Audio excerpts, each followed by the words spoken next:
sent you some money. Never mind.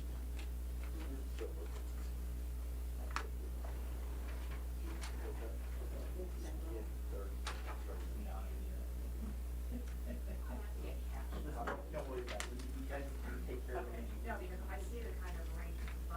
Yeah. But I just buy what I think is appropriate.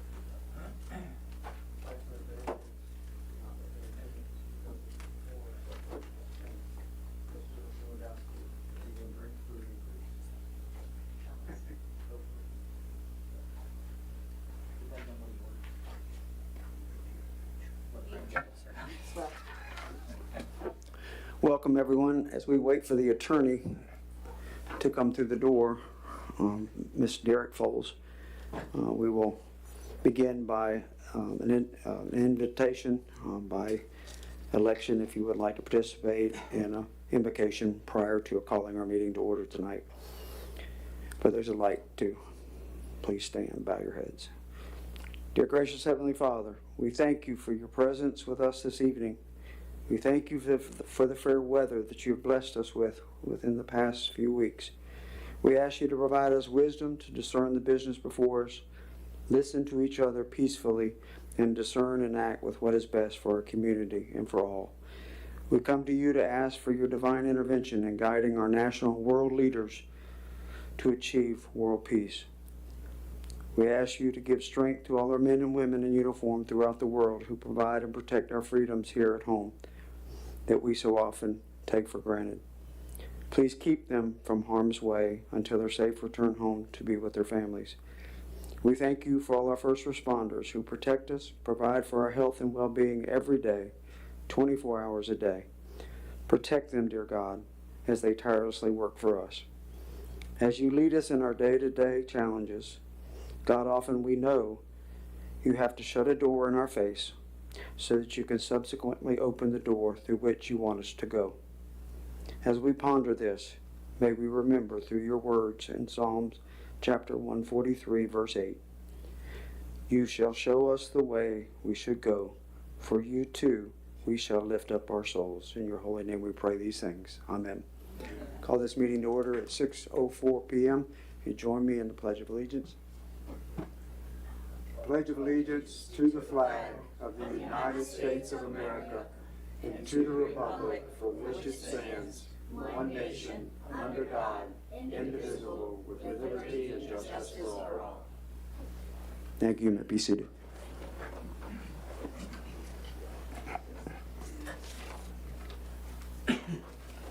Mr. Mayor, if I can, for the sake of the record, call a roll call.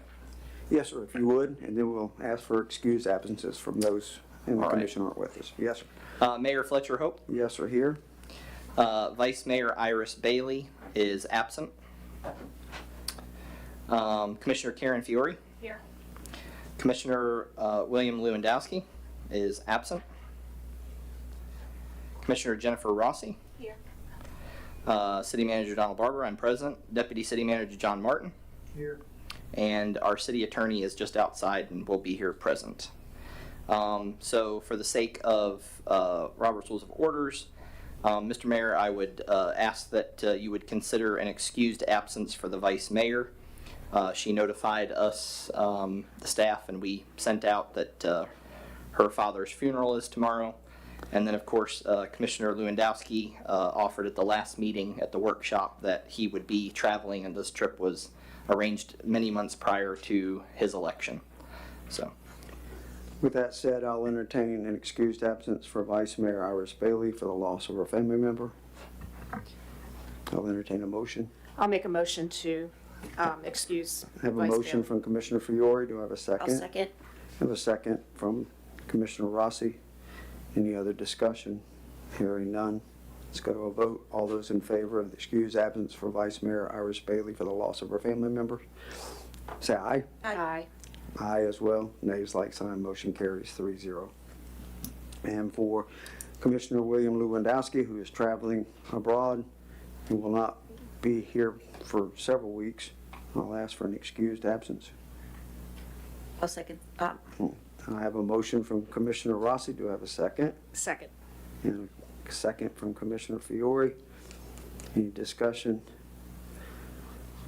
And just to add to it, I think it's celebrating his 50th wedding anniversary, so I certainly envy him and for what he's giving his wife versus what I did, which was a takeout dinner on our 50th anniversary a week or two ago. So I'm still living that one up. So, all right. Hearing none, let's all go to a vote. All those in favor of the excused absence for Commissioner William Lewandowski, say aye. Aye. Aye as well. Nays, like sign. Hearing none, motion carries 3-0. Thank you.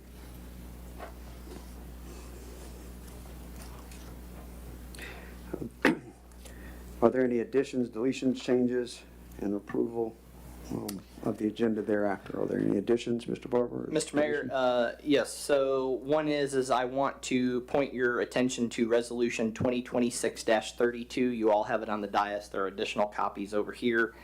That is a resolution that will be adjoined to item number 6, letter D. Resolution number 2026-31 to accept the RFQ bid 2026 DB-01 from Woodard and Curran.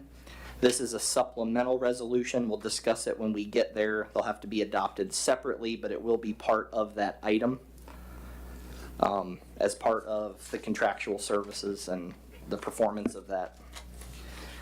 And then Commissioner Lewandowski also wrote a correspondence and asked his comments for this section to also be considered by the commission. So if you don't mind, I'll go through some of those. Mr. Lewandowski in absentia has asked that ordinance number 2026-1, which is under item 7A, be removed from the agenda. That's his suggestion. I will also say that in the attorney's review, she also asked that it be pulled because she wants to get together the any language that would have to be repealed Bless you. in place. So, so we had two requests for that. For clarification, to be removed or just tabled until a future date with more? Yes, it will be tabled. Thank you, sir. Tabled, Yeah, okay. mhm. Let's see here. Commissioner Lewandowski also would wish that you guys remove item 7B, if that's at your pleasure, discussing materials handed out during meetings, the very materials that some of them were talking about. That item. And then he also wants to see removed the cemetery fee structure discussion.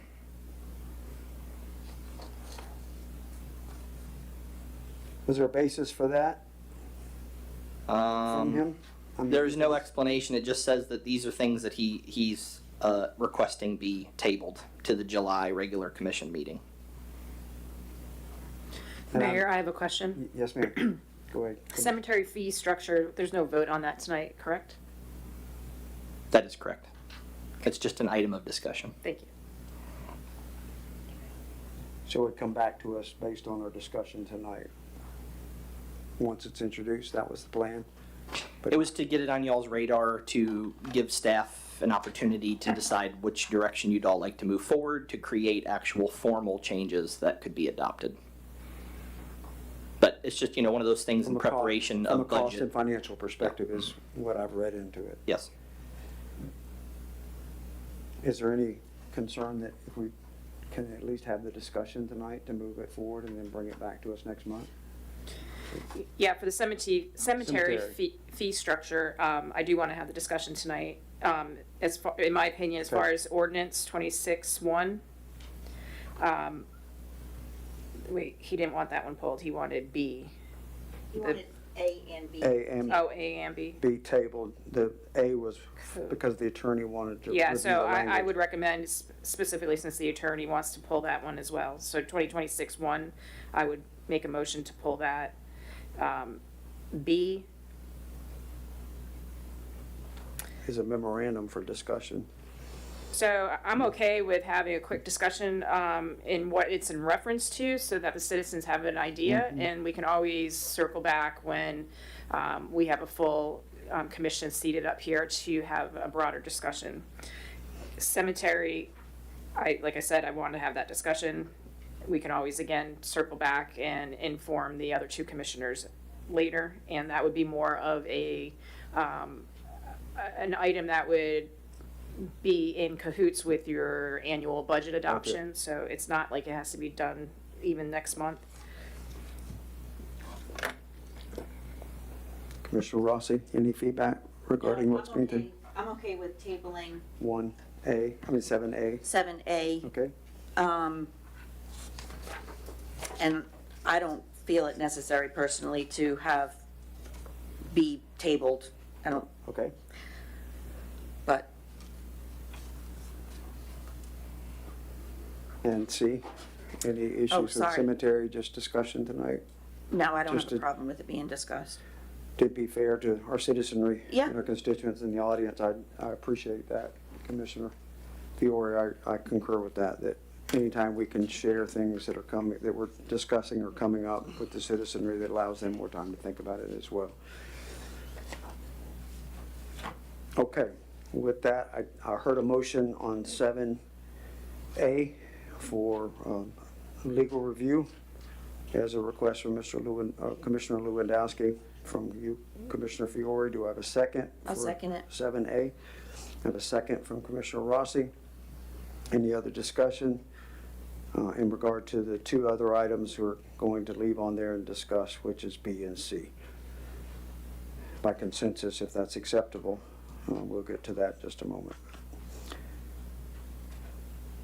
I'll second. Okay, I have a second from Commissioner Rossi. Wait, I Well, don't, just I on don't A. understand why we're seconding this. Didn't we just make the motion?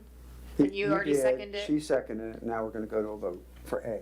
Okay, but I think you have to ask the And then I'm citizens. gonna ask citizens and the constituents in the audience, anyone have any feedback on what we're planning to do with that? A for legal advice and review for new business. B and C, we will have the conversation, discussion tonight so that you all are apprised and sharing in what we're discussing. And we'll bring that back at July's meeting. Hearing none. Okay, let's go to a vote. All those in favor of tabling new business 7A, say aye. Aye. Aye as well. Nays like sign. Hearing none, motion carries 3-0. All right, Mr. Mayor, also, for the approval of the minutes, I'll wait till we get there, I'm sorry, Yeah, I apologize. yeah, Yeah, so he has an issue, just to let everyone know, he has something that he would like to request on the approval of minutes Okay, and on the issue of a couple other items, so I'll get to those as we okay. go through. Since we're in the middle of action. Yep. Motion action, if I can get that done. We've taken care of A, and then B and C by consensus to have the full discussion this evening, and then bring it back to us for future agenda items. Is that okay by consensus? Yes. Commissioner Rossi, Commissioner Fiore, welcome. Derek? Thank you, I apologize for my, That's all right, we're just in additions, deletions, and making actions on that. Anyone in the constituency in the audience have any discussion regarding leaving 7B and C as an agenda item for discussion and information gathering tonight? Okay, hearing none by consensus, that's approved. Now the minute corrections, or, Mr. Mayor, just for the sake of the attorney, we did pull item 7A. Yeah, as you, per your request. thank you. and we added old business 6D with additional resolution 2026-32. So if it's appropriate, we're just going to call it D1 and D2 with the two resolutions back to back. Is that appropriate for you, Mr. Barber? Okay. And now the minute corrections or identifications from Mr. Lewandowski is, I'll wait for those, I think we have public comment first. okay.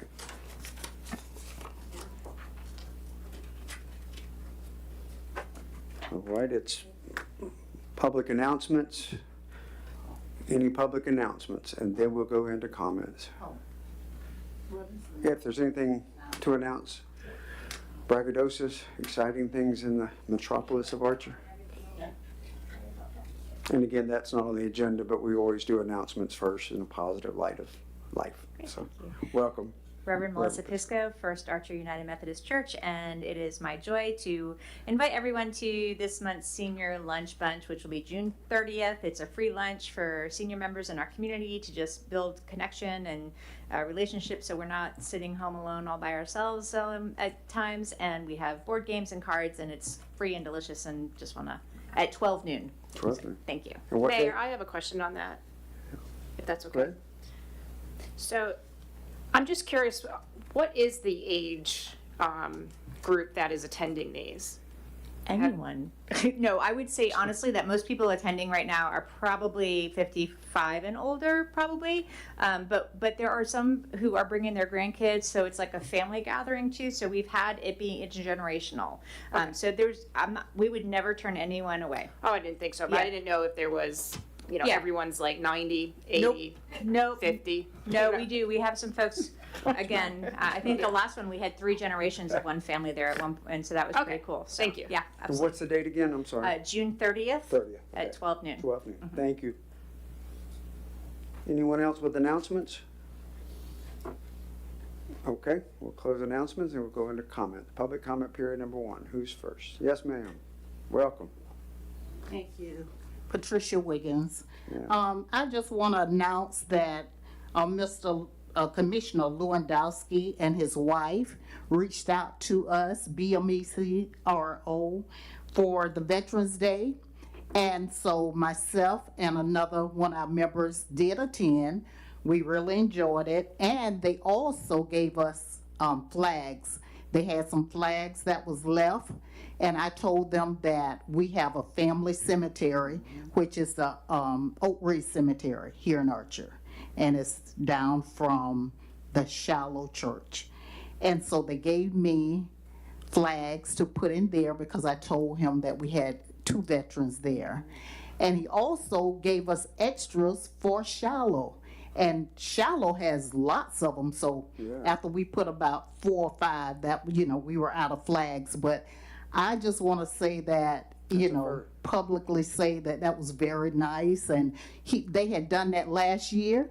So I'm so glad that, we continue this relationship. So thank you all. I'm sorry he wasn't here, but that's Ms. okay. Wiggins, would you reach out and kind of give him an idea of how many more flags were needed or whatever for next year? So since he started that. Well, we had enough for, we done Laura here first, and then we done BMECRO. You had enough We had for me. enough of that, and then I only had 2 and that was enough for Oak Ridge. Ridge. Now, Shallow, I don't know. We would need some people who's involved with Shallow to do Give a theirs. number, to Yeah, give a count. 'cause Yeah.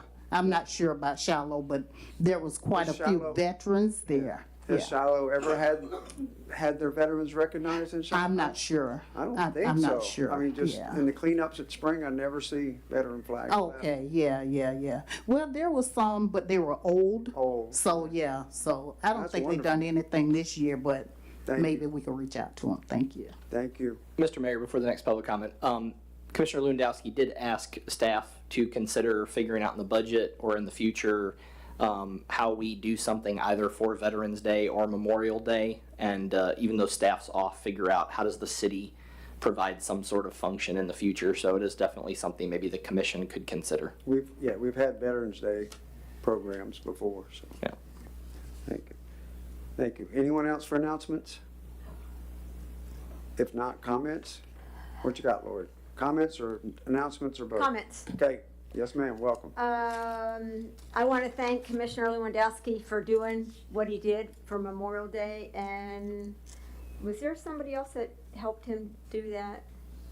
Okay, well, I wanted to give him thanks for that, and I also wanted to say that the agenda, I love that the pages are put on there, like where to find it in the reference. I mean, that is so helpful. Also wanted to bring to this commission's attention that personnel policy needs to be changed like crazy. From my understanding, our city manager's hands are tied with all this call-out time, flexible scheduling. And I know y'all seen the timesheets, and I was shocked. It never even was this bad before. So we really, really need to look at that personnel policy and quickly, because apparently it's costing us a lot of money. Also, I know that we talked about this before, but I'm gonna ask the question anyhow. Why does office staff have to be on call? We have Public Works on call, but I can't remember what was the conversation about office staff. That, why would they need to answer the phone? Mr. Barber, could you note that in your report, just the update on that? I'm writing down all the public comments, and during my staff report, I'll answer That's the part of the question. staff Oh, okay, report, and you'll get the awesome. answer for that. Okay. Yes, ma'am? Great. On the thing, the Ace Hardware receipts, they're too small, we can't see them. Let me see. I think that's it for right now. All right, thank you very much. All right, thank you. Anyone else for comments? Okay. Next is our consent agenda, which includes approval of the minutes for May 11th, charter review workshop minutes for May 26th, and additional consent agenda items to be added. Mr. Mayor, yes, so there were some comments. It's a good opportunity to get some feedback from the commission. Commissioner Lewandowski said that in addition to reflecting whether or not a quorum was present, minutes should reflect commissioners who were in attendance. For meetings requiring a quorum, the minutes should also reflect if the commission voted to excuse the absence of any commissioner. I don't think we've had that up until tonight, but understandable. The May 26th workshop minutes should reflect that Vice Mayor Bailey was not physically present, but was viewing a live stream and submitting comments via text message. It is my recollection that during the May 11th commission meeting, the commission was in agreement that proclamations would be to the consent agenda unless the reading of a particular proclamation was required by law, grant award, etc., and that the reason for this was to reduce the meeting length. Therefore, the minutes of May 11th meeting should be revised to reflect this, and the proposed proclamations for the current June meeting should be moved to the consent agenda unless otherwise required. Now, my recollection of that discussion was different than that, but I'm all ready to hear what you all would like to do on that. Mayor, Yes, ma'am. City Manager, are you referencing, you had a different, thought the discussion was different as far as the, Attendance? no, the proclamations? What I recall from the meeting, you all discussed it, that it was discussed to move it, but that a couple of I think it was Vice Mayor Bailey and at the time Commissioner Green had stated that they didn't like that because it was not very honoring to the people that we were actually making proclamations about, and I thought that it was a 3-1 or 4-1 to leave it as being read. But, I mean, we can go back and check the minutes, but that was my recollection. Mr. Lewandowski's recollection is that we said we were going to change it to the consent agenda. So I think he's looking to see that See, I don't in remember voting on it, so in that piece. I think it was not a vote, it was by consensus. Oh. It was one of those move along by consensus, what did you all want Okay, to well, I'm do? glad I didn't totally forget that part. So I'm remembering that, I thought you mentioned that there's some that have to be read Yes. and it's recommended. Mhm. And so I was in agreement, yeah, for those, I would want you to read, but other ones be put to consent. So I think we need to watch the video again or something Sure. for that. I mean, whatever y'all would like to do, or, you know, there are 2 new commissioners and you guys can discuss it again and always change your mind. So, I mean, it's, you know, moving ahead, obviously he would support having it as part of the consent agenda unless it's something to do with a grant or something whatnot. Yeah, I think we have to make it very clear in the motion that items that the manager sees fit that should be included and read, you know, he should be able to, yeah, not everything should be going to consent. So I would like to readdress it, Okay, and yeah. and Commissioner Rossi, same feelings? Readdress how we handle, I don't mean to use the word handle, proclamations, Yeah, in the sense of pull it and have it separate like it is tonight. Again, we can either read them as a part of a process, which I'll be quite frank with the commission that I wouldn't put proclamations in here if they were going to go on a consent agenda. They're specifically designed for the city to give certain people recognition. Recognition. The ones on this agenda this month are Juneteenth, which I think we would be ill-equipped to our community to not actually read that and recognize that day. I think it's disrespectful. That's my personal opinion, but you as the commission can decide to do whatever you would like, and I'll follow that. The second one is also a very similar important issue, and that is the issue of National Safety Month and proclamation, and that's, something that we're in the business of, and we shouldn't take safety lightly. But again, that's entirely up to you and the process that you all would like to do. Mayor, Yes. I'm in agreement with those, but I've sat here and I've listened to other commissioners, there's one for every type of cancer, and I have, I'm emotional about certain cancers myself, but there's so many of them. I mean, I don't know when you say no to reading every single one that comes across, but and we can have more discussion on it, I guess, when we have a full commission. My feeling is when we have proclamations to present, we need to read them. Because I'm putting a percentage that I can't validate. The majority of the proclamations that come before us are historically personal to Archer. I mean, as is any medical condition or whatever, but certainly June 19th, certainly a business or an organization or anything of that recognition, I think they should be read. And I think they should be an individual agenda item.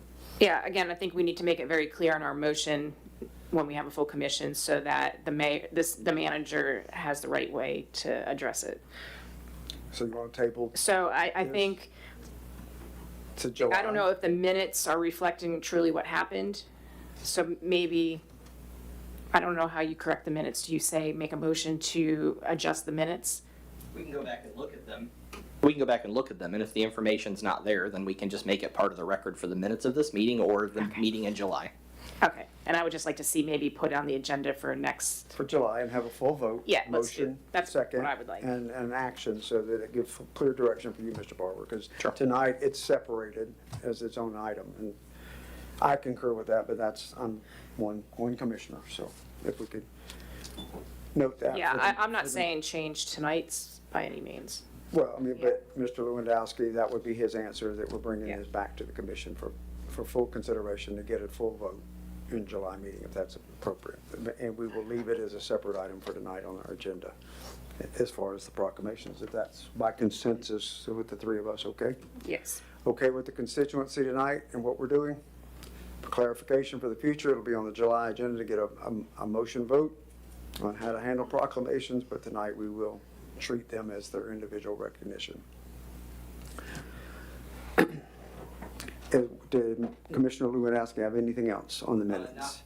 No, sir, not for the approval of the minutes in this section, but Okay. he will have on updates, so. Okay, and on the first part of his consideration, do we want to amend the excused absences by consensus as notated rather than a quorum was present?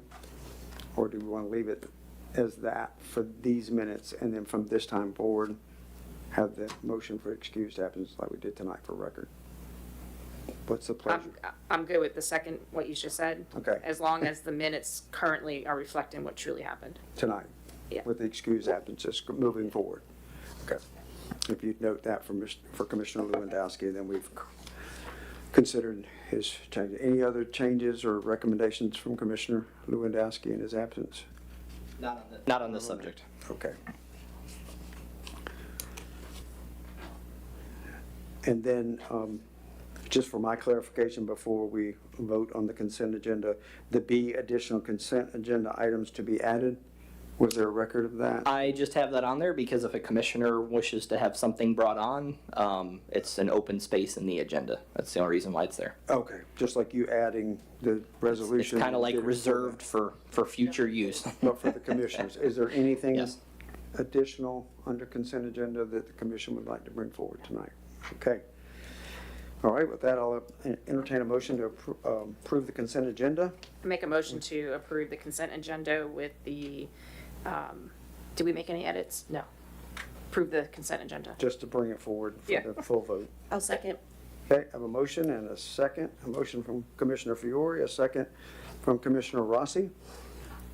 Any comments from the constituency regarding how we're handling the consent agenda this evening? Hearing none, let's go to a vote. All those in favor of the consent agenda as presented, say aye. Aye.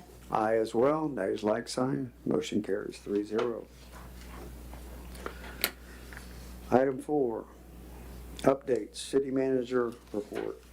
Yes, sir, you're on, Mr. Barber. All right, we'll get through this quickly. Before I start my comments, Commissioner Lewandowski did say that he is wanting to no longer see any reference in any of our documents that we have a finance director until such time as that position is created with a job description. However, we do have an accounting and tax service.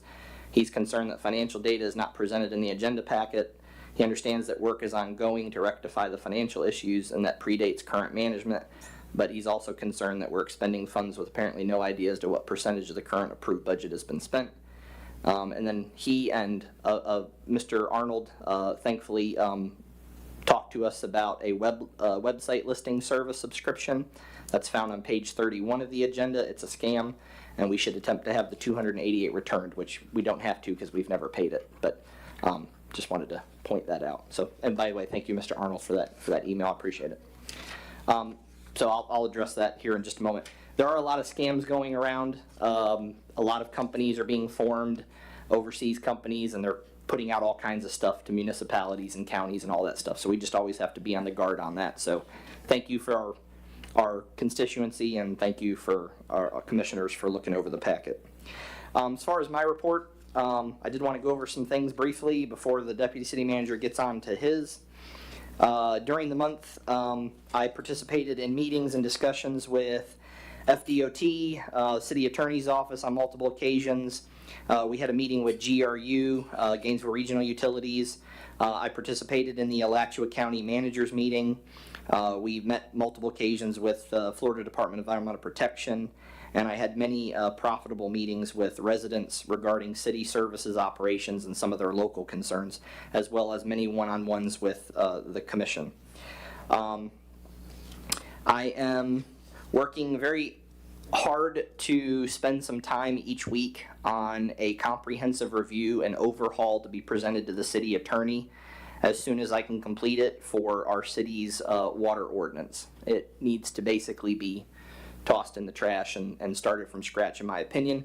Of course, that's up to the commission to determine, but there's a lot of issues with billing, a lot of issues with implementation, a lot of issues with many different things. And, you know, I don't create things out of the blue. You look at systems that are successful, and we're starting that process. So be looking for me asking for a workshop probably after the budget season to be able to get into that and get input from the residents and really march toward a better water ordinance overall.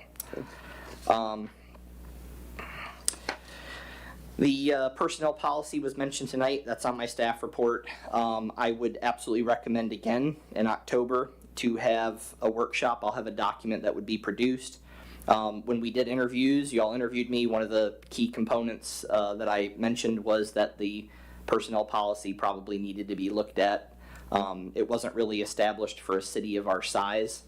And so I think we really need to look comprehensively at starting something that meets our needs and not cookie cutter for someone else. So again, I've already begun to work on that. I plan on not only working on it with Mr. Martin, but also to get some staff involvement and then present a work product to the constituency and to the commission to have a discussion and a workshop, come out with a product and see if we can't get a new policy adopted to answer some of the challenges that we've been having in the past. Under financial controls and audit, or financial controls and accountant recommendations, I met on Friday of this last week for quite a while in the morning with Mr. Whitehead, and he is going to be producing a couple of emails and memorandums this week that will be forwarded to all of you. And it's going to have some recommendations. As we're getting into this budget process, we're identifying some fundamental areas that we can just do a lot better process control. One example of that is we have a lot of great information that's been caught up on money going out. We need to do a much better job as the money comes in and doing daily recordings and basically treating it as a cash drawer at Walmart and making sure that things are done and managed in a very particular fashion. And so instead of me creating that, I asked him to come up with his recommendations, and he's going to be passing those along. And of course, you guys will have input on that on our one-on-ones to go over some of those things that you think that you'd like to have the staff adopt. Planning and code enforcement, we have met with 2 services that offer code enforcement services. We've met with one so far that's offered planning services. I would be interested if the commission would allow to possibly put out in the near future an RFP or an RFQ to solicit some code enforcement or planning services, either as a combination or within the RFQ as a separate, to see what's affordable. My opinion of code enforcement is basically whatever is attributed to that action would go to the person that was found in violation. So hopefully it would be no cost to the city in the long run. But we desperately need to get a code enforcement aspect established in Archer again. It's going to be vitally important. Same reason why you saw an item, we did remove it, but you saw an item on there that we need to address that cap that was discussed. And then, of course, the planning aspect, with the times that they are, and the attorney can answer this, Derek can answer this, but the last few sessions legislatively, they've put a lot more restrictions on municipalities and counties as to what that process can be and how long that process can take for review. The way we are currently set up, it's almost impossible to meet that statutory requirement of getting those applications and getting those answers to them. And that's going to become an issue for the city one of these times. And so, although there is cost involved in that, again, most of our fee structure, if it's set up properly, should be that the development pays for that process and that those fees are within that application process and that submittal and review process. So there are some changes that will have to be made. I'll be looking to get with our attorneys and kind of present to you guys what that picture looks like, but we are not going to just be able to rely on free services or membership services from the North Central Florida Regional Planning Council alone. They're understaffed, they're underfunded, I mean, and there's just a lot of challenges there, so that's something to put on your radar. We've also, Mr. Martin and I have been talking about employee duties, expectations, and getting ready to create, once we produce those documents, a process for performance evaluations over the next 6 months. I think that's a key component, not only for the residents, but for the staff that's been missing here a long time. You can't expect someone to perform and do a job if they're not clear on what that job is and what the expectations are. So we're going to be working toward that. I don't really think you all will see that because that's more of an administrative task, but we'll keep you up to date on how that looks, and we can certainly address some of the residents' concerns through that process if they ever want to inquire about it. Those will be SOPs or documents that'll be pushed out. Of course, that will be available for the public record. Upcoming items just for you to consider, again, the accountant recommendations, continued work on the water, planning services, code enforcement, employee evaluations, and obviously the personnel policy is a very big one. So that's some of the things that I had, and I'll let it move to Mr. Martin. Thank you, Mr. Barber. Mr. Martin? Thank you, Mr. Mayor. Just a few things. We mentioned at the last meeting that we were going to start the Public Works quadrants. That actually started today. It's still a bit of a work in progress. As if people don't know what we're talking about, we're basically dividing the city up into 4 quadrants for Public Works. And what we're doing is the Public Works Director is going to assign certain individuals, and I have copies of it here, to certain areas so that you as a resident kind of know who's working in your neighborhood, give them a little bit more sense of pride, not that they don't already have that, but it would only enhance that, and a little bit more accountability. No, you're right. A little bit more accountability as well. So you will start seeing that. That does not mean that you won't have projects where you have multiple people working on, but each individual is going to be responsible for the basics of that quadrant. And so we think it'll work out really well. There is certainly an issue with roads in general in Archer, but certainly in areas that are not paved or semi-paved, and we've had some rains recently that has exacerbated that problem. There's problems with potholes in certain places. Some of it needs to be extensively reworked and will be when the sewer system comes in and will replace that. But that does not mean we can't do something or should do something now. So I have reached out to the county public works director and talked to him, and I'm going to be doing some more talking with him to get someone to come out from the county and help us assess some of this. They may be able to help us, but certainly they could give us some ideas about ways to improve certain situations, because it doesn't do any good to go in and just kind of, grade something and then one more rain, it's back to where it is. We're looking to try to solve the problem. So be patient with us. We're not unaware of it, and we're definitely working on that. I know there was a lot of discussion this past week on Archer word of mouth. I look at those types of things, and this is just my own personal, I never respond to them, because I just think, first of all, that becomes potentially a public record.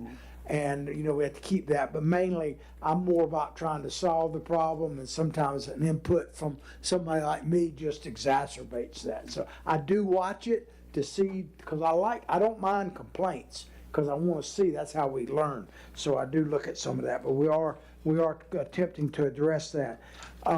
The Fuel Master situation, we talked about that a couple times. What this is electronic monitoring of the fuel that Public Works uses primarily. And I've looked into it, and it is very, very costly.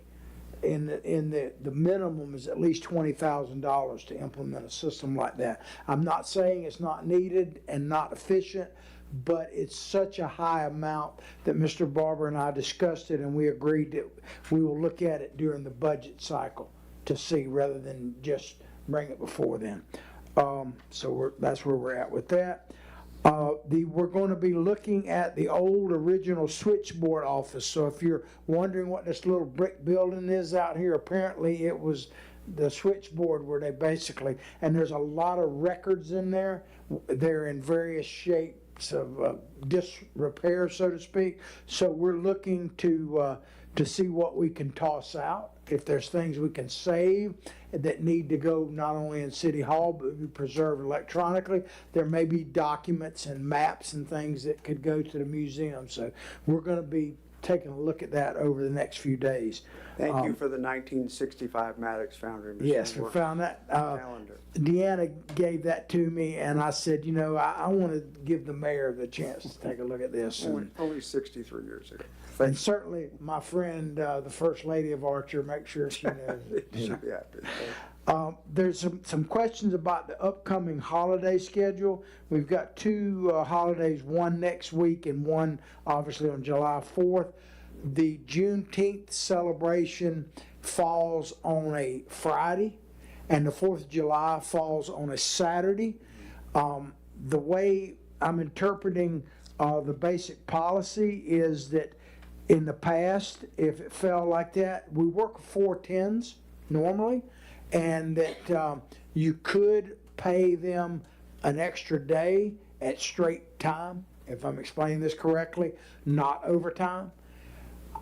We've talked to the staff today, and most of them would prefer just to have a day off, and so close City Hall on Thursday, both before the June 13th, not pay them for 5 days, just pay them their normal, no overtime, and the same thing for July 4th, even if it's on a Saturday, we would normally get that holiday as the Friday. So, need a little direction at some point on that. I hope I explained that correctly. Yeah, John, if I could for just a second. Go ahead. So this goes back to the personnel policy. We're locked in with some policies, and we don't have many options. And so, to be fair to the staff, we can't violate the policy just like they can't violate the policy. So these are some of the changes that need to be looked at. We're either stuck with giving City Hall another day closed during the week, or we're stuck with paying them for a full 10 hours, which would be their normal pay, on another day. Thankfully, it is straight time, but because it's not hours worked. But these are issues that need to be adjusted. You know, in the past, I've seen where calendars annually are adopted. So it's not the same holidays every year. And you look at that schedule and they get a certain amount of holidays, but those holidays, depending on when they fall, sometimes change so that they have the same number of 10 or 11 holidays. But this is something that down the road we really need to address. So what we're looking at in the meantime is for you all to tell us what you would prefer, maybe the public to tell us what they prefer. Thursdays are probably the better day to close down because if it's not during the billing cycle, they tend to be the absolute slowest day. We definitely don't want to do it on a Monday. That's for sure. But so again, we're looking for some direction from you all on which of those two options that would comply with the personnel policy you would like us to do. If you want us to consider that tonight, we can. Yes. Mayor, I have something to say about that, but Yes, ma'am. Martin, are you still have more items? I don't want to interrupt you. Yeah, I'll do it just have a after. couple Okay. more, and then maybe you could address those. And by after. consensus, we can go back to this. Yeah, another. Yeah, I have comments from both the city manager and deputy. Another thing that we are considering is that tomorrow, June 9th, unfortunately, the vice mayor is absent tonight due to the untimely death of her father. And that funeral at graveside is going to be at 1 o'clock tomorrow locally here. And so my thought was that we would close City Hall. No one has to go. Let them make that decision, but we would close City Hall for 1 hour and allow those that would choose to attend. And unless there's some type of objection to that, you don't have to make that decision right now, but We'll certainly. consider that when we consider the other. Yeah, so that's what I was proposing. There is some upcoming events I want you to be aware of. Newberry Wastewater Treatment Plant groundbreaking ceremony. Of course, we're a partner in that. Is going to be Thursday, June 18th at 9 o'clock to 10:30. And we'll post this address, but it's 26204 Southwest 18th Road in Newberry, Florida. This event is relevant to Archer because we have a partnership with them. I certainly plan to attend. I believe Mr. Barber is planning to attend. And, my hope is that as many commissioners and members of the public could attend that. If you have further questions about it, I'll put out an email on it as well so that everybody sees that. But I wanted to make the public aware of it as well. The League of Cities meeting is Tuesday, June 23rd at 6:30 in Waldo. And I think I put out email to y'all already. If you're actually going to attend, they wish you would RSVP because they're going to have refreshments beforehand, and they plan around that. I just wanted to let you know about something that I am going to be attending. I actually kind of committed to doing this before Mr. Barber and I actually came on together, and I've done it before. Leadership Gainesville, which is the Chamber of Commerce, they have a presentation that's going to happen at Celebration Point at their activity center the county has there. It's going to be 8:30 a.m. and it's this Wednesday. And basically I'm going to be there as part of a panel, and what we'll be talking about is the role that, in this case, a deputy city manager or a city manager plays in economic activity and development for the city that they're working for. And it's not real specific about what we're doing, but how you facilitate that, and others will be talking about it. And it's intended to encourage the members of Leadership Gainesville, which are people new to the chamber, to get involved. So I'm going to be there for about an hour that day. Let's see that. So to summarize it, we need direction for the quadrant system. If you want to put any into that, it's still a little bit of a work in progress. I'm doing the road repair. We're going to work with the county. But the holiday is something y'all need to talk about, and the confirming of the closing of the 1 hour City Hall for the Vice Mayor's father's funeral. And also, if you want us to look at the Fuel Master system or one equivalent to it in the upcoming budget. We'd like a little direction on that. That's it. Mayor, Yes, ma'am. I'd like to address Mr. Martin's because it's fresh on my mind, but I still have some items I want to talk about from the city manager. Okay. My opinion, I think it's very nice if you close for 1 hour to allow staff, if they wanted to attend the service. I'm personally okay with that part. Do you want to take this one at a time? Yeah, can we, Okay, and then yep. by consensus, I agree. we agree? I agree. Okay. So we'll close tomorrow for 1 hour, 1 to 2? Yes. Thank you. Public Works quadrant, I don't have any opinion on that. I mean, just make sure that my neighborhood has like the strongest Public Works individual. Me first. Yeah, do you, anything on that? Well, and just from my recollection, we've done this before. So we've done this rodeo before. As long as there is a clear understanding that we don't get into, well, that's not my quadrant, and that's a SOP and an administrative function, but there are things like the trail after a blowing rainstorm when you have 3, 4, 5 trees down across there and that 1.1 mile. So it takes the whole team, so long as they understand that, and the same thing with any of the other quadrants. So, Mr. Mayor, if I can for just a moment, this is just an accountability tool. What we're looking for is you see something, you say something. Not even necessarily that you're always the one in that quadrant to do the work. The expectation is that we want the information. We want the staff to tell us the things that are in the field prior to a resident having to call in. And that's really the main purpose. Now, the quadrants have to be implemented in a very long time period. And the reason why, we brought it up, was because we are, with 4 employees, down to 1 vehicle. Within this next budget process, we have to have a serious conversation, and we've got this debt consolidation we talked about. We're going to have a little bit of reserve set aside in that process if we go down that road. But we have registered for the GSA, Government Service Auction, that is only available to public entities. There's 2 sides of it. There's the private and the public. We're only on the private side in the sense that we had to have our charter submitted, our W-9, all of our legal that's being reviewed. The state and the federal government will approve it. At that point, my hope is that we have a budget and that we go out there and we find vehicles that other agencies have decided have timed out. So we're looking for really good values, but if you want 4 effective employees, they're each going to need some sort of transportation into that to quadrant. separate. Now, there's many jobs we can double up on, but right now I can tell you that the cart that they do meter reading with has broken for, I think, probably the 13th or 14th time because there's a defect with it that the manufacturer won't do a recall on.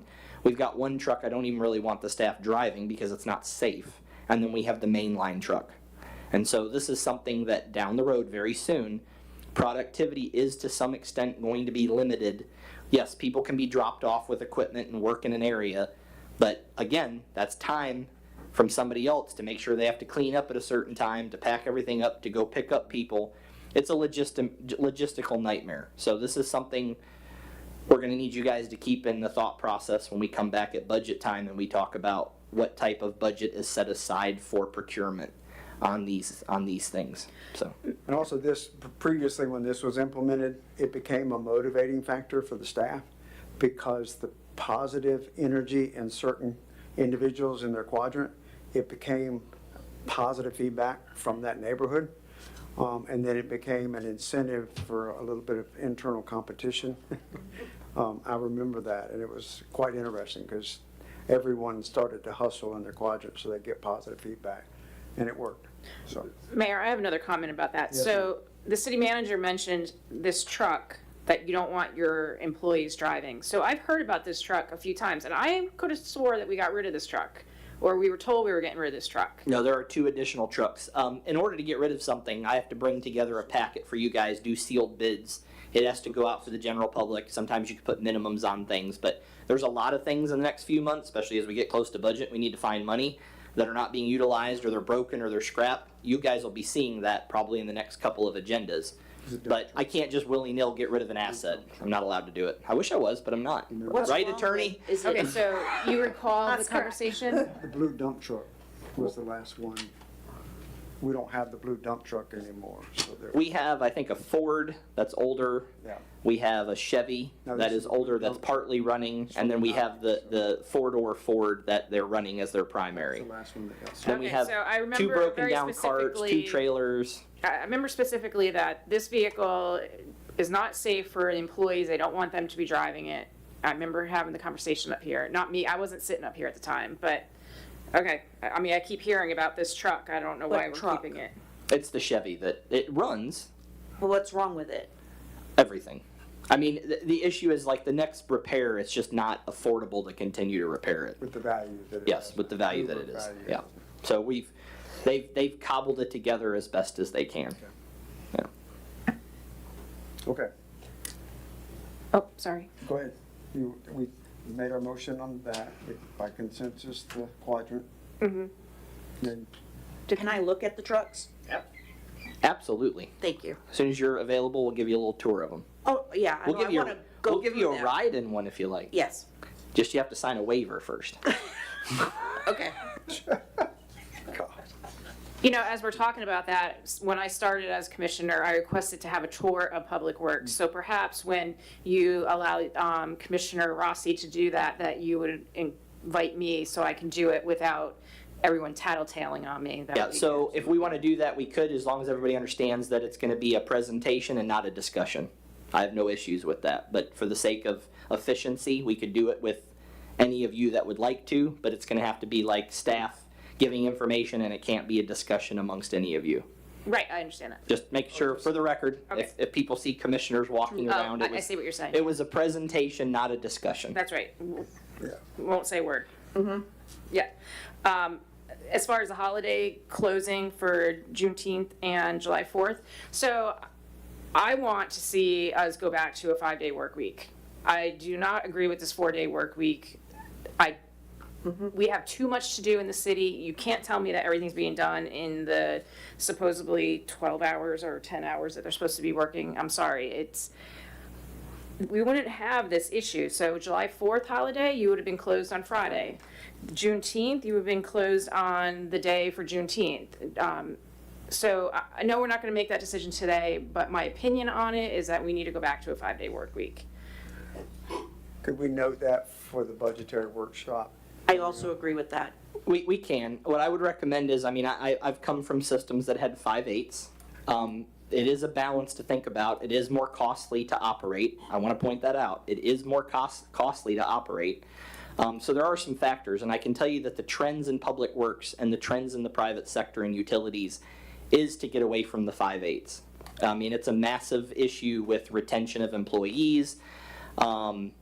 The buildings are on, the lights are on. I'm not saying that we can't do that. It's y'all's at will, but I'm just saying I would like that we have an open discussion about that with information presented. There's pros and cons to both. Can we do that in Yes. the workshop? Is that acceptable for the workshop for the budget coming up?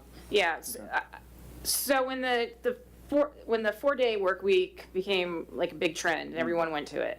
I mean, I worked for a city, we did it too.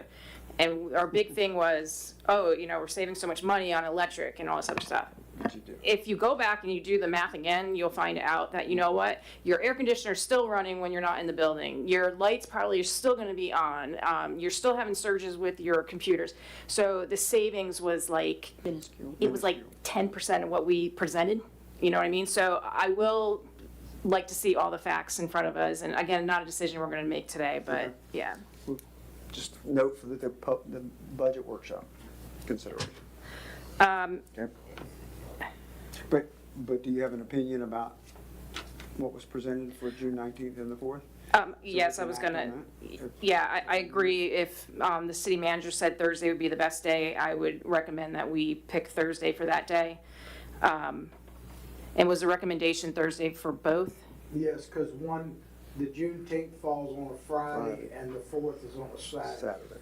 Yes. So your choice would be to take off on a Thursday or a Monday. And they get an Thursday- extended holiday for both. Right, Thursday is a much better, getting back to kind of what you were saying, Thursday is a much slower day in general and better. And may I just ask that gets put on the website as soon as possible, and it gets put on the water billings for the 4th of July?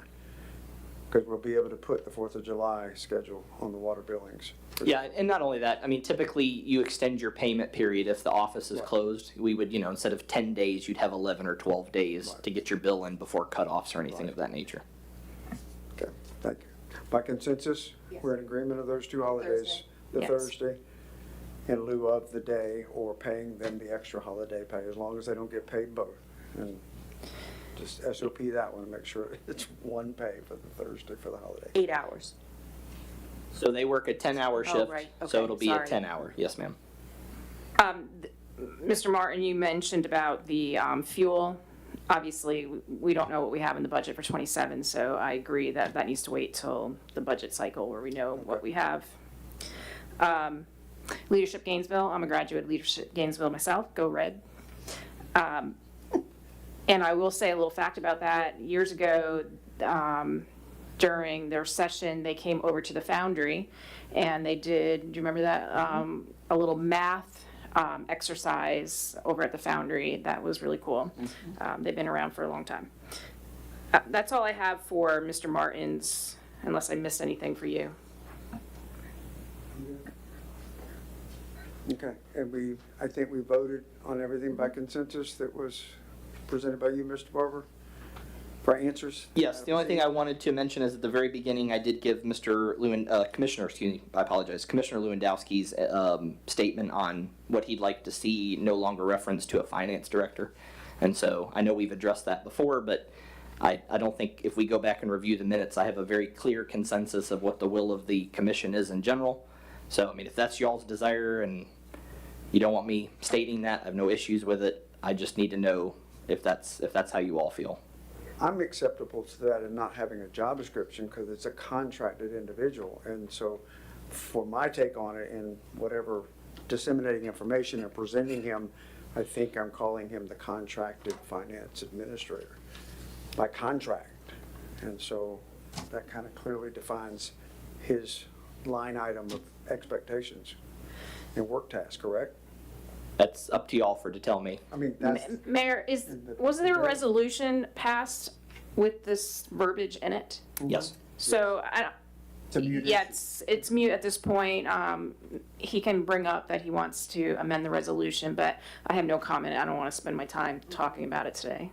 and again, I don't want to spend a lot of time, but I would expect, just like any other contractor, if there's a task item that's added, that increases that task fee or whatever, that will be presented to us, I would assume, for approval or acceptance. So, If it changed the tenets of the agreement, yes, that would be since it's a correct. contract, and so it'd be an amended contract with task orders or task items added, and that would be presented to us, just like any other contractor. So that's how we're going to control that administrative role, position. Okay. Anything else, Mr. Barber? No, sir. I still have other comments. I'm sorry, go ahead. Sorry. Didn't mean to cut in. So the city manager asked for some guidance on the code enforcement. We so need code enforcement in the city of Archer. I've been walking around, the amount of trash, so many yards look like dumps.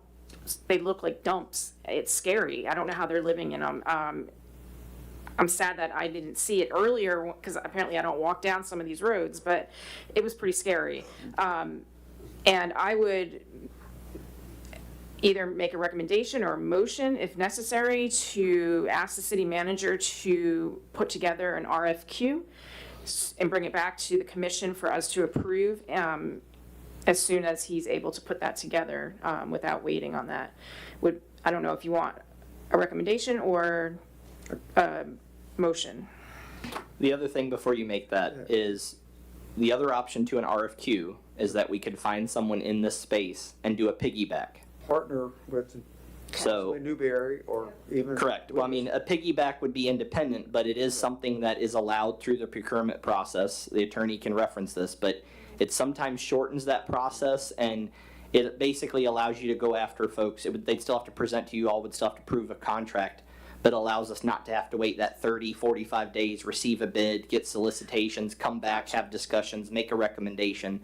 I mean, I can present you guys, if you don't like the first option, you can say no and we come up with another one. But a piggyback, which most of these that we want to deal with, they should have a piggyback, because we want to deal with ones that are familiar with our. Okay, so the correct term would be piggyback, not if that's the not route that you RFQ. wanna go. Yes, so Sure. I'm gonna make a motion that the city manager puts together a resolution to piggyback off of Current current, codes enforcement positions in other municipalities there you go. as a consideration in cost. Yeah, that's my, I mean, if- well, yeah, that all comes with it, but, yeah, I make the motion. Okay, I have a second the motion. And I have a second from Commissioner Rossi. The motion was Definitely made needs to by be done. Commissioner Fiore. Any other discussion? And I know we have broached this before Newberry at a time when they had, I think, 2 codes enforcement positions, and one of them was they were going to flex. Newberry needed to save some money, and we just never acted on it. And I can't tell you what year that was, but that was before we had the magistrate function coming by our predecessor, Mr. Hammond. And that's when we still had the code enforcement volunteer board here, and the manager was the administrator, so, the codes enforcement administrator. And we had an assistant city manager who was the codes enforcement officer, and that's how that worked. So we don't, the closest we'd have to that role would be deputy manager, Mr. Martin, doing that function. John and I would respectfully decline. Decline, but I'm just saying, we've ridden that rodeo and actually almost went with a piggyback before, and it seemed like a good plan to me, not just because we're approaching it again, but, So we have a motion and a second. Any comments from the constituents in the audience regarding this plan to be presented to us at a future meeting, possibly July, certainly during the budget process, so that we can evaluate it? Hearing none, let's go to a vote. All those in favor of piggybacking with a potential part-time or administrative codes enforcement position with a sister municipality in the area, say aye. Aye. Aye as well. Nays, like sign. Hearing none, motion carries 3-0. Okay. Mayor, I still have a couple more if you can entertain me. Yes, ma'am. Okay, so, Mr. City Manager's, report stated about the domain name, that's a scam, which kind of concerns me because we stamp our receipts, we say what they're for, and we sign off of them with the GL. And it states on this yearly website domain. So when staff is stamping these and approving these for payment, what type of research is done to know that this was truly an actual correct invoice? Or, I mean, because you would have seen that you've paid to these people before, or have we been paying them in error? So we wouldn't see, because we don't have a database. I mean, that's what getting QuickBooks up to date is. It's getting that aggregate data from past years in place. And we were catching up, and now we're going to be putting in historical data. Once we get caught up on that, yes, it'll start to flag things. But when staff stamps it and passes it along, that doesn't mean payment's been made. This is a statement that came in. Payment hasn't been made on this. So, we do have a secondary process, as we've started to talk about, that we implement, that after then it has to be sent to both John and I, and then we have to code it out of what department it's coming out of. And then that's typically, he and I are the ones that typically are going to review and question everything. I sit down, my habit is when I review the bills, I sit down with staff present from the different departments, and if I'm not 100% certain of what something is or where something came from, I begin to ask questions. And if they don't have the answers, I typically then start to do some research. But Okay, and I don't mean to put you on the spot. Yeah. I mean, I'm really intimate I'm working with Michael, understanding how everything's being paid and stuff. So, John, I'm not putting you on the spot here, but, so, you're the department head, your initials there. Well, I don't even know if this is your handwriting with your initials. But my point is, it went to the department head, meaning if this was real, John, and it was approved. So once it got to Michael, he wouldn't have known not to pay this, is my point. So, I will absolutely admit that there are holes in a process that we're learning to do better. And so, yes, it was an error, and I'll take responsibility for it. And well, that's not what I'm trying to make sure that every time we receive an invoice, that there's some kind of process, like, so Right now, you do have a vendor list in your current software where if someone typed in the name of this company, it perhaps might be in there, it may not be in there. In but it would've fairness been to that, flagged. Commissioner, though, I don't even want to rely on that, because what's been done in the past doesn't necessarily mean that it's correct. Right. I mean, when I got, for example, I got the bill from, let me pick something out. I got the bill from the IT company. We get that every month. I've asked for the contract. I've been given the contract. I want to review the contract. I'm setting up a meeting with them to discuss, do we need all these services? Are they required by law? Is there something we can renegotiate? When I interviewed, that was one of the things we all talked about in our one-on-ones was, we got to go back to base budgeting and analyze each and every single one and see if it's completely Exactly. necessary. That's what I want. Unfortunately, that's a really long process. So, we've had meetings with people, we've had meetings with vendors that we've talked to. We've got one set up with Ace Hardware to change that process because the commission and the residents have expressed. We've told the staff now they're doing each individual receipt. We're not going to do it off of a statement. Each individual purchase is going to be coded, defined as to what it is, stamped and approved individually, and then throughout the month, we will make payments on those receipts. Thank you. So That yes, was actually there's on a my list. lot, there's a lot of changes that need to be made. And when I say a lot, that's probably an under exaggeration of it. So I'm glad you're bringing this stuff up. I'm glad that the public's hearing this. We are fallible, we will make mistakes, but we're hoping that this is a great example of where a resident and a commissioner pointed out that there were issues here, and we kind of doubled down and reevaluated. Okay, thank you. And thank you for mentioning the ACE receipts, because that is a concern. I had citizens reach out to me. I was concerned. You just said it. We're not going to stamp a statement and not manually stamp and explain what each invoice was for. So I totally agree with that. Thank you. And there was mention about the call-out time. But can I stop you right Oh, there? sorry. In these ACE bills, one, the citizen, Ms. Costello, has already said they're so minuscule you can't read them. Yeah. But it also, and this is the check signer component of me, since we're just fussing now or whatever, just looking at things.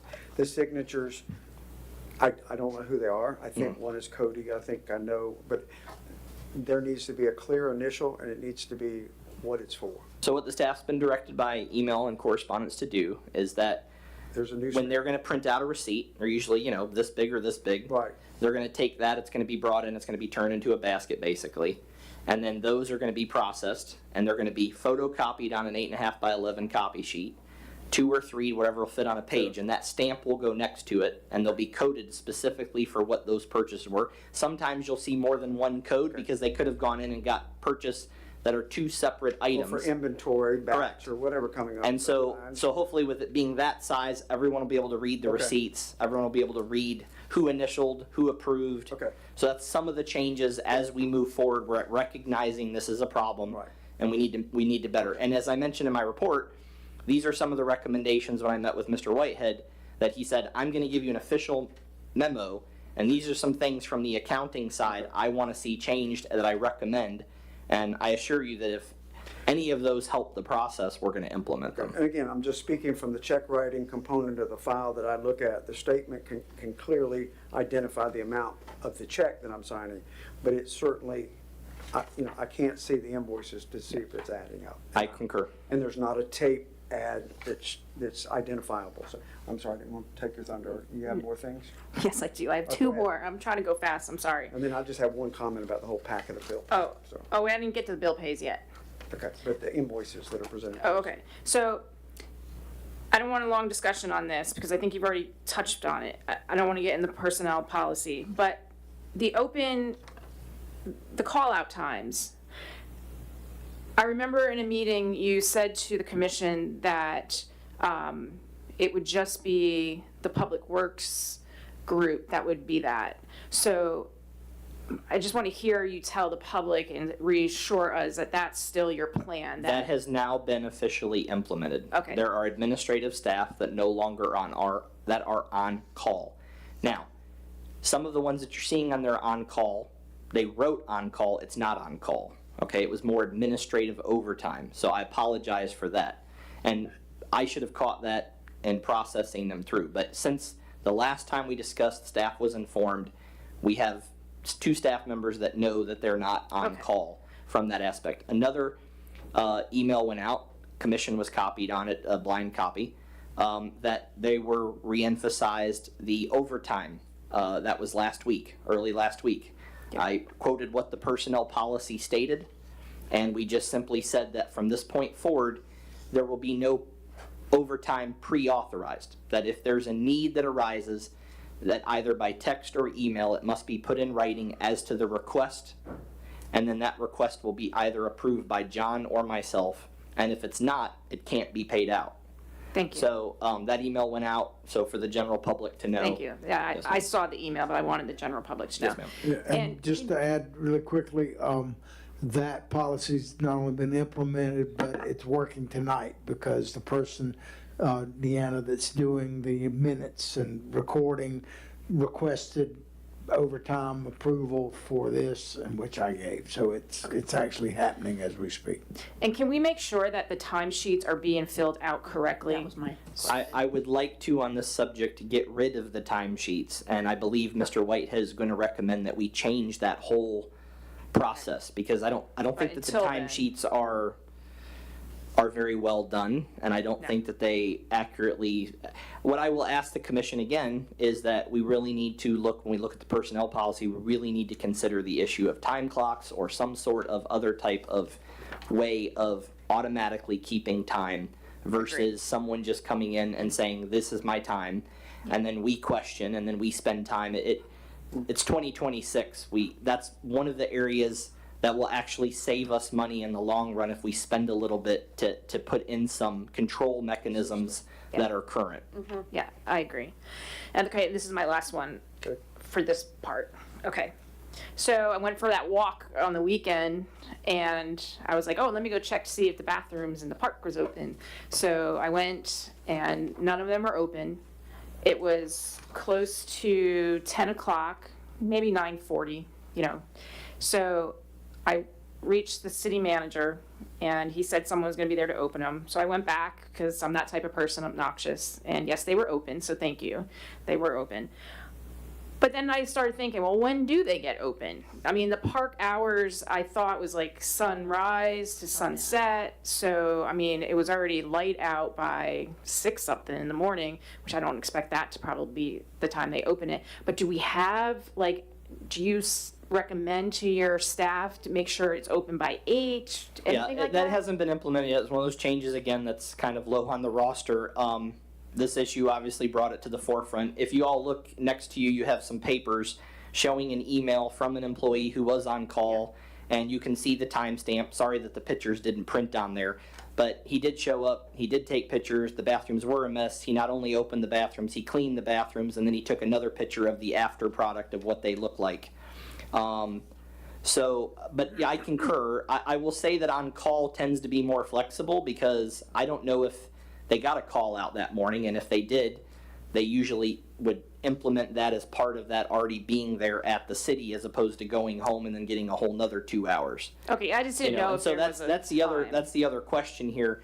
What I would say is we need to get automatic locks on these bathrooms, because it's not efficient to be paying someone to go multiple times over the weekend. Because let's say he does go at a set time. Let's say it's 8 in the morning. Let's say it's 7 in the morning. And they go and they open it. They get home 20 minutes later. By the way, we had to pay them, according to our personnel policy, 2 hours. He gets home 20 minutes, can prove he was home. Gets a call for an emergency. That emergency, he goes to it. He's there for 1 hour. We've now paid him for 4 hours at overtime rate for a 1 hour and 20 minute accrual of time. So I get what you're saying, but if it's a matter of a bathroom being opened and potentially having to pay him 4 hours in that one day because there's a likelihood he could get called out on another issue that they have to go out to, this is a financial component as a manager that I'm like, this is very costly. And then he or she has to lock them at the closing hour. Correct. So I know, I totally agree, it needs to be automatic. So, if you guys will direct us, and I get it, we're about to get into a budget process, we're gonna get some hard, fast numbers, some P&Ls, we're gonna have all this great information, but prior to that, we're just leaking funds. because of bad policy and because of bad structure. If you would like to tell Mr. Martin and I, go find these locks, go find something, go find the technology, get it in place, present it as part of the budget, we are more than happy to do so. This has come up before, Yeah. and we were kind of shot down at the time when we first kind of got here because there were more important issues to kind of Right, bite so off. I thought there were some quotes. Is that a, They're not going to be good at this time by this But point. they were in no, the but I budget- just meant the Budget dollar. preparation of the workshops last year. Yeah. They're a year old, but the point is, our Yeah, I think maybe deputy we go clerk back has that out. information, what Newberry's using. It's successful in the city of Newberry. They have automatic locks on all the parks with restrooms. Yeah, I definitely want that brought up during the budget process with estimated costs for us. I don't know how much work you have to do. I do want to get say too, those. the emails that I presented to you for the staff member, the bathrooms were locked on Thursday night and they were clean. And then Friday when he got there and he opened them up, they were dirty. So explain how that happened. Yeah, I'd like to know how that happened. Someone has a key. I don't know, but They're that's- living in it. There's all kinds of issues there. All kinds of issues there. That's weird. Okay, I'm really, no, I'm done, thanks. All right, you're on, coming up next. You know, the only thing, and again, I'm jumping, but with when we're talking about invoices and they're not legible and there was one with an error, the only question, $1 million, that I have as your check signer is that I see these with checks to sign. The check has no memo identification on it, so I'm anal OCD. If you see, I'm handwriting in the memo section, each check before I sign it, what it is, at least with a reference to an invoice number on the check itself. And if it can tell me what it is, with abbreviation, I'm doing that right now. So it's done on the accountant's end because of the check number. But what I will say, and we've had this discussion, we have multiple accounts. We have enterprise accounts, we have general fund accounts, we have grant accounts. But for the sake of cost, I would like to contact the bank and say, I want, at a certain point, I want all new checks, and each account should be a different color check. And each account on the check should say general fund, water fund, solid waste. None of our checks say that. They're all standard City of Archer, and this would be part of helping track the process. And then I agree with you about the memo line, but keep in mind, staff has been doing things at the direction of the accountant, and their perspective is they've received it in, they've had to help create the check. They do only as they're told, and I Yeah. understand that, but I'm just saying, and maybe it's just my OCD self, but I'm just saying, when I sign the check, I write in the memo. I also, and this is why I'm bringing this up tonight, I also write on these invoices the check number. These in our packet do not have that copy set. No. So I mean, they went from somewhere else, because I see the little stamp with everything that's on here when I'm signing that check.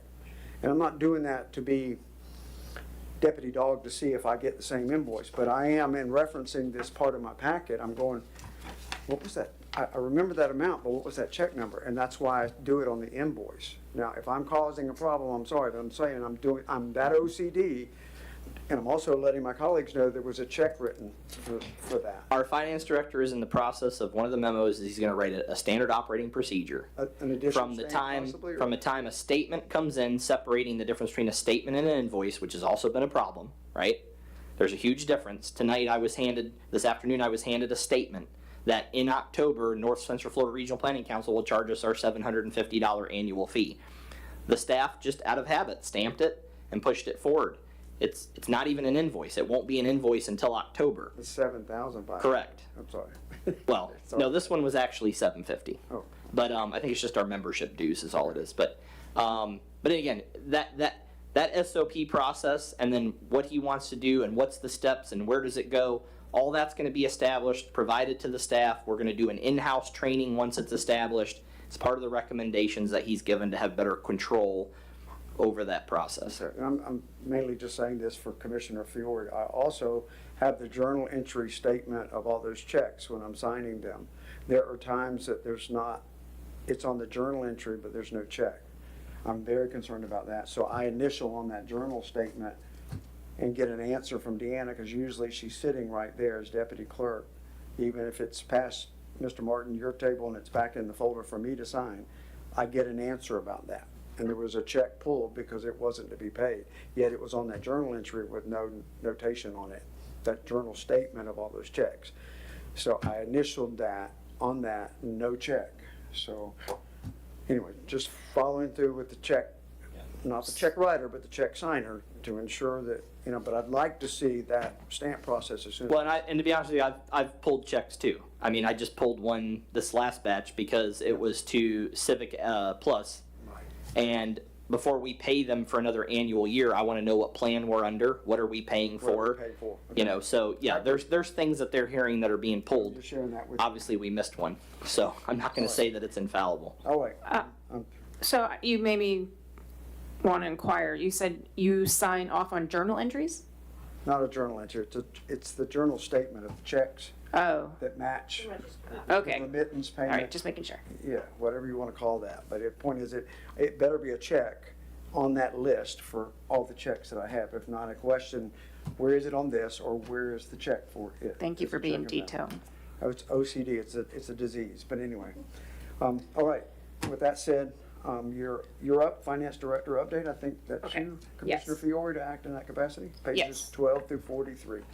Okay, so I'm going to touch on the bill payments. So I was concerned, already been brought up. I compared all the bills that were in the packet to last month's bills that were presented, and I found a couple that were duplicates from last month. I reached out to the city manager, Michael, and there are steps being put in place to make sure that those will not be paid as a duplicate payment. And so I was like, well, how do you know? Because you're getting the bill twice. So I actually looked in the system, and I see where Michael has made the entry with the data from the invoice, and I could see where it's been paid, and that would have been a huge flag. It would have been double payment. He would have been easily able to see that. So I felt pretty good about that.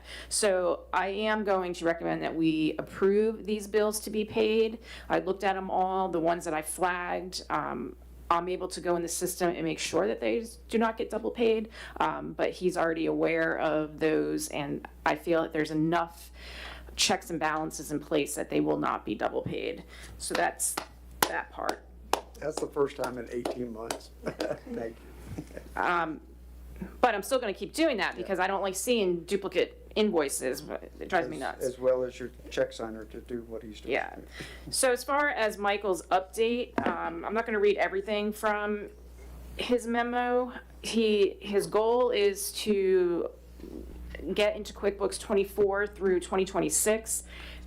He's not able to do any bank recs within the system yet because it wouldn't make any sense because you have to go back and fix all of your accruals and all this other stuff. So that hasn't happened yet. He's doing bank recs on the side to see what kind of cash he believes is available within each of the funds. But again, once you get into that reconciliation mode, it's not going to be a perfect number, and he knows that, but it's pretty close to what cash on hand is. Commissioner, just to break for there for a second, and we had that discussion as Friday as well. I asked him flat out, I said, I would like to have written from you, do you believe that we're operating at a loss, or do you believe that we are operating at a positive? And he said overwhelmingly, he knows that we're operating at a positive, net income. Yes. So now it's just getting down to what that looks like so we know how to budget with it. That's right. He's entered all the FLAIR transactions from the state. He's, as you heard, manager, he's putting policies together to help staff understand how transactions need to be presented to him. One big thing we already talked about was that each individual invoice needs to be stamped and expressed where it should be charged from and the GL account. I said currently you don't know what fund it is, but then he informed me that the numbering convention is different from the general fund to the water fund, so he knows which fund just based on the account number, the GL. So that made me feel better because I thought he wasn't even getting that information.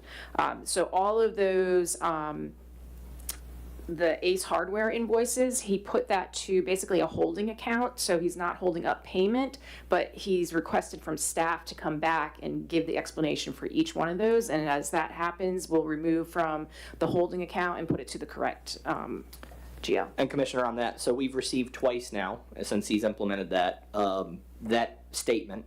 He has highlighted the ones that are remotely questionable from his standpoint, and then we go in, we question staff, we make notes, and then John or I have to initial it for that hold to be released. And so we've had that happen twice now. Awesome. Some things that he's found, it's just a little disturbing, but FRS calculations have been wrong in the payroll system. I haven't been able to talk to him to find out how long these have been wrong, how far back we're going, but he's fixing those moving forward, and I think you'll hear something more about this. I don't know if we owe or if we paid too much in. I don't have the answer to that, but I'll make sure that I update everyone once I get that. He did fix the payroll calculations that were not even going through correctly as far as Social Security and Medicare. Those have been corrected.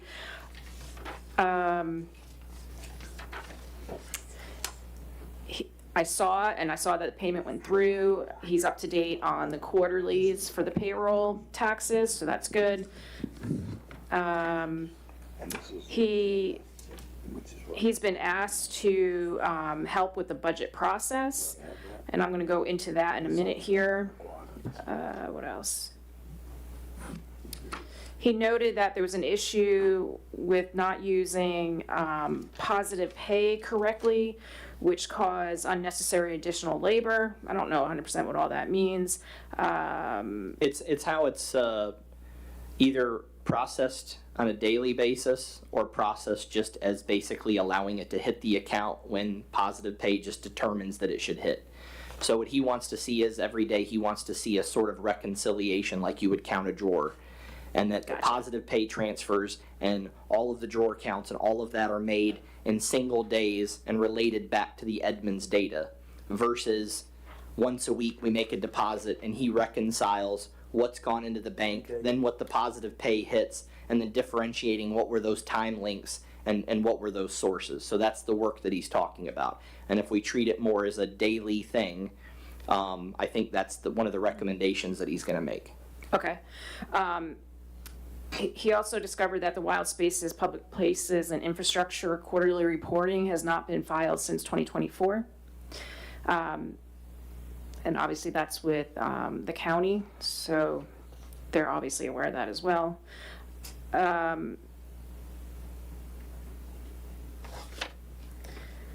He is can I ask, training. Who is going to correct that? When we The get the staff? books corrected, then we will work with our Staff. accountant to do that. Okay. He will give us the financial data and we will then file the report. That's how Once that, it's filed by the quarter for the Wilds. yeah, we'll get caught up and we'll get that done. But I think he's had conversations with people on that side Okay. and they're not as much of in a hurry. I think they'd rather be paid back than get their quarterly reports. Well, you have to remember that Whatever's reported is correct. Yes. Okay, thank you. there really wasn't really many projects because the money was used for salaries and other projects not related to Wild Spaces all the way through to, yeah. So the payback has to take place because the reporting is going to be, we didn't spend the money, is really what's going to happen. And he's training staff on QuickBooks Online, which I have access to, read only. I can't edit anything, and it's wonderful. I can see the transactions going through. I know over the weekend, on Sunday afternoon, my email was being pinged. He was working, doing transactions. So he's doing a lot.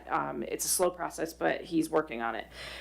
So I wanted to give a couple updates on the budget moving forward. So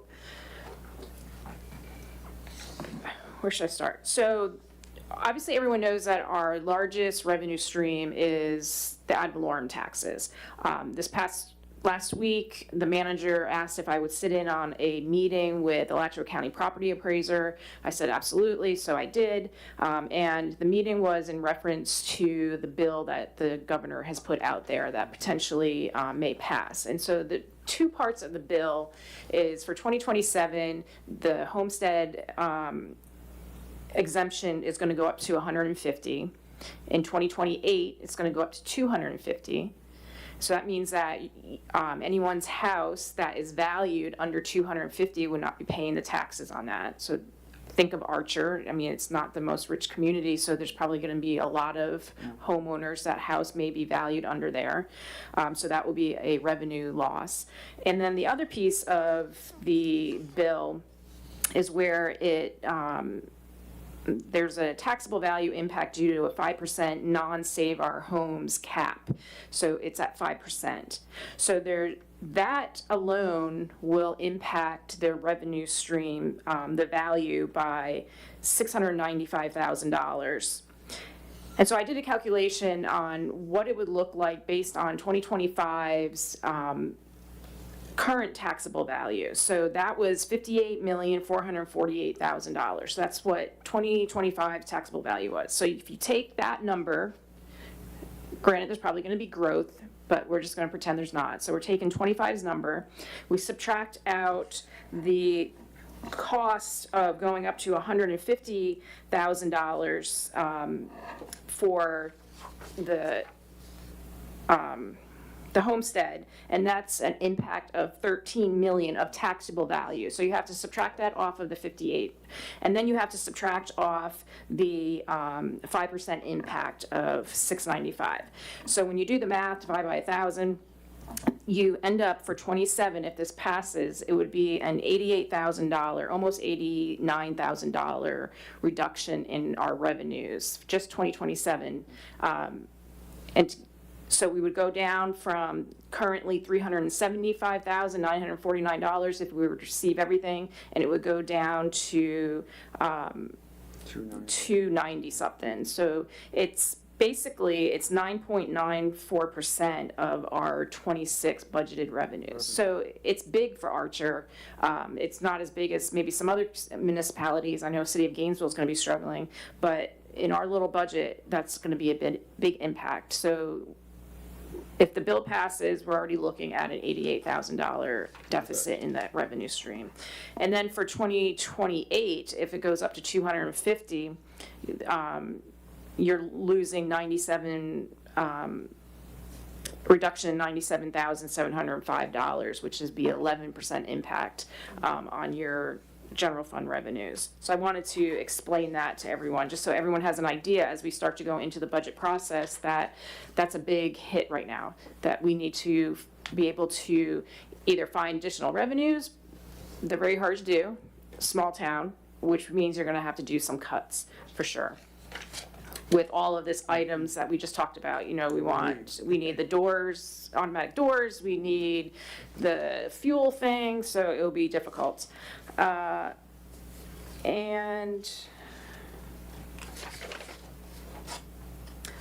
last thing on the budget, I put together today a spreadsheet showing 26 adopted budget.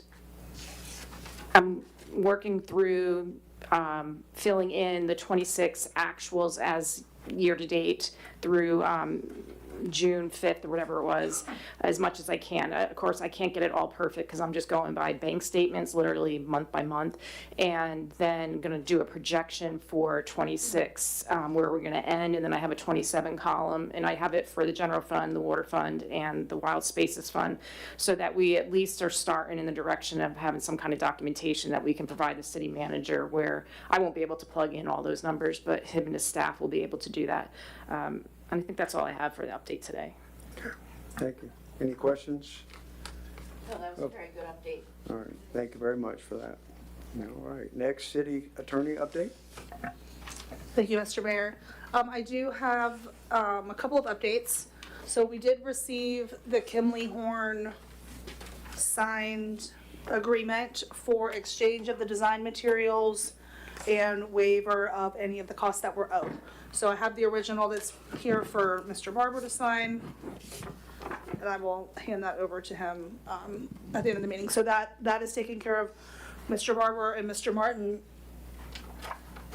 and I met with Woodard and Curran, and we're coordinating a meeting where all of us will be present to ensure that that exchange of materials actually happens, and any other documents that need to be signed, satisfactions of any kind of lien that they had on us is all taken care of. Very good. We're also in the process of finalizing the continuing engineering services contract with Woodard and Curran. That is near completion, so we've been working on that. And I want to thank Mr. Martin and Mr. Barber for coordinating these meetings, and the people at Woodard and Curran for staying in communication with us, and I think we're on a good path forward when it comes to that stuff, and we're making a lot of progress. Okay. Those are the only things I have today. Any questions of Madam Attorney? Okay. Additional updates to be added? None? Moving on. Item 5, proclamations. We have 2. And we would like to read those. Yes, Mr. Mayor. So, of course, we have an important one coming up, recognizing Juneteenth National Independence Day, whereas June 19th, 1865, known as Juneteenth, marks the date when enslaved African Americans in Galveston, Texas, were informed of their freedom more than 2 years after the issuance of the Emancipation Proclamation. Whereas Juneteenth stands as an important day of reflection, remembrance, education, and celebration of freedom in the United States. Whereas the observance of Juneteenth provides an opportunity to recognize the strength, perseverance, faith, and contributions of African Americans throughout the history of our nation. Whereas Juneteenth reminds us that freedom, justice, and equal dignity are principles that must be honored, protected, and passed on to future generations.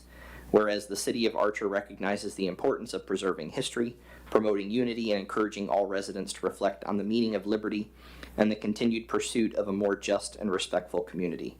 Now therefore be it proclaimed by the Mayor and the City Commission of Archer, Florida, to recognize June 19th, 2026 as Juneteenth National Independence Day in the City of Archer, and encourages all residents to join in respectful reflection, education, and celebration of this important day in American history. I'll entertain a motion. I make the motion. I have a motion from Commissioner Fiore. Do I have a second? A second. A second from Commissioner Rossi.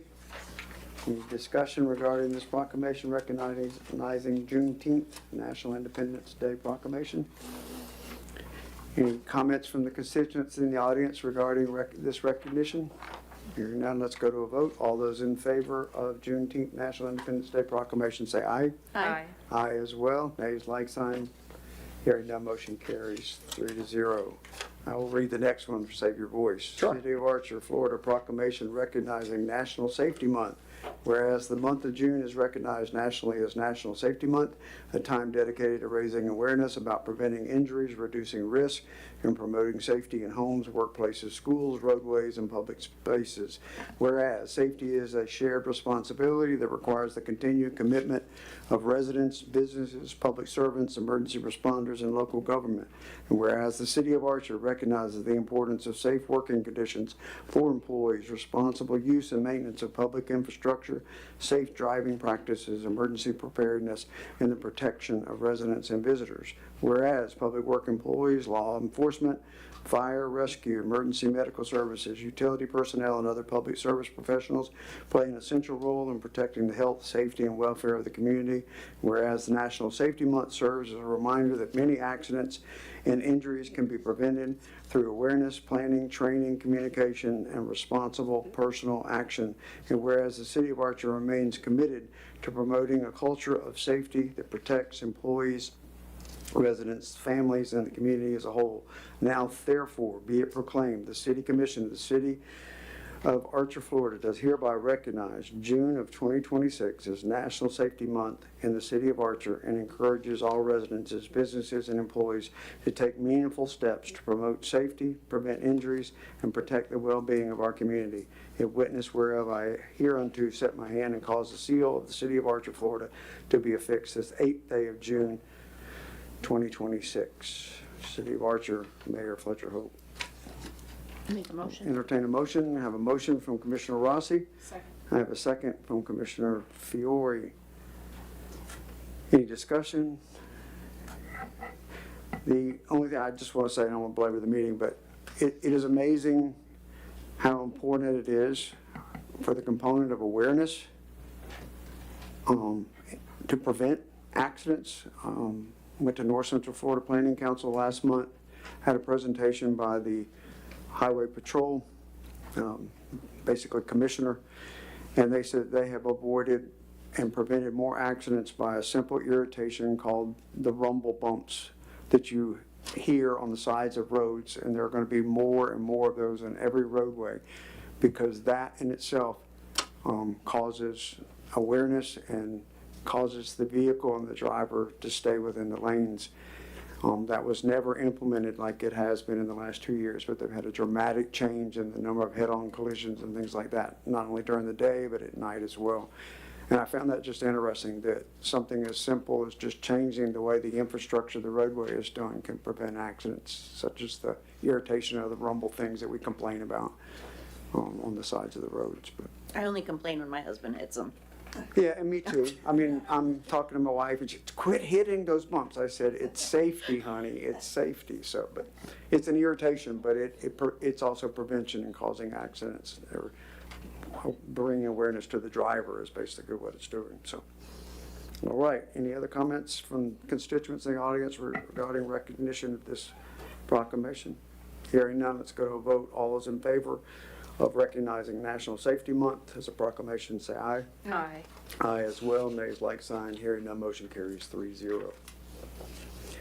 Okay, old business, item A, charter review, consensus, and draft charter amendments, pages 46 through 81 in your packet. So I have a question for the attorney. I have a communication from a commissioner not present. We are in the sunshine. Is it okay for me to pass out, because the comments are extensive, is it okay for me to pass those out to the board members? Yes, because it's at a public meeting. Okay, Yes. just verifying, just 100%, because we don't do this normally. So if you guys can. Take one, pass it down. Yes, ma'am. There you go, and then I'll give one for the attorney as well. Good job. I think there's more copies there. Yeah. So as we get into this, Commissioner Lewandowski had quite a few comments on the charter review, on different articles. So it says in my comments below, it's the second page. In my comments below, I'll be referring to proposed changes to the charter starting at PDF page 48 in the agenda packet. Article 3, Mayor, PDF page 53. I believe that revised Article 3, Mayor, PDF page 53 should be restored to the proposed changes to the charter for the following reasons. Florida City with the city manager will benefit from elected non-voting member, or mayor, excuse me, because the arrangement preserves a professional administration while giving residents a visible citywide political leader. Main advantages are greater public accountability, strong external representation, clear civic leadership, and a check on fragmentation within the commission. 2, if the mayor presides but does not vote, the mayor can impartially help manage debate, maintain decorum, and facilitate orderly discussion. In addition, a non-voting mayor can work with other commissioners individually on city issues when a voting mayor is prohibited from doing under current Florida law. And number 3, an elected mayor can help mobilize public participation because residents know whom to contact about citywide concerns. I spoke with the city, Newberry City Manager Jordan Marlowe on this subject last week. Newberry has a non-voting mayor, and Mr. Marlowe has served Newberry as both its mayor and now its city manager. He told me that he strongly recommends to local cities that they consider having a non-voting mayor in office. And if my fellow commissioners decide to restore Article 3, I would no objection to their incorporating reasonable qualifications for the office, such as a minimum age. To my colleagues who are concerned that this may be too confusing of a change to our residents, I'd ask them to consider that we have until November to explain that proposed changes to our charter. And then, of course, he has chairperson pro temp PDF page 58, which would also affect that if Article 3 mayor is restored. And the following sections 8, 9, and 10, pages 58 and 59 will now be deleted. And then Robert's Rules of Order PDF page 59, the paragraph regarding Robert's Rules of Order should be restored. The main benefits of this paragraph is that it provides for a predictable meeting procedure, fewer disputes over process, better legal compliance, and a clearer mechanism for resolving procedural questions. If you all remember, we did only have a workshop. So although we received consensus from all of you, of course, tonight we're here to have the city attorney and the staff get you guys' final recommendations. Mr. Martin and I spoke earlier this afternoon, and it is imperative that whatever changes you all would like to see, we need to get this. We have 2 reads once an ordinance is drafted. So let's say we even get the ordinance drafted in July, and then we have a first read and then a second read in either a special meeting in July or wait till the first meeting in August. This is really pushing it to get it on in the language on for the November ballot. For the November ballot, and the SOE's office is pushing us. So we really need some concrete decisions. That's Mr. Lewandowski, Commissioner Lewandowski is asking you to reconsider that one, even though the results of the workshop were different. So I'll let you guys discuss that, but I wanted to make sure you had his comments.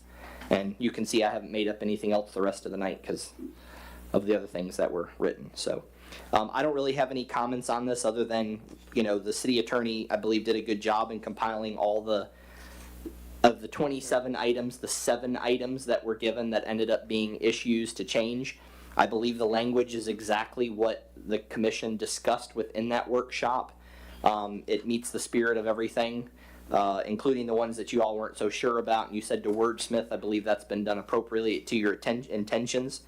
But I'll turn it back over to you, Mr. Mayor. Commissioner Fiore, do you have any comments I do, regarding Commissioner Lewandowski's I do. comments? Okay. So I'm not willing to restore the article, is it Article 3? Yes. The mayor, yeah. So that one for me is a no to talk about. But the Roberts Rule, if I can ask the city attorney, do you see that this is outlined in other charters specifically? I mean, I know we all assume that this is what we're using, but I don't know if other places actually spell it out. I've seen it both ways. You do? And that, I mean, that is, the Robert's Rules of Order is what is followed. So whether it's included here, this is saying, oh, I'm sorry, Mayor. I was going to say, the only reference that I have that I don't have in front of me was when, again, Foles and Walker presented a meeting protocol and procedures. And I think I saw Robert's Rule of Order identified there, whether it was piggybacking because it was in the charter and, it's not. But that document that was created by Foles and Walker that we still follow as SOP until we rescind it is a document that has So the Robert's Rule of Order. It's not like state, like in statutes or anywhere that municipalities must follow or something, that we're just restating the obvious? Because Not everything we specifically. change is So- costs us money, right? Right, so the commission can develop its own procedures for how it's going to conduct their meetings and can direct the city manager to put things in a certain order, or when public comment periods will be, will there be 1 or 2, those kinds of things. So while Robert's Rules of Order is the standard, and if there is, a meeting's got out of control, then the mayor has the opportunity to call the meeting to order. But in terms of it being a specific, this is how it's supposed to be, there's not a statute that states that. So another question to that. In the beginning of like October, the very first commission meeting, do you ever see where the attorney would read a document saying that we will hold these meetings by Robert's rules, and therefore we all agree on it and adopt it that way? You don't see that happen? No. Okay, so. Other than that document's on file that was created by Foles and Walker, that we don't read every year, but it certainly should be given to new members of the commission when they come on board in the way we conduct the meeting. If I may, Madam Commissioner, this is supposed to be fluid for many reasons. I mean, we've already, in the months that I've been here, talked about we want 2 public comments. We want to make sure that there's an announcement section. We want things arranged in this fashion. Robert's Rules of Order, as the attorney stated, is a means of conduct and a path, but you're never going to lock yourself into where the commission doesn't have the legislative authority to change part of that process. So whatever you reference in the charter is mandated, but it's not all-inclusive. You can add or change things to that process, and it's designed to be that way for you all to react to the needs of the residents and whatever you see as working as the best But process. Robert's rule is just on like the motions and stuff like It's that. just procedural. Yeah, It's it's not, it has procedural. nothing to do with how we set our agenda Correct. or anything like that. Correct. I'm kind of torn. I was torn last time we talked about this. I mean, I know we follow it. I don't know if we really have to state it. I don't know what else we would do if we, I just don't even know what else there would To be, but. support you in what you're saying, it's the same way we cut the detailed administrative SOPs in the budget controls and the way where we have the financial processes. Those we began to get so detailed into doing administrative SOPs in our charter, and it's not necessary if we're not doing it and managing up here, being public servants, to manage, the administrator at the will of what we need, then we're not doing our job as public servants, and we're certainly not giving direction to the administrative staff. So why should it be in our charter? Because we're the elected officials that are supposed to be doing that as far as oversight. Can I say something? Yes, I ma'am. think that the reason of wanting to have it so detailed is because that wasn't being done in the past. Right. So I think it's in fear of that happening again, Right. that they are looking to have it put in. And I respect that. I'm not but- saying, I don't think it needs to be, Yeah. but I think But that's the where it's distrust stemming that from. it could happen again Yes. and never again. I get it. Yeah. But, I'm sorry, I'll let you go finish. I always interrupt you. Was that? No, I'm in agreement. I think Yeah. it's fear of that. And I'll bring up just 2 points. One, 27 amendment changes is stellar in the sense of the charter review group doing what they did. To expect our citizenry to go to the ballot box and understand and have them itemized, or to do the worst, I think, is to just block it. Do you accept all the changes in the charter and you don't have that identified at the ballot box? Not just before, but for them to read, knowing or feeling about Archer citizenry in the last 40 years, and we've had new residences come in and be valid to vote. But I think the overwhelming position in this is if there are more than 10 item changes on the charter review, in doubt, the vote is no. And I don't want that effort to fail. And so therefore, I thought we did a stellar job in the workshop, and that's not just because I'm sitting up here, but I didn't think it was going to go that way. And I was proven wrong, and we came out with 7 out of 27. It was hell of a long meeting, but to come to consensus, I know Commissioner Lewandowski has changed his mind on some things, but to do that, it's doable. It's something that is affordable. But more than affordable, it's something that the citizens will accept and really consider that we're working in that direction.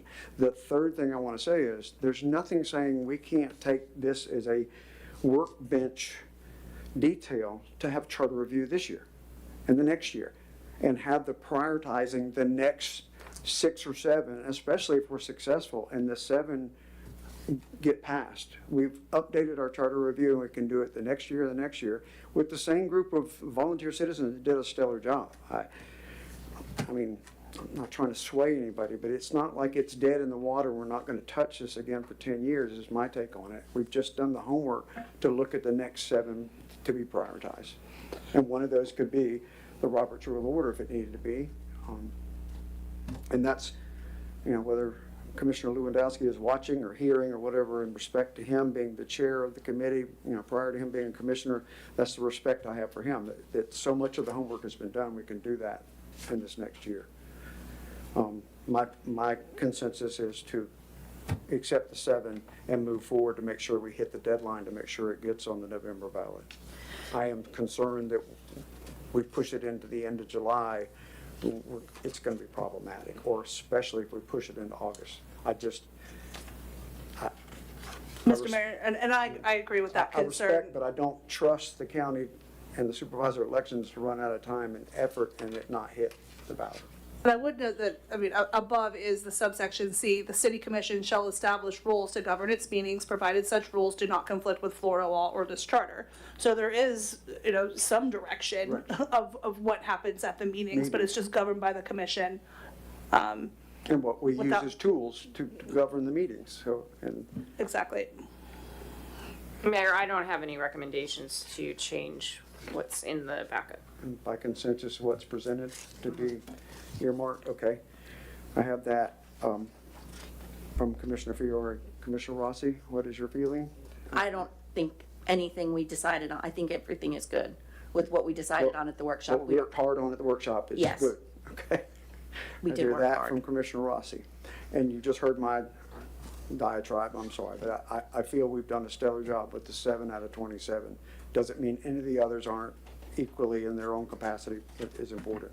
But I feel the 7 is by consensus what we should move on. So, Mr. Mayor, for clarification, I think the next step, and the city attorney can direct us, but I believe would be for the commission to tonight to ask the city attorney's office to get this set up to get this done through ordinance so that we can get this on the ballot. I guess we can check with the SOEs once we have the language. I think we can do these two simultaneously, but we really need to get this language finalized and put on for ballot consideration to the SOE's office. And I think the deadline for the general election is what, August? I thought it was the end of July. We had. Well, I mean, that's what I'm saying, the beginning of August, in its basically. Finality, I mean, its Yeah. final document.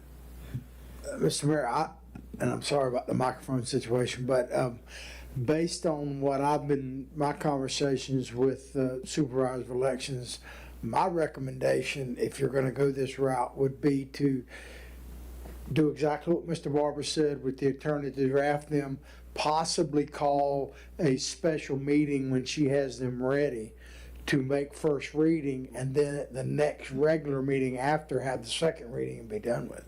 That would be my That could be our suggestion. second meeting. You have, in other words, have a special called meeting, say, I'm just throwing out a date, say 2 weeks from now, I'm not saying holding, no, whatever it may be.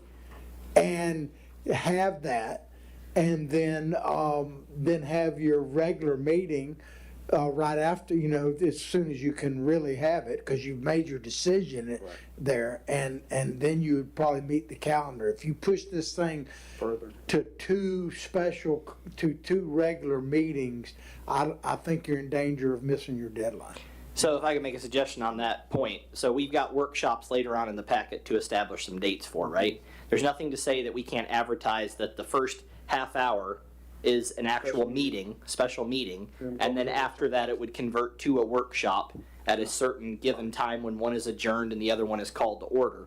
So, I think that the attorney, I could see the looks, she probably needs till the next meeting to get the ordinance package in place, if that's what I took that look to mean, which means that after that, we need a workshop for the budget in July. That's where we could combine. Meeting, We just have to make sure that staff has 10 days. We have to advertise publication between the first meeting and the second meeting. But we could potentially have a workshop sometime in the middle of July or close to the end of the July, get the second reading taken care of, and then inform the SOE's office that it would be, here's the language and we're ready to have it put on By the end of July. by the end of July. Okay, so with that said, I'll You concur with that? I do, yeah, I just wanted to note that there is an internal delay between the first reading and second reading for advertisement, but I think that's an excellent idea. If there is a substantive change to the referendum language and the draft ordinance that I prepare, we'll have to come back for first reading. So we want to allow actually time for 3 possible meetings if necessary. Okay. Okay, we'll get to that with the calendar, as much as we can condense that, if that's okay with them. Right now, I'll entertain a motion to receive the staff memorandum summarizing the 7 consensus changes discussed at the May 28, 2026 Charter Review Workshop, to accept the attached red line and clean draft charter documents for discussion purposes, and to direct the city attorney and city manager to prepare final charter amendment language and any required procedural steps for future first reading commission consideration. I make the motion. I have a motion from Commissioner Fiore. Do I have a second? A second. A second from Commissioner Rossi. Any comments from the constituency in the audience regarding what action we're going to take from the homework we did at that workshop, the charter review? Yes, ma'am. And I know, Ms. Costello, you worked diligently as a member of that charter review committee, and I thank you for that. This is just an idea. Is it possible to be able to put those changes on the water bill so that people have time to find out information about them, if they need to call the city office or whatever, that they get to look at a copy? Maybe we can send out it in 2 water bills or something. They're pretty extensive for that, but we could do a summary. I could do a summary of intention on each of the 7 items, have the city attorney approve that that is in fact the intent of that language change, and then we could send out, if the commission wants us to send out a supplement in the bill, which will add postage, or if they want us to put it on the website, or if they want us, whatever action we can take, I have no issue with that. My recommendation would be put the notice that it's on the website with exactly the 7, and put it on the end on the water billing at the end of the month, that it's on put it on the website as soon as possible. but advertise it on that water billing so that they can easily find it on the website and review it. Mr. Mayor, I recommend that once it's on the website, to put on the, that sign that says, go check out the website for charter review changes. I would also recommend there be retention of the redlined version. So, I mean, if somebody's like, oh, there's these changes, but What was I don't taken know out? what they were, Yeah. or what was taken out, keep that, I don't know if that needs to be posted on the website, but if anybody wants to come and look at the old chart versus the new one, they can come down to City Hall and look at that and have a We'll copy. have a notebook to that suggestion set up in the lobby with both versions. Okay. So can I say something? Yes, ma'am. I have heard several members of the community state they don't have access to the website Where or it to the is. web. So I don't think it would add too much to put an extra piece of paper in the bill, in their water bill, for them to be able to see and have it to hold in their hand. I mean, I don't think it would actually cost more postage either, other than the paper it costs to put write something up and put it in there. Is that legal to do a brief summary of the 7 changes? Yes, and I think Mr. Barber said. Yeah, all I would we'll- say is, staff can do that, but I would want the city attorney to sign off on, I don't want to summarize and then give the wrong intent. Right. So as long as they sign off on it and I get that confirmation in email, I would be more than happy to put a summary page in And we there. have time That's why I to do that suggested it. Yeah, plus I think they're more apt to look at it if it's in their hand And see the than intent that we're trying to. than to just be No. like, oh yeah, it's on the website. I'll look at it And later. in that back and front page, possibly, you could put, see full document with red line change, Yeah. strikings and on the website. So if they want more information, it's just giving, more information is better than not enough, so. Yes. By consensus, we agree to that. If Mr. Barber, that is possible for you and staff to do that? After attorney's review of the brief summaries of the 7? Okay. All right. Anyone else to speak to this and our plan with this? Hearing none, let's go to a vote. All those in favor of, I'm sorry, yes, ma'am. Reverend Pisco, sorry. Pisco, I'm just curious, because this is the way my brain works sometimes. I'm thinking of ADA compliance, and I'm just wondering what is in line for constituents that may be visually impaired, may not have access to be able to read, whether it be literacy or visual impairment or what have you. I'm just wondering, is there a place where it can be read and put as an audio file, or like accessed on some kind of the YouTube channel or something like that, so that those who might have limited access to that would be accessible to And it? I'm sorry, you're bringing up a question I have. Well, how do those impaired individuals, if they are and have notified us and have a water billing, how do they receive it now? She just gave us the great idea. So one of the staff or some computer style voice will, Like once the 711 memo's or whatever. approved, the summary will read it, and then we will put that audio file on some sort of accessible page. Now, if they, as a combination of ADA and don't have a computer, they're gonna have to come in and I'll read it to them. So, but other than that, we should be able to get the information out. Okay, thank you. Anyone else? Okay, all those in favor of the 7 changes by consensus as presented to us this evening to move forward with the charter review changes for November ballot, say aye. Aye. Aye as well. Nays like sign, hearing none. Motion carries 3-0.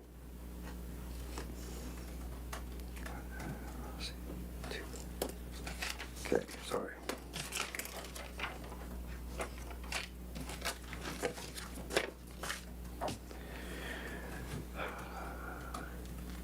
Item 6B, old business, timber harvest and reforestation plan, pages 82 through 91. Thank you, Mr. Mayor. And a comment from Commissioner Lewandowski. I want to read this because I'm kind of really happy about this. I concur with the staff's recommendations. So thank you, Commissioner Lewandowski. I appreciate that. Tell him I want spanakopita from Greece. I want some spanakopita from Mykonos. No. So this agenda item was placed actually at request of one of our commissioners, Mayor Hope. And so it was a great opportunity, and basically what staff did is we just looked at it, and we're just kind of getting into some things that we could look into and move forward on. I want to make sure that the commission is all incentivized to understand that this, in my opinion, is responsible. It either is possibly going to generate some revenue or be revenue neutral. But this is probably just something that has been neglected in the past, and maybe we can move forward with it. So there is approximately 58 acres of land that was traded for another larger parcel that the city used to have, and that swap was made, and there were deed restrictions put on this. This piece of property is long-term reserved for us someday to build our own sewer plant, however long down the road that may be. But in the meantime, it's full of natural timber that could be utilized. And then as part of that process, I want to make sure that we do a replanting so that we're responsible on that piece of property. And then let's say a wastewater plant is another 20 years away, we'll have another harvest by that time, so before it's cleared. And who knows, that might pay for 10 gallons of waste by the time we get to that kind of cost. But anyway, so I mean, the items there for the residents and y'all to review. If you have any questions, I mean, what I'd like to do is, I've got contacts from my work in Williston and the airport manager there, Mr. Benton Stiegel. They have done this very effectively. They have forestry organizations that they work with. This isn't something that we would get staff physically involved with. Once we were to get the pricing and figure out what comes from that, we would then work on taking some of those proceeds and then doing the replant, which again is another program that we can do through forestry. We can also look at the private sector and see if there's anybody interested in this from the private sector, but forestry just has a great program. I've given word that there are restrictions to us doing timber, but as I've reviewed the deed information and the resolutions associated, I couldn't find anything to state that you all can't do this with the property. The only restriction that I see and the attorney can review was simply that long-term, nothing can be established on the property other than wastewater and utility needs. And so as the property remains dormant, I don't see any reason why this can't be pursued. The staff indicated to me that in the past, historically, this discussion has come up and they were told, no, you can't do that. Unless someone points me to something that tells me otherwise, I just don't see any of that. So I just want consensus from you all on how you'd like the staff to come back to you, perhaps bring in some information and present it to you to decide if we're going to do something with forestry and what that looks like and what the timing and the contracts involved in that are. Mayor, I think it's a great idea, but I do have questions about, and I don't want to get into a long detail, but maybe if someone can just educate me. Why would we go into a contract to switch out property and then be told we only can use it for the wastewater? From my understanding, the deed restriction on the previous property was the same as well. And it was DEP funded. The purchase okay. of that Thank you. first property, so it Gotcha. followed the deed Thank you. restrictions. And again, I don't want to try to correct you, but I have always understood that it had to, because there have been discussions in the past, and again, my old age, old guard, whatever, where we considered creating a park situation, an educational, water. No, I apologize for this. All I'm saying is I represented that it needs to be utilized For long-term for public use. Public use. But it specifically did state in there it was wastewater oriented. Right. So again, I don't think you're gonna ever need 58 acres only for wastewater needs, But but this was just a consideration. space has to be reserved. There was nothing saying we couldn't harvest what was there as long as we replaced it. I mean, we just had, and again, I think I gave it to the attorneys to review almost a year ago. That was one of the homework assignments. You can scratch off, that's all right, because we're moving forward with it. But certainly as a resource, a finance, I'm not pistol whipping or anything. I just mean it was discussed and then it just died for lack of no interest. But I feel the silviculture concept behind it, certainly 20 years down the road, and then, you know, I'll be long dead, but my vision would be for public purpose to even present an educational institution called a charter high school on that. Something that would be visionary at this point, but I think that would be really cool if we could do that. And for those of you looking at the map on page 91, I did add a map that was requested. And if you look at it on the bottom left-hand side, or right-hand side, excuse me, Yep. you have the main drag kind of diagonally going up. That's basically a road. and the big triangle just south of it is the property that we're talking about. Oh, okay. I'm sorry, So, so. That part of this. Yeah. Yeah, I split. never knew that we owned that, so Yeah. when you were talking about this, I was like, I And have no it's clue. currently, and, Yes, and ma'am. we certainly would, anyway, it's just a budgetary consideration this year, moving forward if we wait 2 years, but it. yeah, it shouldn't It's- cost us anything. This really Harvest. shouldn't. I don't want to promise residents and the commission that we're going to make anything either. I mean, generally, sometimes depending on what comes out of it, what's produced, it could.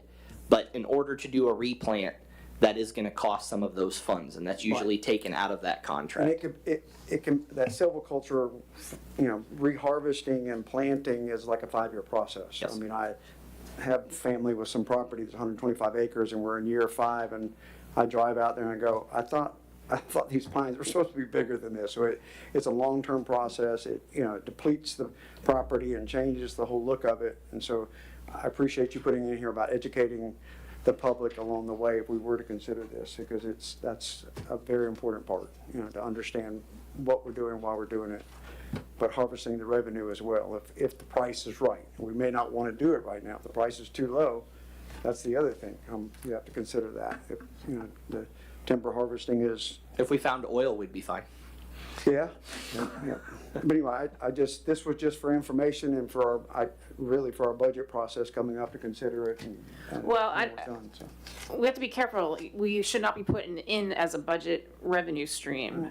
So it has really nothing to do with budget. He can go tomorrow, and if it looks good, do it, type of thing. You know what I mean? Well, We you don't have guys to can only wait. approve a contract, so it would have Yeah, to come yeah. before you. And that's what I'm saying, Well, you- before I spend all the time doing Yeah. that, And the harvesting is I want to one make sure that the contract. commission and the residents would like to see that thing clear cut and then replanted. Because as the mayor mentioned, it will take a little bit of time. Yeah, Do we need a motion to move forward for the city manager? Or- I'm just looking for a consensus that if I bring back a contract, it was time well spent. I agree. It is. so is that a motion to No, we're consider? not, we're just Okay, consent. by consensus. And again, for clarification, educating as we go along is so important because you make money in year 1 when you harvest, but then you put that money back in the clearing and processing for replanting that you almost sometimes exhaust a lot of that what you made. All right, thank you. Item C, deputy city manager compensation. We asked them to bring at least the deputy city manager compensation consideration. Commissioner Fiore, you brought this up, and so that's what pages 92 through 95. Thank you for doing the homework on that, gentlemen. If you want to present. All I'm going to say, I'm going to let Commissioner Fiore, she asked the item to be on. Yep. I'm going to let her present it. I just wanted to make sure y'all realize that we did tables. From my recommendation, I can tell you that having worked with Mr. Martin, there is not a week other than last week when he actually took a vacation. But there has not been a week here that this man has not done well and above 20 hours a week. Has pitched in for things out of his own pocket, has gone to things and traveled for the city on his own pocket. All things we agreed to, we're not complaining at all. But when this item was asked, I made a few recommendations, I gave those charts, and you guys can tell us what you would like to do. But, we are salaried, so whatever you determine, just to assure you there is no opportunity for any change to that if that's what you all determine to do. I will say, item C for Commissioner Lewandowski, he says this topic he would like to see tabled until we take up the budgeting process for the upcoming fiscal year. This is strictly a fiscal consideration and not a performance assessment of the deputy city manager. As I stated earlier, I'm concerned that we're expending funds with apparently no idea as to what % of the current approved budget has been spent. So those are his comments on it. Again, I want to make clear, I did not, nor did Mr. Martin, ask for this to be presented to the commission on any time that it's come up. But after being asked, this is what we presented. Mayor, I did bring this up, and thank you, staff, for putting the numbers together. Bill's comment about not on performance, I don't really believe that to be true. I've seen Mr. Martin perform really well. He's made some great suggestions for the city. I know he's putting in well over 20 hours a week, unlike last week, though. Thank you for not answering all my texts and emails. I was wondering what the heck happened to you. I was instructed not to. Yeah. Not you specifically, but. Yeah. Besides the commuting, texting and conversations that go on, it takes an hour to get home and you're utilizing your travel time for that. Yeah, so citizens know, both of them do. They'll call, like, do you have a second to talk? And it would be like 8 o'clock, they're leaving the office, and you're like, I'm about to go to bed, but I guess so. So they're constantly working. So it's not just his hours, it's his performance as well. I understand there's a budget impact. It's not a full year budget impact at this point. We can address it in the upcoming budget. We're gonna have to do something more than part-time for the city manager. We're gonna have to keep both of them on. There's no way that we're gonna be able to continue this organization with just one part-time manager, so we're gonna have to make some kind of financial change. Investment. And it is an investment, and I think, I have to say, I'm pleased with being able to see financial information right in front of me. There's been no hiding it. When I ask a question, I get answers. I may not like what I hear. It's very hard for myself to step back and not try to manage. I have to remember that we hired these two individuals to be the managers, and we have to give them respect to do their jobs, and I want to respect them for their time. So that's basically what it boils down to. For the audience, a full year potentially could be a little under $20,000. There's no FRS involved in this. It's strictly still per hour at a rate of $28.85, up to the 32 hours a week. So I would make a motion that we authorize the city manager to adjust the deputy city manager's payroll to reflect the items in this budget impact. Which weekly hours did you want to choose, 30 or 32? I think it's only showing 32, right? No, There's quite a few. you had choices, 25, 30, 32. It's like behind door number 1, door number 2. That's the way I interpreted it. Oh, I just been looking at 32. Yeah, that, I think he's still on working page more than 93. 32. Yeah, I was focused on the 32 hours a week. okay. I'm not trying to put you on the spot, but just which one were you thinking of, so, okay. Commissioner Rossi, do you have any? I need to. More what? Oh, no. Yeah.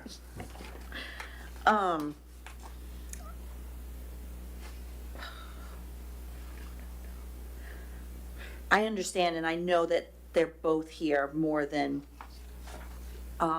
we pay them, Yes, ma'am. and they are doing, I feel, a very good job with keeping information coming to us and resolving so many things.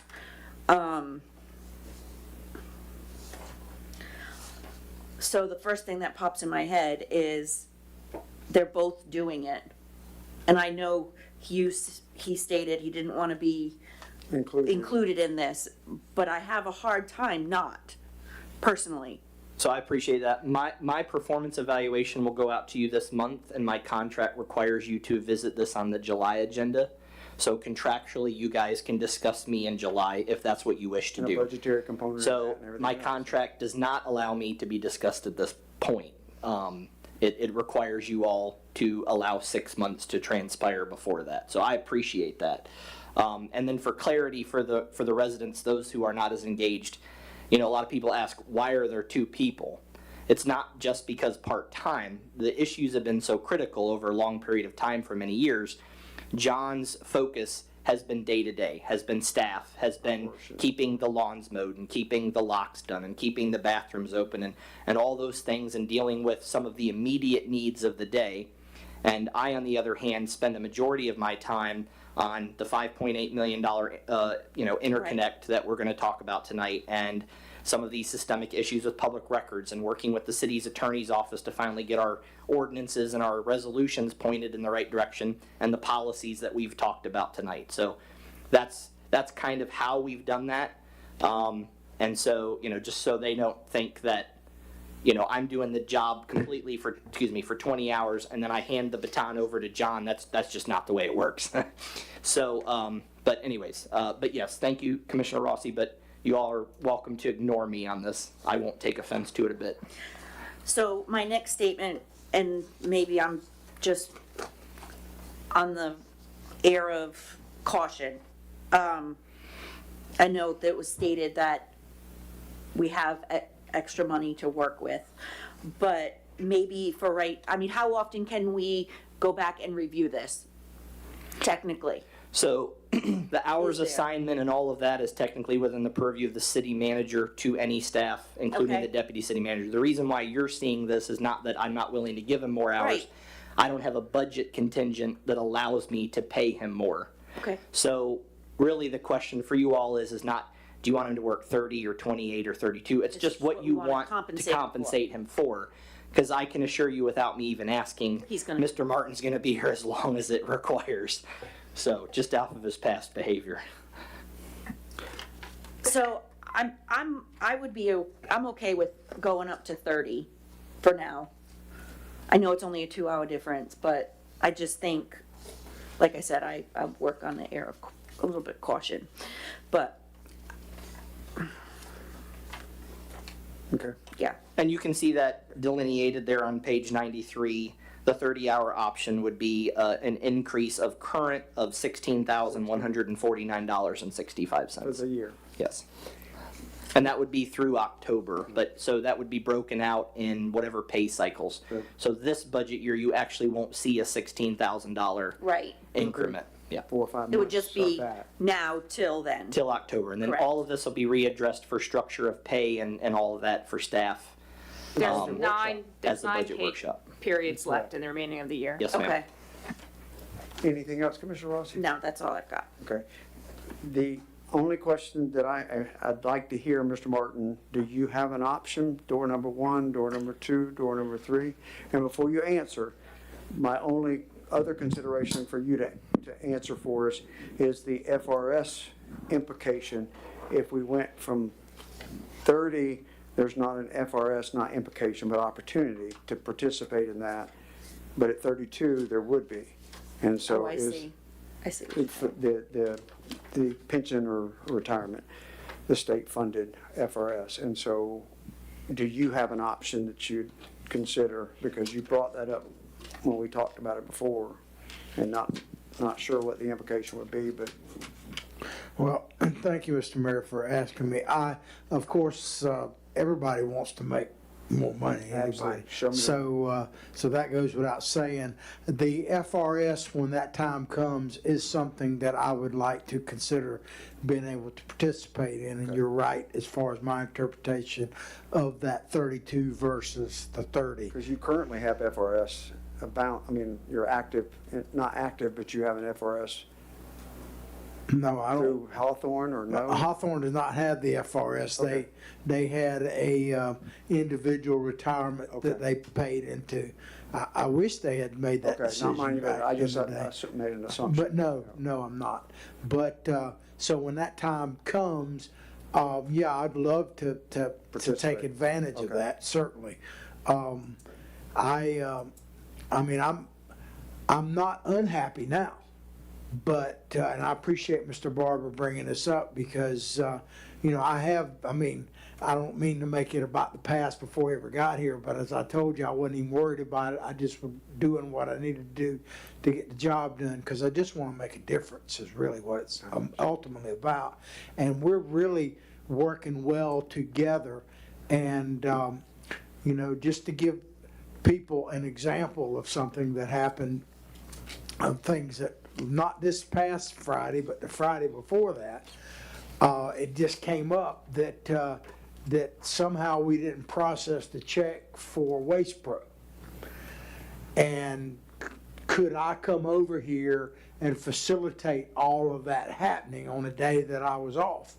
Well, I talked to Waste Pro, and they said that they would not penalize the city, but it came to my attention through because I know some of these people, that the person that was in charge of making sure that municipalities pay their bills by the end of the month Would be penalized. would be penalized, not the city of Archer.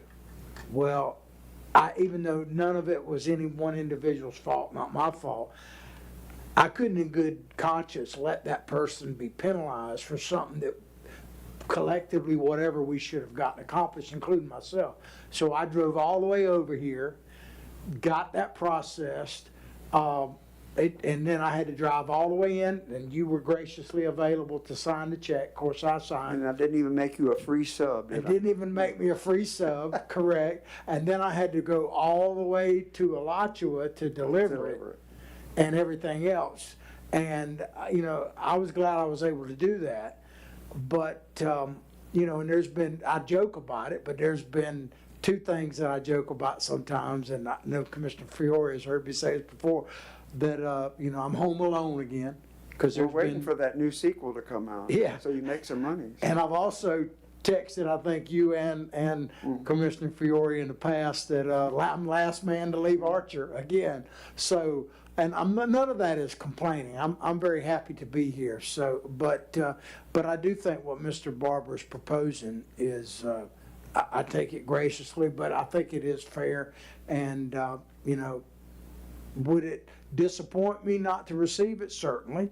Would it impact me showing up tomorrow and doing my job? No, because that's not the same thing.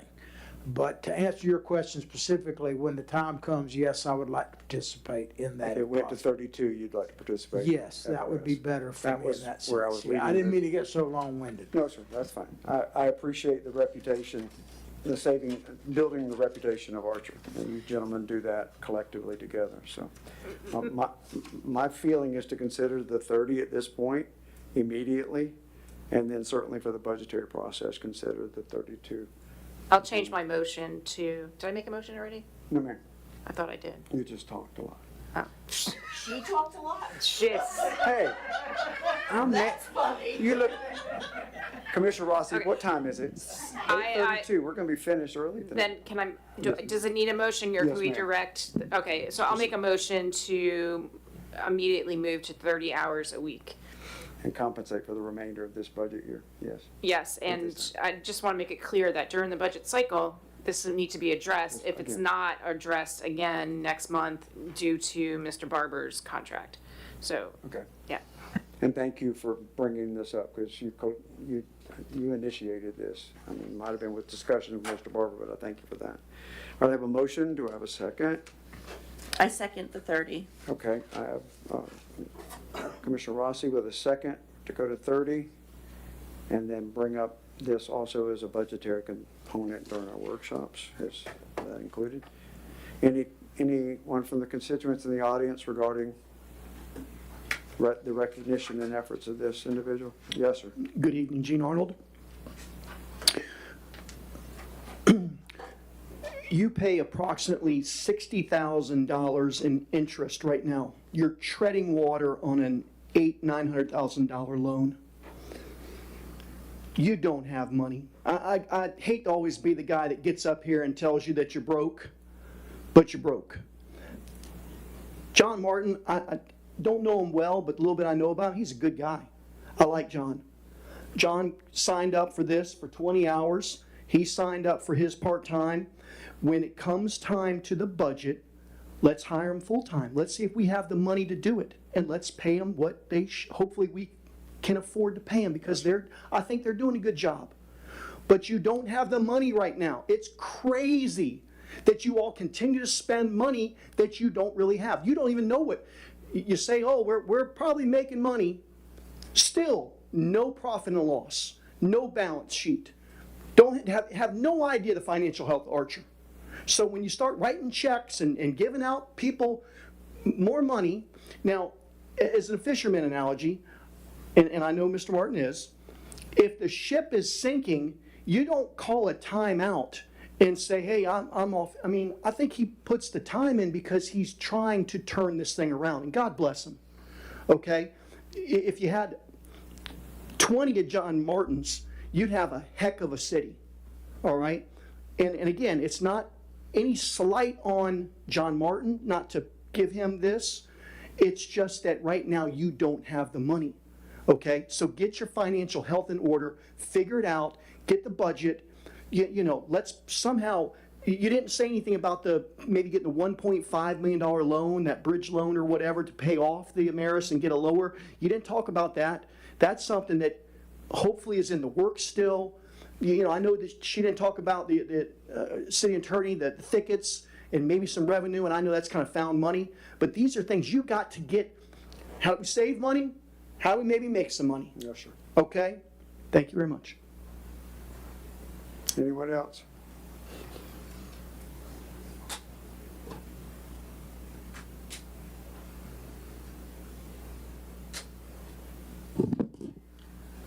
Linda Kosicki, citizen. Yes, ma'am.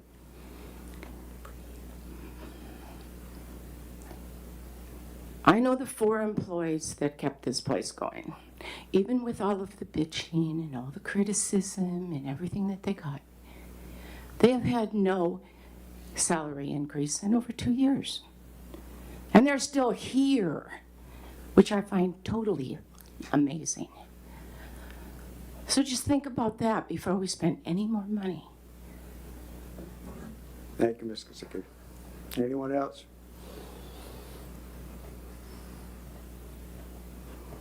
Okay, let's go to a vote. All those in favor of the consideration of 30 hours a week compensation for the deputy city manager, say aye. Aye.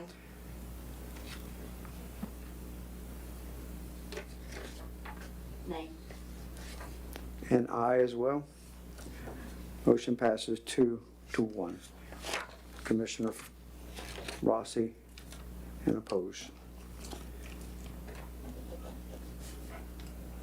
Okay, next. There's 2 parts on D. Resolution number 2026-31, the RFQ/bid number 2026 DB-01 Woodard and Curran Constructors Award. Pages 96 through 188.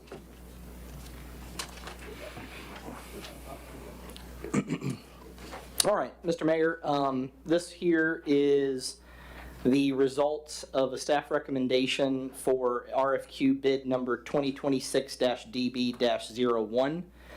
We had one bid a sole bid that we received from Woodard and Curran Contractors, an LLC. We are recommending that the authorization be conditioned upon, of course, city attorney review, grant funding agency compliance, obviously confirmation of cost reasonableness. Motion to accept the sole response from Woodard and Curran LLC for this bid for the Archer Newberry Wastewater Interconnect Design Build Services. Find that the respondent qualified and has the best interest of the city to proceed, given the time-sensitive grant deadline. Just to remind everyone, this is the 5.6, 5.8, somewhere within there. We have spent some of the funds, but grant program to primarily fund the building of an interconnect, which will be the delivery system of the collection system here in Archer to the wastewater plant that's being built and groundbreaking here shortly for Newberry. There are 2 resolutions. One obviously is to accept the bid pending attorney review.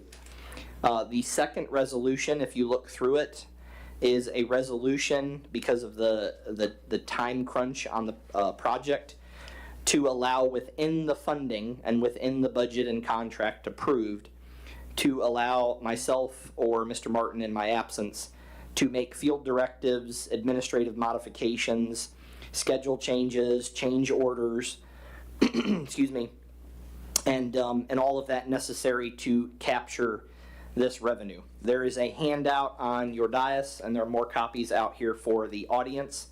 That is a presentation, and at this time I will turn it over to the representatives of Woodard and Curran to come and present their proposal to the commission. This is very time sensitive. This was a very short bidding process. They put in a massive amount of work to turn around this kind of a bid in 15 days. There had to be all types of contingencies and subs and all types of permitting questions to answer. In the meantime, staff has already went ahead and done some of the contract negotiation and had the city attorney's office involved, so that if you were to determine that this is something that you feel is in the best interest of the city, we are not waiting to get this contract moving forward. We've also, tomorrow, are on the agenda for the Alachua County Commission. I will be there representing the city of Archer to have a component of the county's comp plan, and there's an alternate path that's going to be proposed that would transpose onto some county roads that would also save the city a bunch of money and save, I think, somewhere around 3,000 linear feet of pipe. They can go in more into that. I want to remind that if we refuse this bid, the city of Archer is forfeiting, most likely 100% forfeiting about $5.6 million. And that is revenue that will have to be put on the future ratepayers, because this interconnect is contractually obligated to be built between us and Newberry at this point, prior to this commission even. So at this time, I'll turn it over to Mr. New. Good evening. Good evening. I'm Mike New. I'm a client manager with Woodard and Kern, and y'all know me fairly well by now. I've spoken to this commission a few times. I'd like to introduce Dean Bro. He works with Woodard Kern Constructors, and they are, I guess, a partner, a subsidiary of Woodard and Kern, the engineering group that has been supporting you for, I guess, probably more than 2 years with grants. But recently, we've been awarded some contracts for engineering work, and I've provided, or we have provided, a handout here. And it kind of gives some background on how we got to tonight. But very high altitude, I'll give an overview and then let you guys answer questions. Don't want to go into way too much detail if that's not what you're interested in. But Archer has been awarded a number of grants, but we got word maybe 6 weeks ago that one of those grants was at risk for being withdrawn. There's a deadline on it in September, October timeframe, and there are no extensions to that. And DEP was looking at where Archer was in the process and without a design, and was thinking there's no way they can finish that by the timeline, so by that deadline. And so they kind of gave notice that, hey, we're going to have to withdraw that, regrettably. And so that communication went initially through our fiscal solutions team, and then eventually on to your management group. And our team responded to DEP with, well, that's the traditional construction delivery method that you're speaking of, but if we utilized a faster delivery method, would you consider, would you entertain that? And they said, absolutely, if you guys want to make a proposal. And so we got together as an engineering group and your city manager and or your management team and thought there are some other ways to skin that cat for a faster delivery method. And so your team banged out the world's quickest solicitation for a request for proposals, and kudos to them. And then Woodard Kern Constructors, our sister entity, was very interested in procuring that work, or at least providing a solicitation. So we cleared the path to make sure there was no conflicts of interest, and cleared those hurdles. And so they took the lead on what was going to become one of the quickest responses to a solicitation in the state of Florida. So it was a mad 2-week period for them to develop the solicitation, and 2-week period for us to respond to that. And Dean, who has 50 years of experience in construction and project delivery, all in the utility world, has told me repeatedly in the last week or so that I've never seen any project go this fast and still hit its marks. You know, sometimes you go real fast and they blow apart, but they've been hitting their marks, and we have been. So we got a proposal submitted, and I think that Dean, because of his familiarity with the proposal, it's better to go through the intricate details of that. But given where we were in the process, we felt like that there were some things that were in the solicitation that we or other contractors probably weren't prepared to be able to address. And so rather than try to just conform to what was proposed, or to tell you that we can't conform with that, we made a proposal. It was a request for qualifications, and so we made a proposal to you. We took a few exceptions, and we've outlined those in the handout here. I mean, I kind of go through in this handout just a brief history of how we got where we are, what I've just recently covered, what we propose to build, because as you know, your system, your wastewater system, will consist of an interconnecting pipeline, a master pump station, and a collection system on your side. And so we developed the terminology that we're going to call the pipeline phase 1, the master pump station phase 2, and the collection system number 3. And 2 months ago, you guys asked us to develop a proposal for the gravity collection system under normal pretenses, and our team we're about 95% through with that proposal right now. Then this came along, and so we have developed a proposal, and the whole overarching idea, as Donald mentioned, was there was $5.4 million at risk, and it had to be expended by October, sometime around October 2026.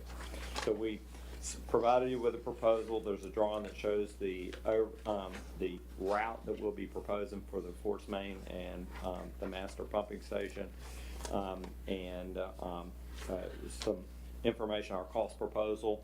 And essentially we are proposing cost plus, just too much risk really for us with so much unknown. There's the design. Kimley Horn, previous engineering group, had taken a stab at a design, but we had used that as reference. They were not going to allow us to use that design, and we didn't necessarily trust that it had been well vetted. And so we did use it for reference. We saw some things that we thought could be improved upon, and we saw some things that we thought, well, that's a really good idea, and we like that. But given the amount of uncertainty about that in a 2-week period, if we'd had 6 weeks, we'd have had a lot more certainty with this proposal. But with a 2-week solicitation period, we offered a proposed project cost of $11.4 million, a grant administration budget of about $200,000, and so we got to a total of about $11.6 million, and that left a reserve of just about $500,000 in the 2 funding programs that we've identified for this. The one that sunsets in October, one that doesn't sunset in October. We propose to do our level best to complete the pipeline work and to expend $5.4 million by October of 2026 in the phase 1 effort. If we can't build pipeline, we propose to purchase a lot of equipment that we need in phase 2 to get those dollars expended, and then take a real quick breath and then finish the project out, finish the master pump station and the pipeline within a short time frame after that October 1st deadline. Thanks, Mike. Can you give me Absolutely. So a couple things about the proposal. The grant funding that you have for the $5.4 million, that money has to be spent, but it's also part of the contingent to that is that there's a match. So not only do you have to spend the $5.4 million, but at some point you have to spend the remaining money to match to qualify for the grant. What we did was we went and talked to the DEP and everything, and talked to the state, and they said, if you can spend the $5.4 million by the time, before the sunset, you can spend the rest of the money later. So the schedule here actually runs into April of next year. To Mike's point, the Kimley Horn documents you had were 60% docs. They weren't complete. They were proposed and sent to the DEP to get permitting, and the DEP turned them around. We still have permitting to do. We still have to finish the design. And once we get all of that done, we could give we could have given you a hard bid on what we had done, but where it is right now, what we did was we said we would do it cost plus. We'll do everything we can to spend the $5.4 million on the pipeline between here and Newberry. But we will be constrained by whatever the permitting process will allow us to spend, because we don't have 100% docks. So that's part and parcel to where we're at right now. I have a question. So I'm getting confused. So we have 2 grant funding. The 5.4 has to be spent by October. And they're saying that the other grant funding is gonna be the match? That's how, okay. So what happens if come October 1st, or whatever, 31st, I don't know, you're not able to get traction, you weren't able to get any pipes down, if that's what's happening, and you said the other thing, you would try to purchase equipment needed for phase 2. So does it have to be purchased in hand, or you can just have a purchase order out there? In order to qualify for the grant, the work has to be in place. A certain amount of it has to be in place. So if as an example, let's say we went out and we bought a generator. If we can't set that generator on a pad before the first grant sunsets, it's gonna be hard to get paid for it. Right, but so so all the equipment that you want to buy for phase 2, if you're not able to do any of the work that you designed in phase 1, so I go and order it, it's in China and it's going to take forever to get here. I mean, is there like rules on, like, you just have to have it ordered and checked, written, or what is it? There are rules. Generally, in order to qualify for the grant money, it has to be complete. You have to install whatever that is. However, we're trying to spend $5.4 million. The matching grant is the rest of it. Let's say that we could only spend $2 million of it. Then that's where it would end for us. And the $2 million, you'd have to match the $2 million out of the other grant, which is Okay, what's so called then out the here. comment that we would spend it on purchasing a bunch of stuff for phase 2 is not a true statement. Phase 1 and phase 2 was something that was arbitrary in the RFP. The project really stands between the lift station and Dewberry. So it was carved up into as the phase 1 and phase 2 by the RFP. We look at the whole project as encompassing the whole project and trying to spend that $5.4 million. It's not like there's phases. Okay, so I'm sorry I'm being dumb on this, but come October, if you've only were able to put down $2 million worth of infrastructure, then the rest is gone, correct? That's correct. Okay, so why did you say the comment that we would expend it? Did I not hear that correctly? I think I even wrote it down. If we're not, I thought the comment was in phase 1, if we weren't able to, then we would use it for equipment for phase 2. Well, equipment that we can put in place. There are parts of the design in phase 1 that we could potentially put things in place. It's not saying that is negated completely. It's There's not just putting certain things in components. order. Correct. It's not just making an order to spend the rest of the money. It's, gotcha. Yeah, All right, that's yeah. where I was hung And up. to answer the other question, so what we're trying to do is, this isn't going to be at any cost to Archer as far as, like, if you guys approve the contract, we're not going to be writing a check to Woodard and Kern that comes out of our general revenue or our bank account or our line of credit. The other grant is going to then move into its place. But keep in mind, if we do that and we utilize that grant for that, then there at some point in the project, there's going to be a shortfall of funds. So we would rather exhaust the $5.4 million so that we don't, whatever's left over for the collection design, the interconnect, and all of those components, at some point we're going to have to go out and get an SRF loan, and that SRF is going to have to be based on the funding of our rate structure. And that may mean that rate structure climbs. Instead of $40 a month base rate, it may be $70 a month base rate, because you're going to have to prove that the payback is there. So whatever funds we can utilize with state funding, lowers the amount that at the very end of this, Archer will have into it.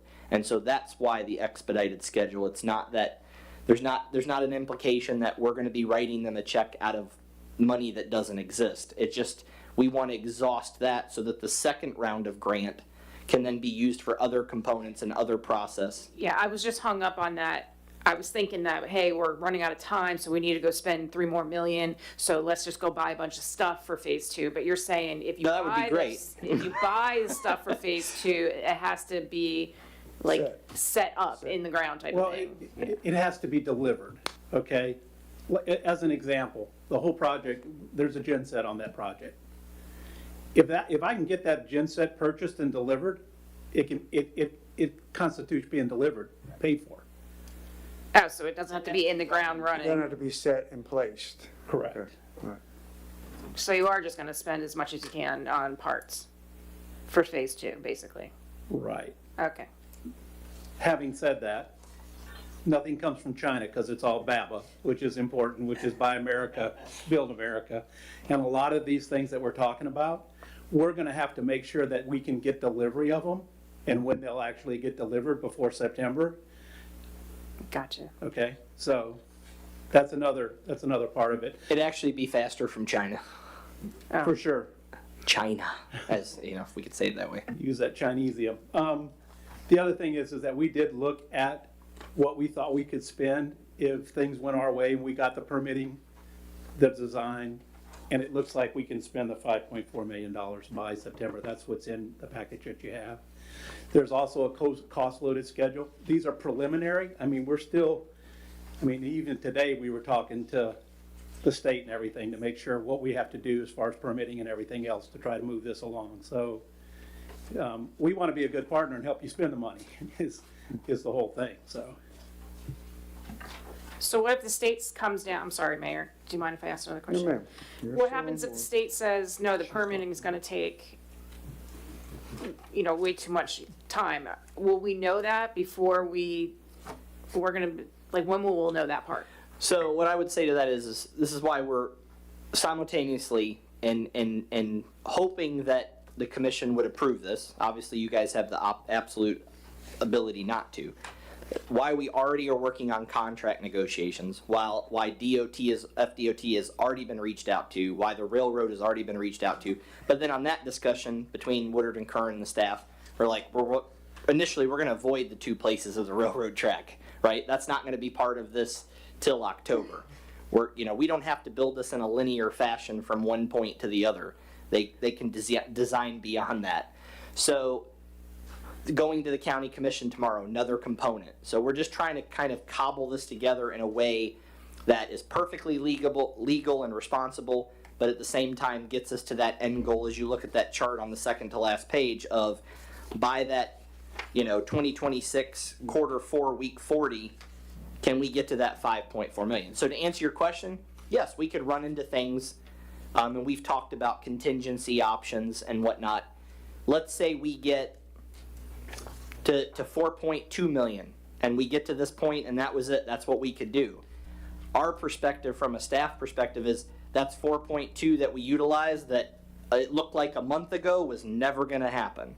And so that's what we're trying to get to. We're trying to say, how much of this can we use to save? It has to be built in the long run, so at the end, is it financed by the state or is it something that's going to be financed by our residents? And that's kind of the difference between the two. Okay, thanks. In addition, a couple of other things I can give you for flavor. Donald and I have only talked three times on the phone since this started, but we're committed to letting the city of Archer know if there's any hiccups in this, when they occur. We're not going to sit there and sit on our heels. The other thing about this is that what we have learned in talking to local subcontractors and also I went all the way to Louisiana to get somebody that I could get that could put a lot of pipe in the ground. They're telling us that they can get between 800 and 1,000 foot of pipe a day if DOT and our fiber optic folks will at least participate with us to make sure that we can get that pipe into the right of way. At 800 to 1,000 foot a day, even if we have to double shift it, even if we get pushed to the tail end of it, we should be able to spend this $5.4 million putting the pipe along the roadway. It is a very aggressive schedule. We recognize that. It is a very aggressive plan. If we can somehow manage between the staff's piece, Woodard and Kearns piece, the subcontractors, the state, there's a lot of interested parties that would like to see this project go well. But at the end of it, if we can get through this process, this will be a huge cap, a feather in our cap for the city of Archer to say we didn't know if we could even salvage some of these grant programs to, we were first out to actually put something in the ground and actually start construction in this process. And that'll go a long way, not just for this phase and this amount of funding, but when we need to go back to DEP for other considerations, these things really change their perception of whether or not they're going to invest in How Archer. vetted we are. Absolutely. So what is needed for us today to A adopt? motion for the the resolution. So there's two components. First one that we're talking about would be the resolution to approve 2026-31. Yes, to approve Woodard and Kearns bid 2026-31. That's if you want to approve this pending legal review and the contract. The second component is the resolution that I gave you, 2026-32, and that is to, if the city attorney wants to read the title on that. Sure, I'll start with resolution number 2026-31. Can we do each resolution Yes, separately? that's why she's reading the first one. Okay, 31, please. Resolution number 2026-31, a resolution of the City Commission of the City of Archer, Florida, approving the selection of Woodard and Curran Constructors LLC for RFQ bid number 2026-DB-01, design build services for Phase 1 and Phase 2 of the Archer Newberry Wastewater Interconnect, authorizing the city manager to negotiate, finalize, and execute a design build agreement and related documents subject to city attorney review, funding agency requirements, and available grant or approved project funds, authorizing phased notices to proceed and related administrative actions necessary to protect the city's grant funds, providing for conflict severability and an effective date. I make a motion to approve resolution number 2026-31, RFQ bid number 2026 DB01 Wood and Curran Construction Award. I have a motion from Commissioner Fiore. Do I have a second? I have a second. Second. I have a second from Commissioner Rossi. Any further discussion or questions to our guests?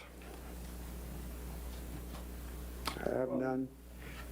Constituents in the audience, questions or comments? Yes, sir, Mr. Arnold.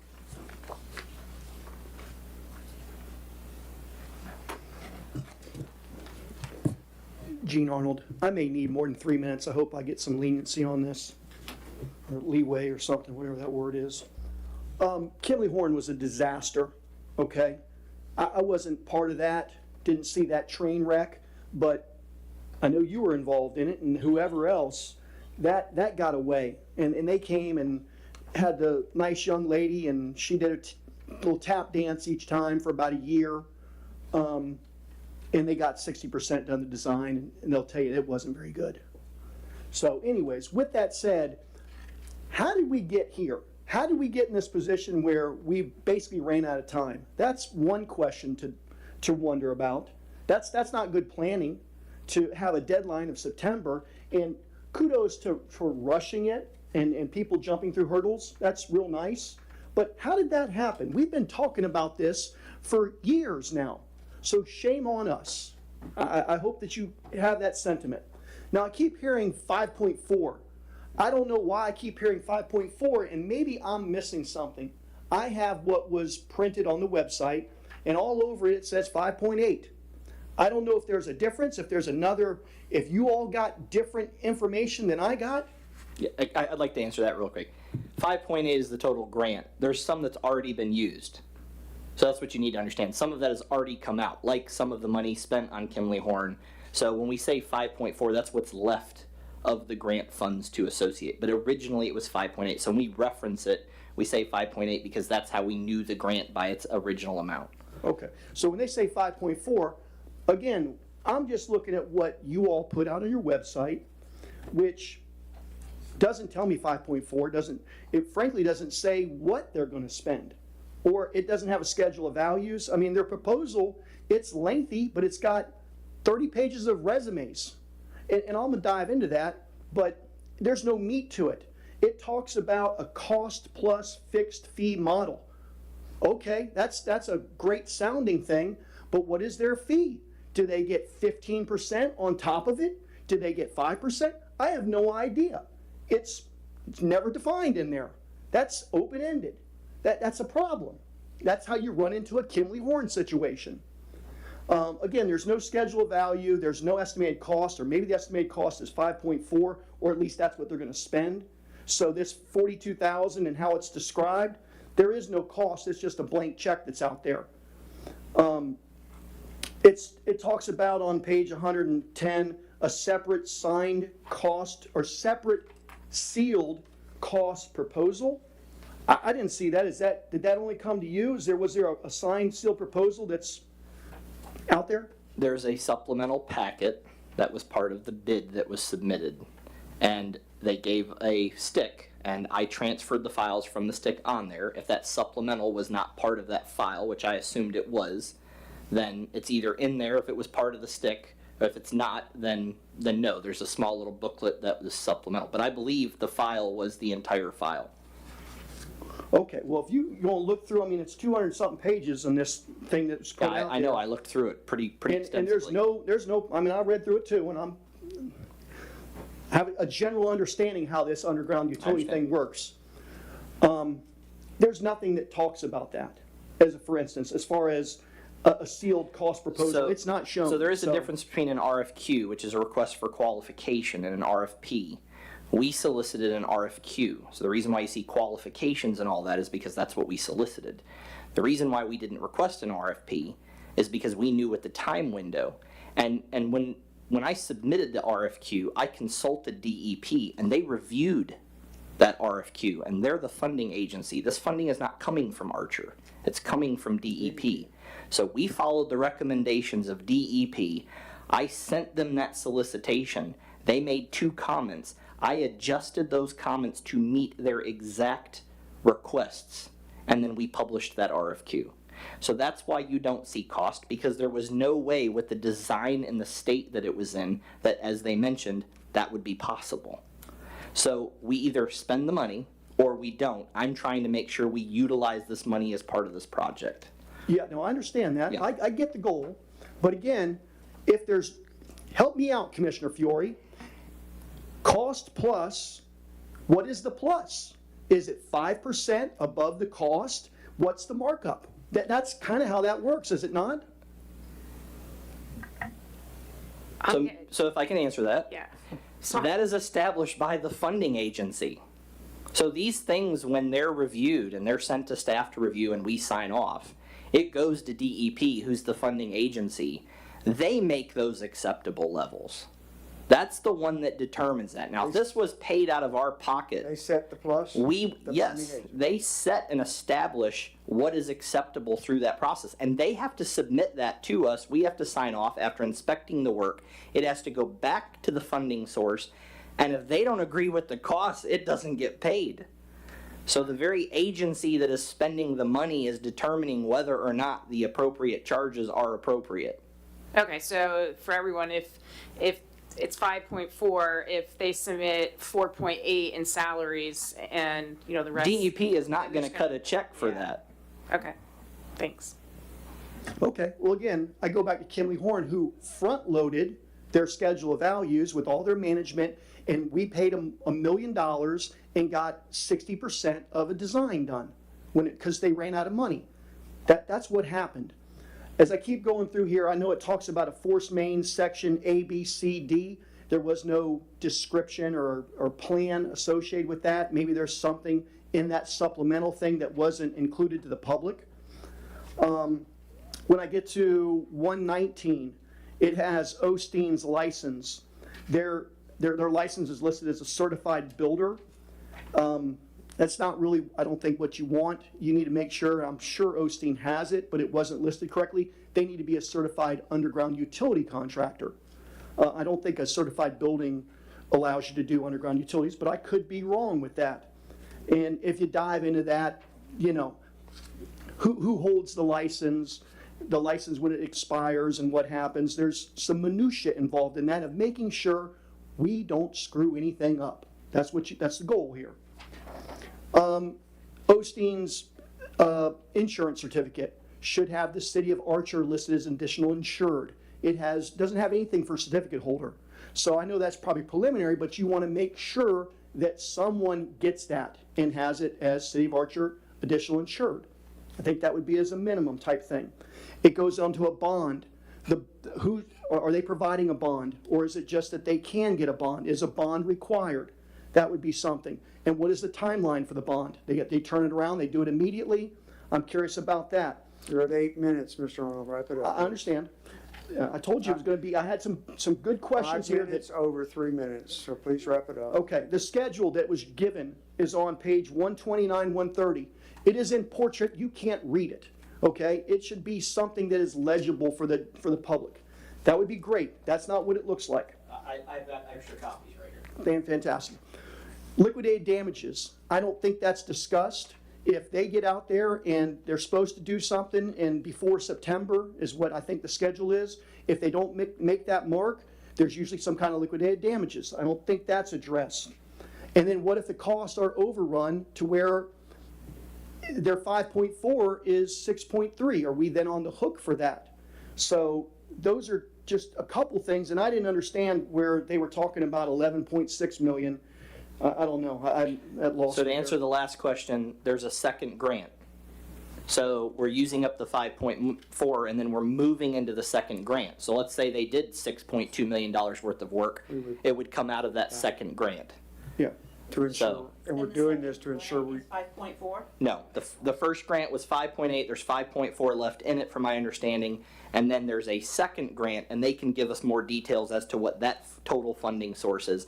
I mean, I've signed requests from DEP that have asked us, okay, when we paid Newberry, for example, we had $1 million some left, could we move that to a new fund and put it as part of another phase of the project? And we've approved all that type of stuff. So the money is fluid as far as DEP is concerned, as long as the documentation and the process is implemented correctly, because they're trying to make sure we, from the interconnect to the waste plant to the collection system here, get this whole system built. They're invested $30 million, I think, almost so far. So, they're going to continue to allow us to move those pieces around. And again, nothing from the staff or Woodard or Kern can manipulate any of that thing without the funding agency itself having a role in how that's determined. So we're getting free money, and then we're being told how we can spend that free money, and then we're being challenged on how we spend that money, and then we have to report and make sure they approve of how we spend it in order for us to continue. in this exercise to ensure we hit the deadline to not lose the 5.4. Again, and to the initial question, I don't know how this happened. I wasn't here. That's not an excuse to say I'm not in the chair now. I take full responsibility. Clearly heard. But what I will say is when I was proposed this, within a few months of being here, we've got a new contract signed with a new engineer, an engineer that is not only involved on our end, but thankfully is involved on Newberry's end, which is an important factor, right? And then from there, not only have we gotten a contract basically worked out with them for continuing services, now they've put in a bid, and they feel prepared with a proposal that I think is possible, having some project management experience, to say, can we utilize these funds in the time that I was given? And it wasn't a lot of time, but we're going to do our best, if that's what you all would like us to proceed. You today have the absolute option of saying, we're so concerned about this, we're not going to accept this bid, and basically inform the state that they can take that 5.4 back. We're still going to be obligated to build that interconnect. We're still going to be obligated to facilitate another schedule, possibly using that second batch of money. And then when that batch is used up and we still have more to do, we're going to have to determine, is that at the point that we go off and start applying for SRF, the state revolving fund, where they start to build a package? Here's our all-in cost to finish this system. And whatever that works out to be, we have to pledge revenue. You have to pledge future revenue. And that's what's going to determine on how we manage these grants, what our ratepayers are paying. What ratepayers are going to pay. I got it. And that's my goal, is to get that as low as possible. Okay, just to wrap it up, I am for a wastewater coming to Archer, okay? I don't want that to seem like I'm not in any way. That train's left I the have station. nothing against Woodward and Curran, okay? I'm sure they're gonna do a great job, but you have to sometimes make sure Ts are crossed, Is are dotted, and you're looking at things, otherwise you end up paying a $288 internet fee, okay? You gotta look at everything, and you gotta ask questions, and there's nothing wrong with that. Yes. Okay, it's nothing against either one of these gentlemen, Okay. but that's my point. Thank you very much. Thank you, Mr. Arnold. Thank you for the 15 minutes. Oh, that's theirs. Okay, sorry. Gentlemen, I'm sorry, now it's spread a question that I have. Thank you, Mr. Arnold, you've stimulated the whole guard up here to ask a question. My question, and maybe you said it and I missed it, in this plan review of the design, will it be finished by September? And this in concert with the 5.4? Mr. Mayor, to clarify, are you talking about for the design for the interconnect, or are you talking about the overall design, including the collection We system? paid for 60%. You had an opportunity now through litigation to review that plan that needs to be Woodard and Curran, sorry to call it that, but, to complete the design properly. Will that be complete by September, October of 2026? The work that we will put into place will be complete by October. Now, and I guess I'm directing it to you, sir, from a constructor's design team standpoint, will you not want to see that design completed? Oh, yeah, With what we're gonna prioritize the design. Not just you, but I mean that side of Woodard and Kern, whatever team that is. I can speak for Woodard and Curran. Okay, We're gonna prioritize the design to capture as much of that $5.4 million and to get that done as quickly as possible. okay. Okay? But But that design is the interconnect design from the pump the station. phase one It's phase 1 and phase 2. It's from the pump station to the master Newberry. pump. Yes. Phase one and phase two design will be complete to your specifications and for DEP, the funding source. Yes, to our specifications. And what we Staff will have want, input in that. Okay. Yeah. And then the only thing will be left is the collection side. Construction, yeah. Construction, collection, Construction of the collection side. which is the downtown city of Archer part of it. And when would that be completed, preliminary speaking right now? So the force main and master pump station design will be completed in this project. For this gentleman and his team to do what they've got to do, okay? We can't construct without a completed design. We're prohibited to do that. Correct. First thing we do is design. Then on the collection system, we're about to give your city manager a proposal to do that design work. We'll do that under normal speed. We're not gonna kill ourselves to do that, but usually a design like that is about 9 months. So we're well into 27 for that third component to be Correct. presented to us. Yeah, the design for the collection system will be Third quarter completed 27 in at best. 2027. Well, no, first or second quarter of 27, and that works out with the timing of, by that time, we're not just talking about construction of the interconnect through the 5.4 million, it continues even further in other funding sources. As they mentioned, that should wrap up hopefully around March or April. And then, so if the design's completed, then we can focus funding and construction now on And the collection SRF, system. and then ratepayer fees by Correct. second quarter 2027, or the budget process for 2027. Yes. That's where I'm taking you down the Yeah. bunny trail. To be able to go at 100,000 feet, can't answer why we didn't pass go and collect $200, sorry for these anomalies, but be able to get an answer when the complete design is completed with Woodard and Curran. We never got that unfortunately, with Kimley Horn. We got to 60%, but never collected our $200 or our get out of jail free card. So I'll hold you to that. And we need updates. I mean, Mike, I have a working relationship with you, but we need updates regularly if that target's not going to be hit, because the citizens are going to be very anxious. Because we've talked ratepayers' fees for 2.5 years all over the board.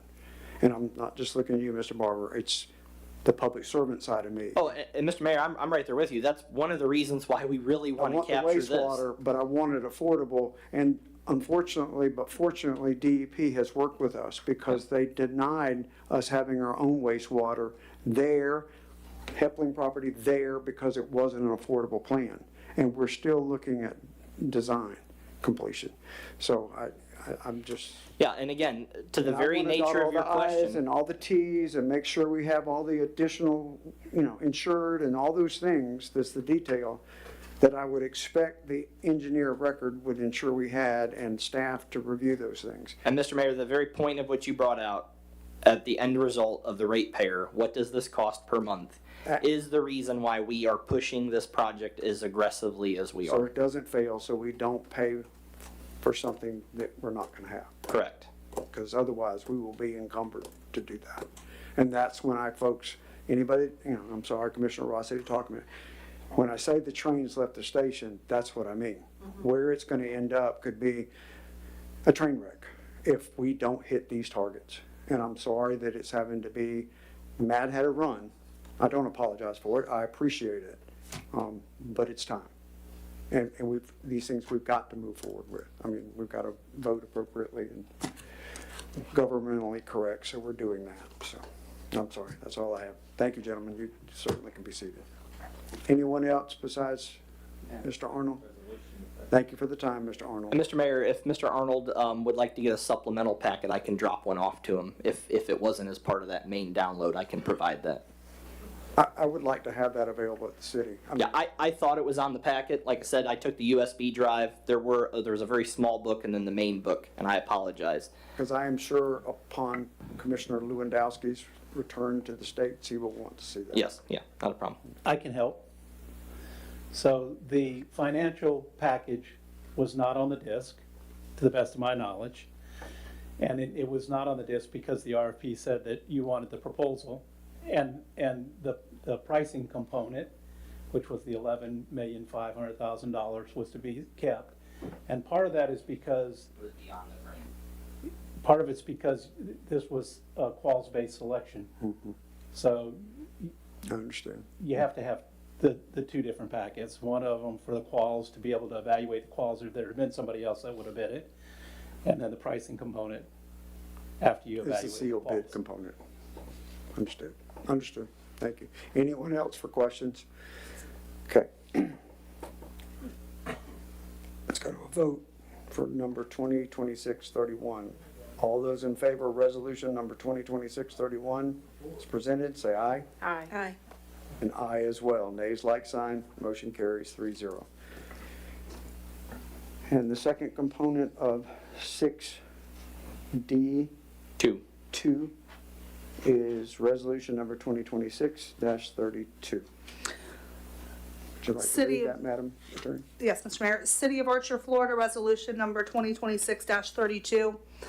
A resolution of the City Commission of the City of Archer, Florida, authorizing limited project management and change order authority to the city manager for the design-build wastewater project related to RFQ bid number 2026-DB-01, providing findings, authorizing the city manager to approve certain change orders, field directives, administrative modifications, schedule adjustments, pay applications, and project management decisions necessary to preserve grant funding and meet project deadlines, providing limitations, reporting requirements, ratification of actions, conflicts, severability, and an effective date.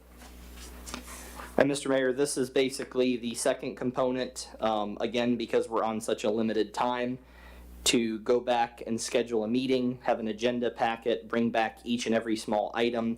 Again, because this isn't coming out of Archer's funding sources, and knowing that that agency will be a watchdog over what's spent and the limits of it, it's important and imperative in this very short time window that staff can work alongside the design build engineer and get some of these questions answered. And if we do run into a permit issue, or we do run into a design issue or a delivery issue, that we have the ability to make those adjustments. Okay. And again, it would be within the confines of what's acceptable in the grant, and the attorney can weigh in on any specifics that she may have. And the time parameters specifically is outlined here with an effective date. I entertain a motion of 2026-32 for approval, for discussion. Yeah. I make a motion for approval. I have a motion from Second. Commissioner Rossi. I have a second from Commissioner Fiore. Any discussion from the dais?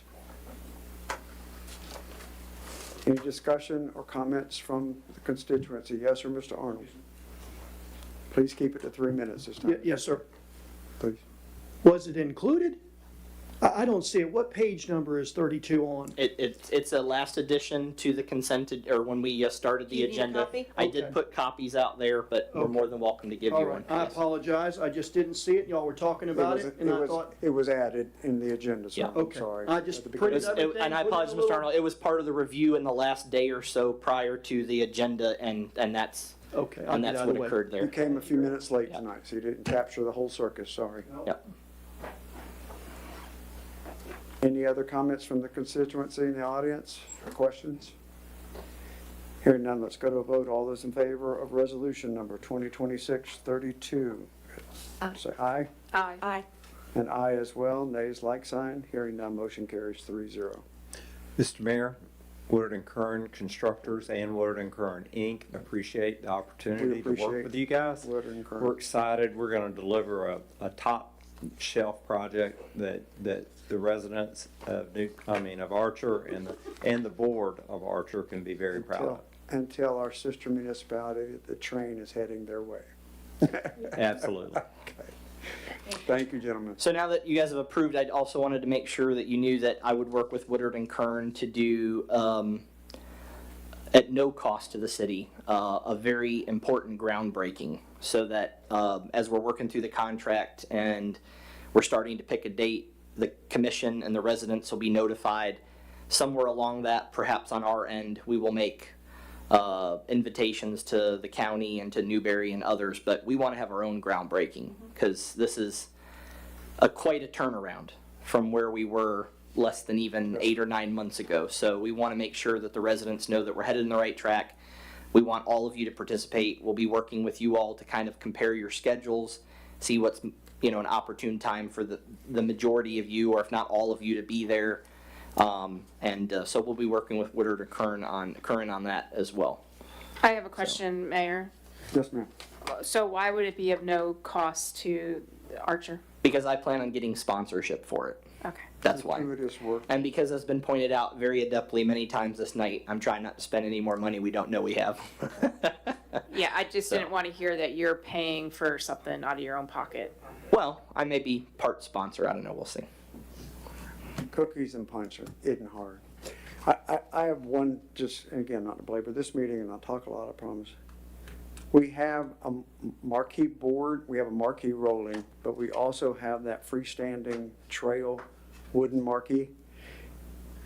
And I can't do it, or I could do it if I had all the information to do, but it would be wonderful to have a very elementary timeline of what we discussed tonight for the bike riders and the locals that walk that trail.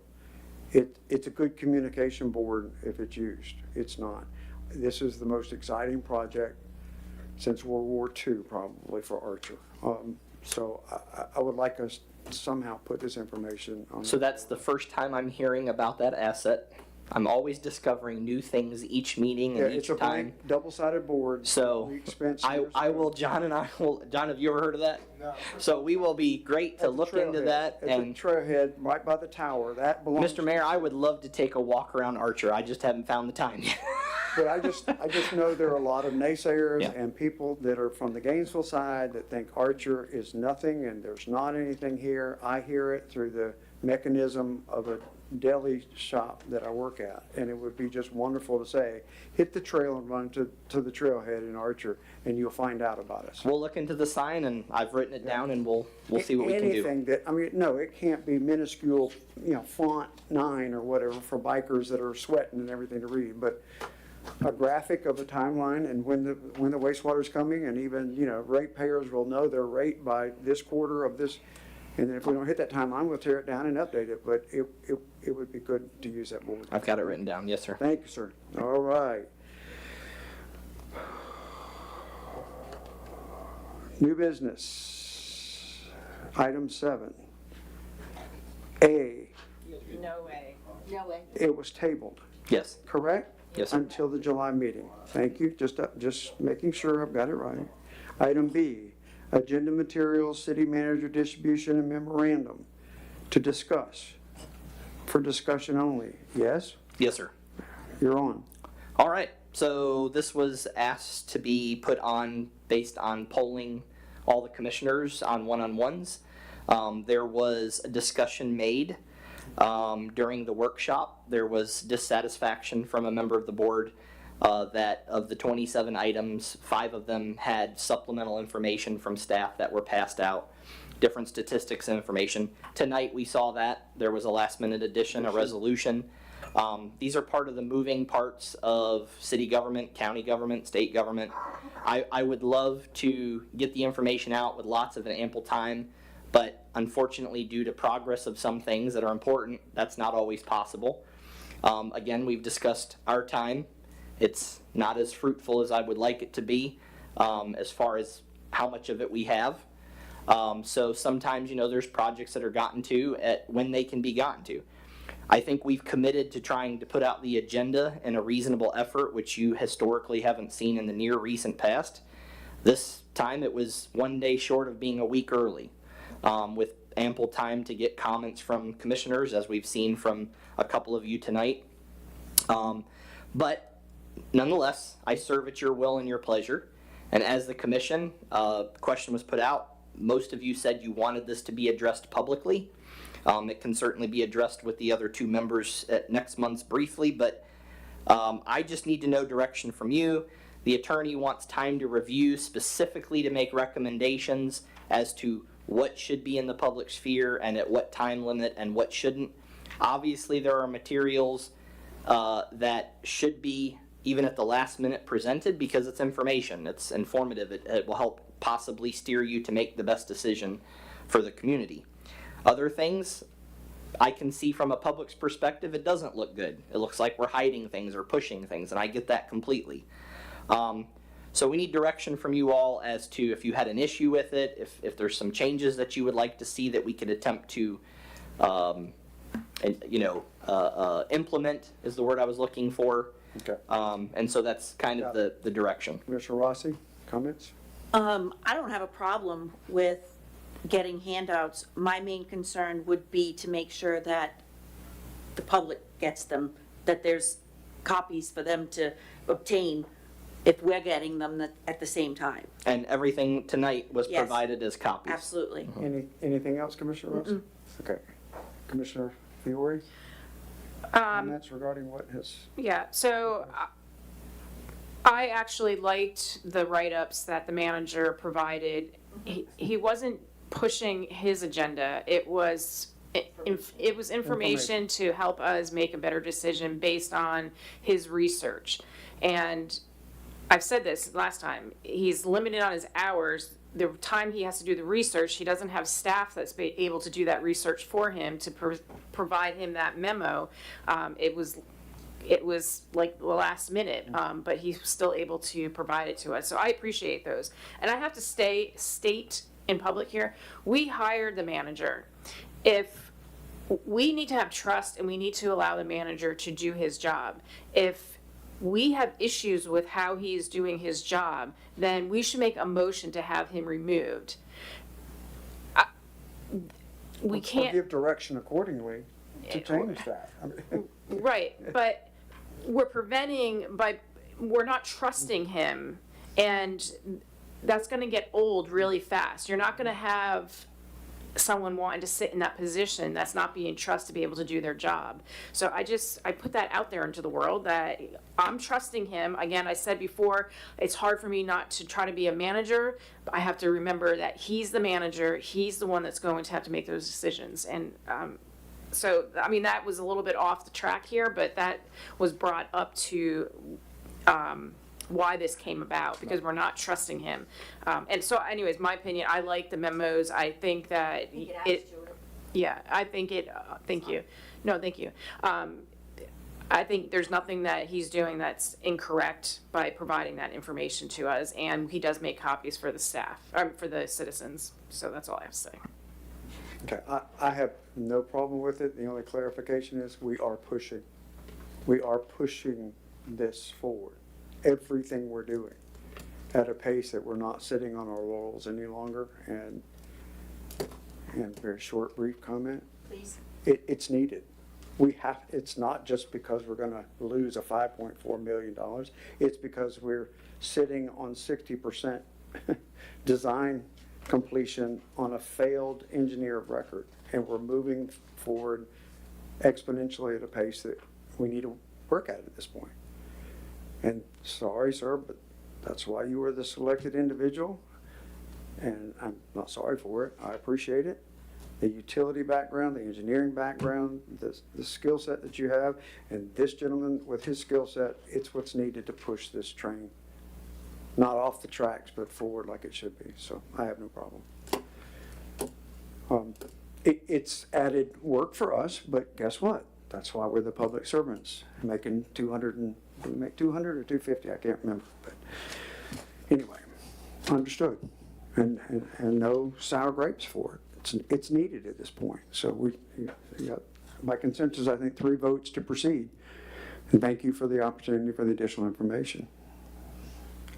And no, unless they want to report their comment, I don't think it needs to be on the agenda in July. They can report accordingly by the record of this consensus of 3 of the public servants up here this evening.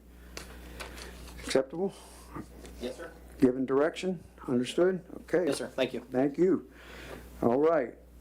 Help me with this one on C. Did we say we were going to discuss it tonight, or are we going to table it for review and have it in July meeting? We stated that we were gonna do a quick discussion on it. Just quick. Before you all move on, I think I Commissioner just Rossi. want to make Yes, sure ma'am. that it's noted that it's not going to be, like, we've come to a consensus of that his, And it's recorded accordingly. Yes. Okay, I just wanted to make sure. By consensus, Okay, 3 votes of 5 you. commissioners on this dais said, please proceed with the additional information Yes. that's required, or your input for information is valued. okay, Is that acceptable yes, for record? Okay. thank you. Yes, no ma'am. Please correct the old guard anytime you have a chance to. Cemetery fee structure, operating and management, I think that's what O&M is standing for, funding and CPI policy, pages 209 to 219. A discussion only tonight? Yes, sir. And then full July agenda If we consideration. can get a proposal together in time for this, with the city. If not, it can be August. This is, Yeah. I mean, an opportunity for, I think, additional revenue sources and getting us right-sided on what we've had as a fee. It used to be $100 for a cemetery lot, and now we're considering citizen inbound and outbound, and those are great components. But it could be in the budgetary process as far as I'm concerned. Yes, So sir. give brief. So listen, to sum this up, we're looking at everything. Yes, sir. Everything fundamentally about Archer Got it. and what's been done in the past and what we need to do move forward. Our first initial thought when John and I discussed the cemetery is I'm part of a community center, the Citra Improvement Society where I live. We have a cemetery that we take care of. It is not a good thing to be involved with. Mr. Martin with Hawthorne and his work there had a cemetery that they had to take care of. So our very first initial thought was, let's go out and check with funeral homes and let's see if one of them want to come set up shop in Archer. That's a business, it's economic development. People are dying to get in, and we will absolutely have them purchase or lease the cemetery and manage it for us and get that albatross off our neck. Not that we don't respect our dead, but long-term care of a cemetery is a very serious problem. Well, in doing so, we got word back from many of them, no thanks, we're getting out of that business too. That years ago it was about a 90 to 10% ratio of burial to 10% ratio of cremation, and now within the next 10 to 15 years they're saying that could almost be flipped. So they're not getting that type of business. We have never thought in Archer long term about how do we in 20 years and 30 years and 40 years fund the maintenance of that cemetery when all plots have been exhausted and sold. The dead are not going to continue to fund that. And if you go back to their family 30 years after they passed away and said, we would like you to give us more money so we can plant nicer flowers, they're going to tell you to go skip rocks for the most part. So we're just looking at a proposal of how do we do this to where we still have reasonable costs that's within the market, and I gave you comparables as to what's going on. We definitely need to introduce, like everything else here, the concept of a CPI that's automatically set in stone by ordinance or by resolution. Then we need to look into a supplemental cost when a plot is purchased, in my opinion, to say there's an additional funding. This pays for the plot, but this additional funding is put into a fund, not for the maintenance now, but all the rest of the plots that we have put into some type of growth management fund, so that someday that fund can almost become a sort of endowment to where the Maintain. dividends of that 20, 30 years from now will be the budget to maintain the cemetery at that point. It's a capacity. And that's the way we need to start thinking about this. So we've given you some information on long-term funding and planning and all those types of things, adding CPI to the fee review structure. Just looking on your direction, if that sounds like something you as a commission would like us to pursue, come back with a more formal ordinance proposal, resolutions, whatever the city attorney feels is the most appropriate format, and get that passed and implement this. I really don't even want to sell another plot until we figure out that long-term care component, because it's going to be another financial issue that maybe I won't deal with or the next one, but somebody down the line is going to deal with another dais of how did we get in this mess and why did nobody think about this ahead of time. Mayor, I would like to recommend that the city manager move in this direction and bring us back some, are you going to consider them proposals? What would they be? Okay. And I do have another comment about it, though. So I too want a separate fund, just as Mr. Barber said. But when we do that resolution, we need to be careful that we don't restrain ourselves on the wording on how those funds can be used. I mean, it should be cemetery related, but you're going to find, I'm speaking out of history working with the cemetery with city, we refined the wording so much that when we had projects that specifically had to be, we were like, oh, we can't use that fund for that. But yeah, so I just wanted to caution on how we restrict the wording in that resolution. The future perpetual maintenance of a. You'd be surprised what one person believes. Yeah. Yeah, that means something different. At an asset that's at capacity, like Sister Bronson, their cemetery is full. And it's not making them a dime other than maintenance expense at this point. Okay, all right, just by consensus, please move it forward through the budget process and present it. Yes. And then it could be August before it's presented, or September, whatever, based on your time frame. But certainly consideration by October for the new year. And if we have to bury somebody, we've got to bury somebody now. I appreciate the loyalty to say, I don't want any. Yeah, that was I wasn't being literal, but Yeah. yes. As my wife says, that they're dying off fast up there, so, I used to say that's $1 million asset, because there's X number of lots, when I used to keep up with how many lots, and it's filling up fast up there, so, all right. And then D, fiscal year 2026-27 budget process and millage rate, pages 220 to 226. So I know Commissioner Fiore and some of the data that she has, she can maybe give us some information here as well. But what I wanted to do is establish some dates and start the discussion of our budget process. Maybe pick out some dates on the calendar, discuss how we want to propose some options. Do you all, as part of the budget process, want to operate under the assumption that we most likely are going to have in the next fiscal year some changes to our budgetary process by the mere fact of the November ballot and this initiative? Do we prepare a budget and ignore that until and make a budget amendment? Staff needs direction on what type of budget we're creating as far as our revenue streams. And then I need to know if you guys want everything on the table. I mean, from reformulating departments to consolidating things to I mean, I'm hoping the answer to that is yes, just so you know. But I don't want to put in time and work with the staff, start a base budgeting process, and then come back here and it's not something that you all are familiar with and say, that's not what we were expecting. I would like to present a budget that's more in line with GL codes and what you would see from a state agency, where things are broken down, I mean, extremely specific to needs. And now within a department budget, you can shift things around, but overall, I'd like to see things broken out into roads and stormwater and parks and water and solid waste and starting to think about wastewater, and all these things should be compartmentalized so that when a resident or when someone from the public analyzes that budget, it's much easier to follow where revenue came in, where was it expended, and it gives staff really an easier time when those things are kind of pre-planned than just operating how I've seen the budget here operate historically. Other things too are funding recommendations. You know, if you guys tell us to prepare for an ad valorem loss, then we need to look at some possible different funding sources, whether those are fee-based, whether those are impact fees, capacity fees. I mean, all of those things should be part of our budget discussion, analyzing our rates, analyzing whether or not things are have CPI components.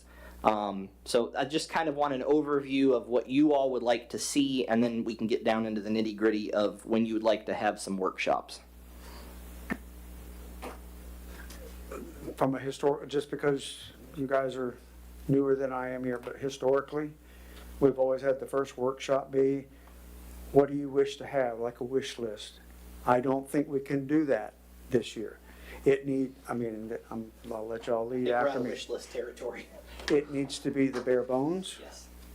And that's what needs to be presented, not just because you guys are first year makers, but you've been involved and know the lean situation. I think it does need to have the ad valorem loss in there, and what that reduction in that revenue is going to be there, even if it's an extra line item and it's what it was, and then, you know, what we're going to experience as a loss, and where would that come from? I mean, it needs to be lean and mean, and then from that, consider what kind of revenues we're going to have, if there are other components. That's my feeling. I think it needs to be broken down Barney style. What'd you say? I understood it. Barn burning style? I mean, honestly, just so we can make sure that everybody understands. I mean, This is what it costs to run the city. right. Bare bones. I mean, I know on previous budgets that I've done, I mean, it has down all the way down to office supplies, specific per department. Do you see what I'm saying? And I think that's what everyone needs to be able to see. And and it needs to be presented from you to us for information basis. And things that have bothered me in the past is, we've talked about overtime. I want to know exactly what you feel the overtime component is going to be for the fiscal year, based on your even projected policies and SOPs that are going to change and all that. If there's an on-call situation with our new SOP for it that's going to create an overtime, I want to know how many. I want a projection of how Yeah, many on that, it came to my mind just Examine briefly. You know, even factors that I don't see in a lot of municipal budgets of part of the compensation package for these employees are vacation, sick time, PTO. Those need to be reflected in a budget, In a line. because I have to pay those out if that person departs. That is an amount of money that leaves the city that goes with them, you know. If they choose to not have the insurance, great. That's going to be less money through your reporting monthly or quarterly on where we are with that. The FRS is so expensive now. I need to know exactly what that retirement fund is costing us. I mean, I know A lot. I knew it when it was voted on, and I think on record I voted no because I didn't think we could afford it. But I know it's exponentially expensive, and I don't ever have a clear To the number. residents' points, you know, I don't think on this budget cycle that anything should be off the table. And it's not against anyone here. It's not. It's in fairness. It's not to say that anything's been done wrong in the past, although I'll let you make your own judgments on that. It's just that I feel as if in this budget process, nothing should be sacred enough not to question Not to be posted. where we possibly proceed moving forward. Like I said, Barney style. Yes, ma'am. So currently, your adopted budget does break down by department and by fund, all the way down to your GL level, meaning, office supplies. So you're at that level already. The hiccup here is that we haven't been using our accounting software properly, so as payments are being made, they're not in the correct funds, they're not in the correct GLs, so that's the issue. I believe that your first pass should be your projected fiscal year 26 year end, see where that looks like. Your revenues projection can be based on your 8 months of actuals projected out on an average for your remaining 4 months. Then in July and August, you're going to get your state revenue conference will provide those estimates. So we'll have a better number for those. And then on your expense side for your first pass, you need to put just what we know is required.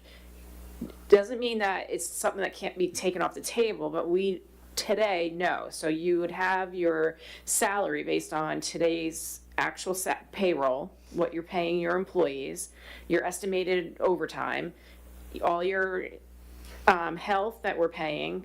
Again, doesn't mean we can't take it off the table, but you need to put all that stuff on there with your bills that you know that you have to pay. So you know you have to pay for your lights to stay on.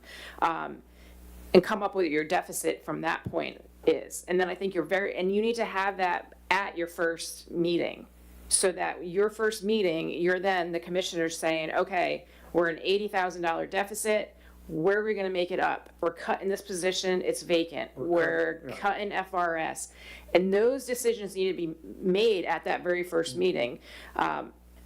We can't go there in the first meeting and then start talking about that, because we're already too far behind. We should have, by the end of July, a good understanding where we're going to go in when we get our projections for August to fine tune it.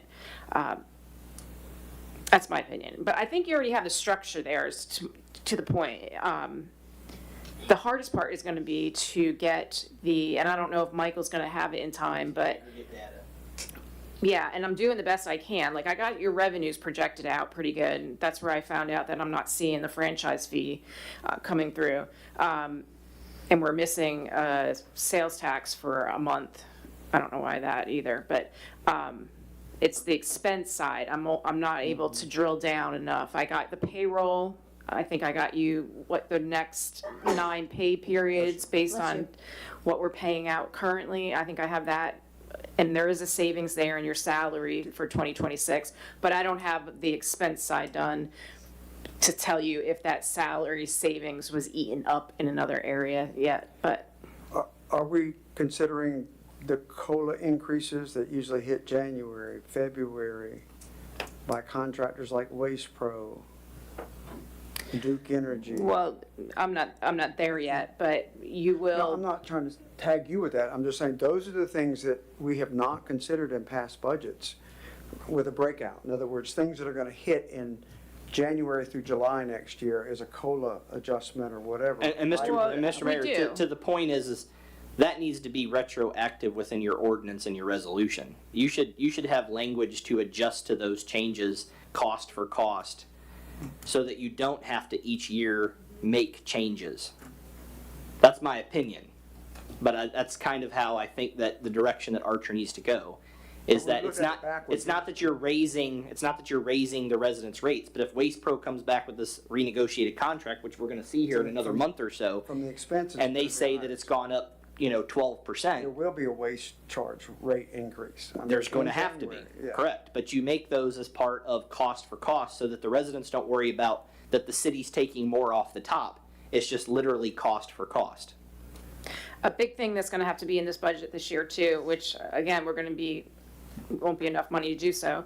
We haven't paid back the wild spaces, so a decision needs to be made with that. You need to start paying that back. We owe the water fund a lot of money. We haven't been making any payments to that.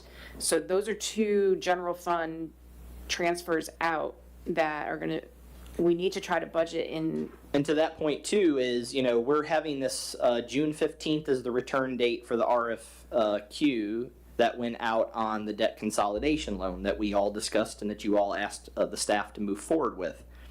That also is gonna, I think, have to play a large role into this budget process, because right now the interest that we're paying on the line of credit is not sustainable. So that has to change, and I would like it to change prior to December when the due date is. I'd like that to start sometime in October when we start a new budget, so that we're paying down principal and we get rid of this ridiculous interest rate. yeah, I would like to see that, reserve account that was just money out of the line of Paid back. credit. Just put it back in the line of credit. Well, or the commission could have a fair discussion, I've mentioned this to a few of you, that we take that line of credit, which was, or that money from the reserve, that was part of, and we pay the wild spaces, public places, and we get that albatross off of our back with the county. I'm in total agreement with that, because as soon as you do that, we're sitting on like $180,000 for wild spaces right now that we're so afraid to use, even though we were never told that we couldn't use it, but we were so afraid because we owe money back to the county.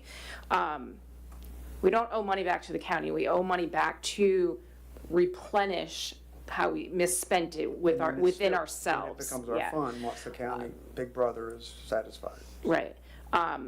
But then think about it, you have road projects that we can be using that money for, and so you free up your general fund, and they're real projects. There's park repairs, and it can free up your general fund. Mr. Mayor, we have 5 minutes. Yeah, anyways, till yeah. 10 o'clock. Point of order, we need to have a motion to extend the meeting 20 minutes. I'll do it for 10. Okay, they're not appreciating the 10-minute public comments, so, all right. Oh, well, I think we I have just a need to motion for agree 10. on, oh, sorry. I have a motion for 10 minutes to extend the meeting. Do I have a second? I'll second it. Okay, I have a second from Commissioner Rossi. Any discussion? Hearing none. Constituency? Hearing none. All those in favor of extending the meeting 10 minutes, say aye. Aye. Motion carries 3-0. Mayor, I would ask that the city manager send out an email to us with, Suggested dates? yeah, and what is that thing, like, everyone can pick which ones are the better ones, and then we'll take consensus from there. Yeah. My only feeling is we need to pick the first date based on the obligation of what we're trying to do with the other focus subject matter earlier in the evening about the time the attorney needs to prepare the document for us to review. I think July 16th is Attorney already. to prepare what document for us to review?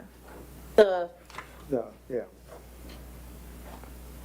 Oh, the budget? Oh, the attorney's not gonna do that. the charter, thank you. The charter. Thank The you. charter deadline, because that's going to be a meeting I before thought- we do that oh, I workshop on apologize. July Yeah, to coordinate the two. I'm sorry. That's after our July meeting, so that's well into the month. And is that okay, Madam Attorney, if we did that on July 16th? That would hit the time frame for the 10 days and the Checking calendar. I believe that will be just fine. with the 10-day window, the 26th of July then? July 26th is a Sunday. For the sake of scheduling, could the city attorney and could all of you look at maybe the 19th? That's a Thursday. Still the same week. I'm sorry. I'm on the wrong Yeah, I was like, that's a Sunday. I'm on the wrong month. Yeah, you definitely don't want to do it then, though. Why, Thursdays are difficult for you? Yes? No.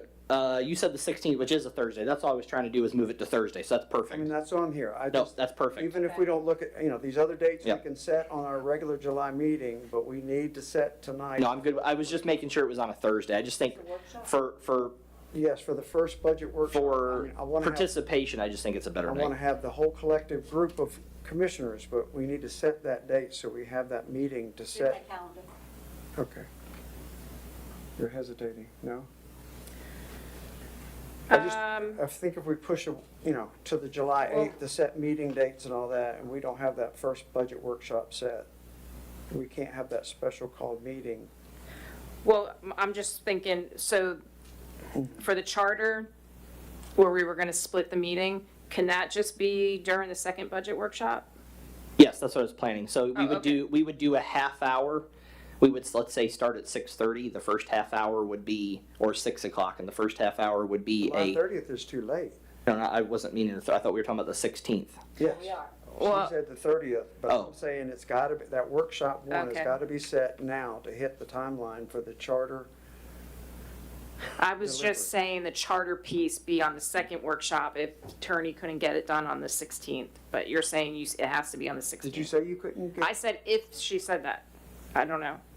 I can be here on the 16th. Okay. My hesitation is that if there is a change, if we're doing the first Read, read on July 16, 8th. 8. We don't have 10 days from that point. It's a violation. We couldn't have a second read. That's the timing that I'm saying, it has to be Yeah, later than she's that correct. 16th. Has could to we be that. do it?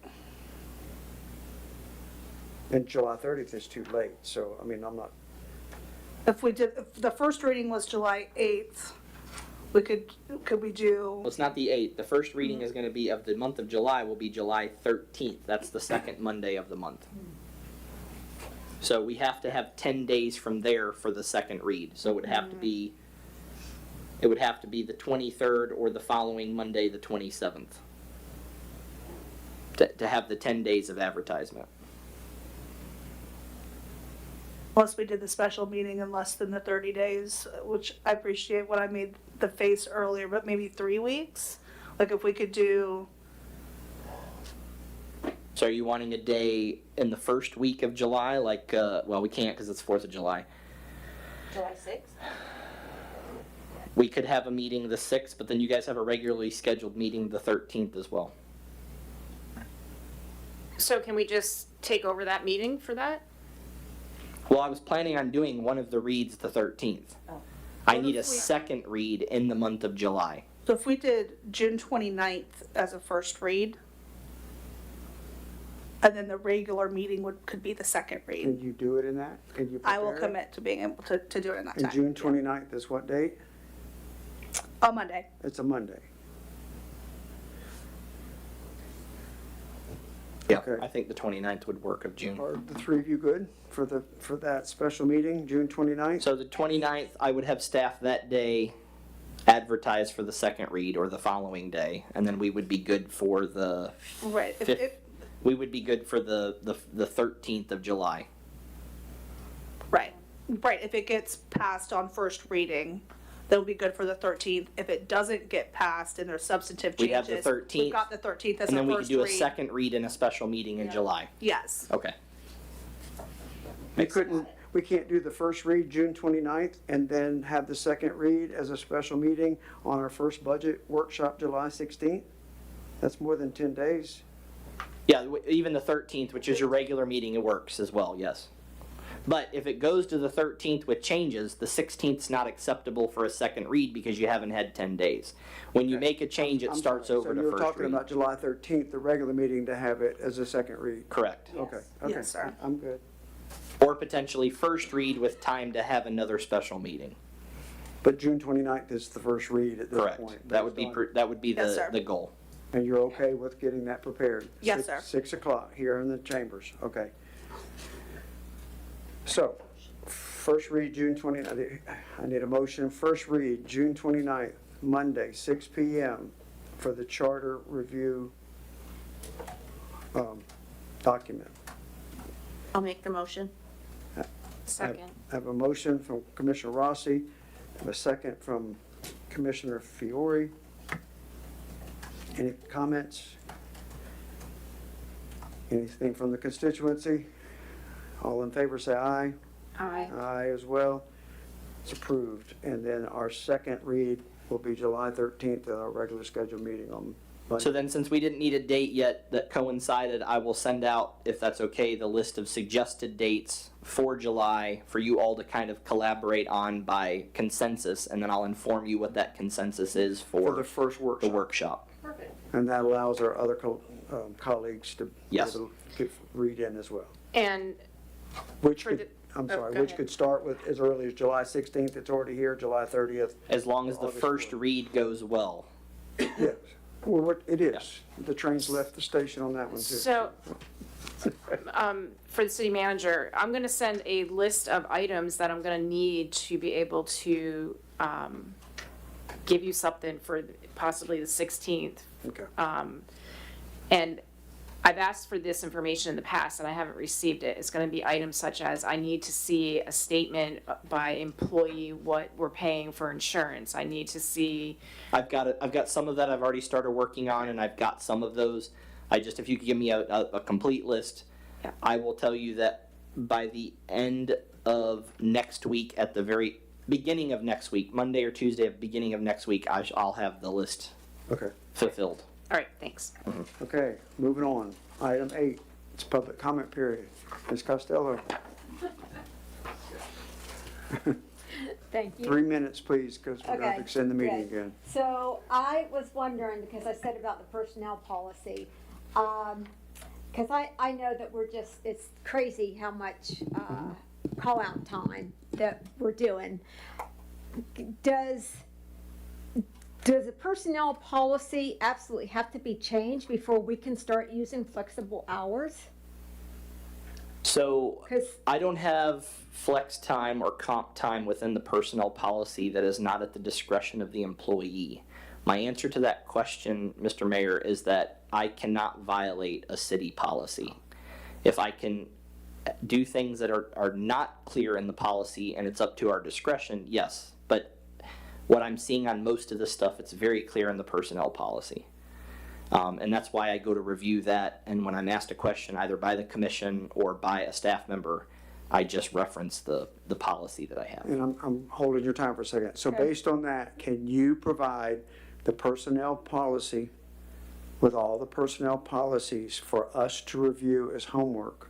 I would like to toss the document in the trash and start with a personnel policy that's more appropriate for this city. I understand, and then you continue with what your changes you want, but the purpose would be for us to look at those things that stick out like a sore thumb. One particular policy has bit us in the butt, 3 times in 3 years, where the policy says will pay out a holiday versus may. One word changes that policy. It gives the discretion then to the administration on what they need to do, not will, but may. It's simple things like that. I'm that we open can to doing consider any the- changes that the commission wants. Again, this is one of the reasons why it's more appropriate to do this in a fashion of a workshop. To have discussion, to go through it, to red line, to say, this is the type of document we want to But have. if we did that as homework, as your commission, and just send it I mean, back if to you guys want to do something in July and have that particular item on the agenda, I will put it on the agenda, but No, I'm just saying, you provide us that to review with our feedback, and then it builds the basis for the workshop with your input as well. It will just expedite these things that Ms. Costello was so, talking Mr. Mayor, there is a staff here, and regardless of how any resident or any commissioner or anybody feels about They're it, very valuable. I'm not, they need to be inputted into that process. So my original plan, which, if you guys tell me you don't like, but my original plan was to take it, start reworking it from the basis, from the beginning, and get staff input so that the first version that's presented to you is a version that the staff is saying, this is our version. After that point, you guys can then come in and say, Right. no, with public comment and with our input, we would Continue, prefer Mr. not Costello. this or change this, or, to me, that's the better process. That's fine. I was just trying to assist as your commission. Okay, Go ahead, Ms. I also had a question, you mentioned something about overtime for call-out time. I thought they actually had to work, and they're not actually working those 2 hours. I thought you had to actually work. Your No? initial, Okay, your okay. initial 2 I just hours is want- paid out. Is a payout. Yeah. Okay. If let's say they're here 2 hours and 5 minutes, after the 2 hour period, they only get billed in quarter-hour increments, so they would get paid for 2 hours and 15 minutes. But that first 2 hours, if they're here 10 minutes That's for addressing an picking up issue, the phone. well, no, sir, it's for showing up on scene. We don't pay for phone calls. The other When question they're on call? We don't pay for them to answer the phone. That's part of their on-call duty. They get 4 hours of Yes. behavior modification pay. That is, you don't drink, you have to be within a certain range, and you have to answer Pick the up the phone. Okay, Correct. that's still 4 hours. That's the 4 hours, that's part of the on-call pay. I'll make a motion to extend another 10 minutes.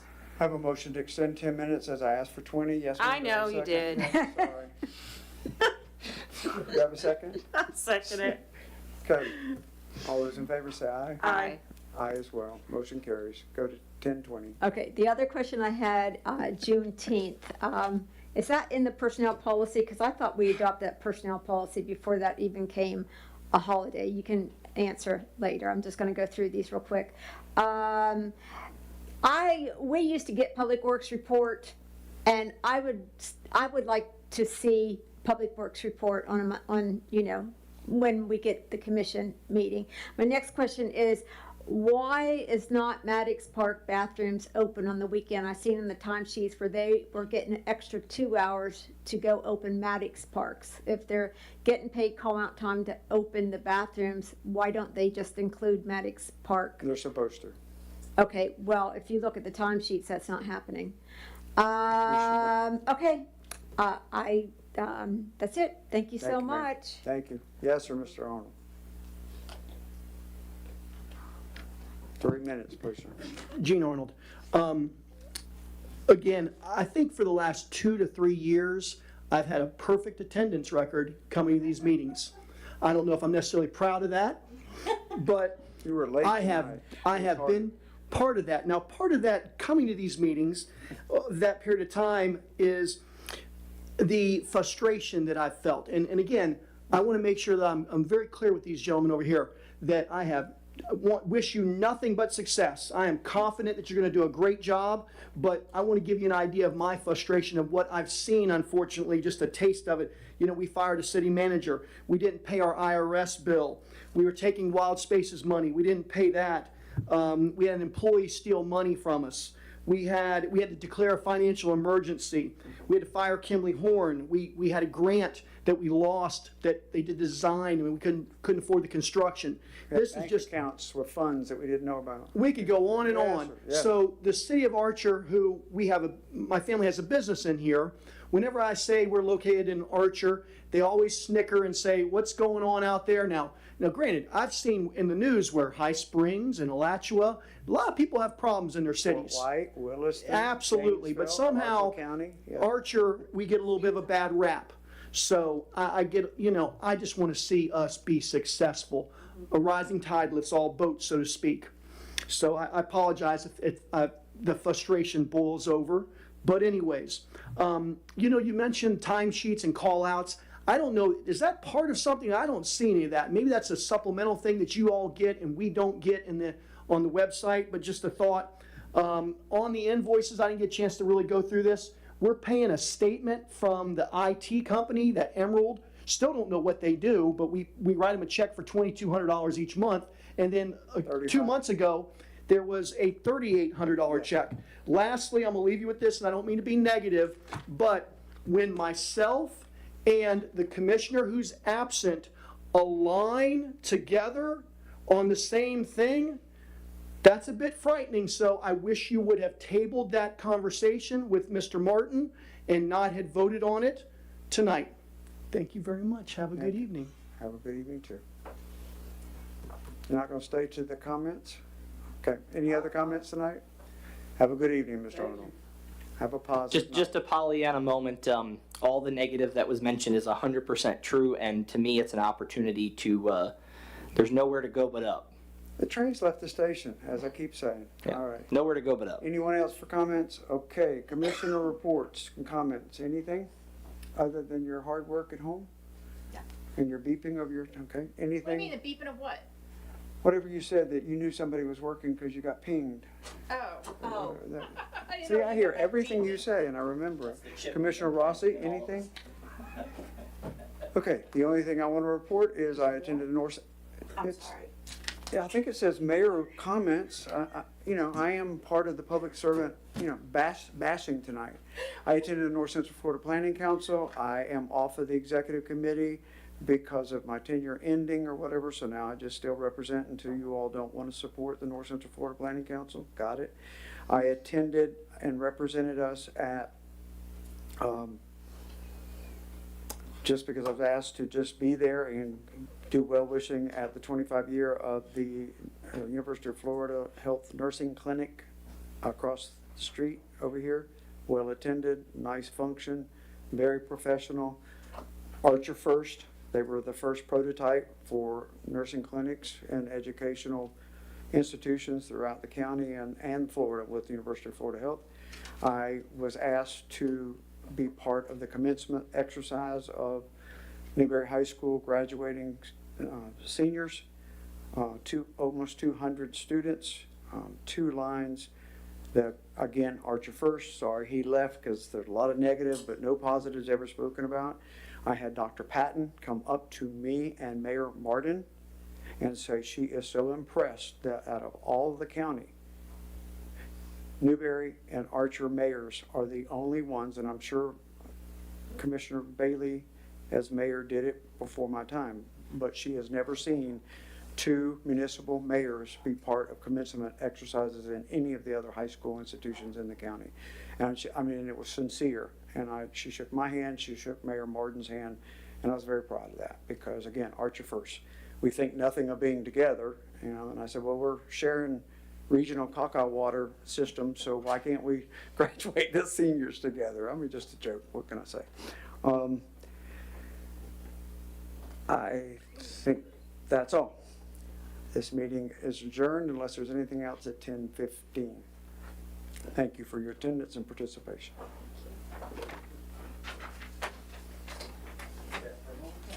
Ms. Derrick and the mayor, I have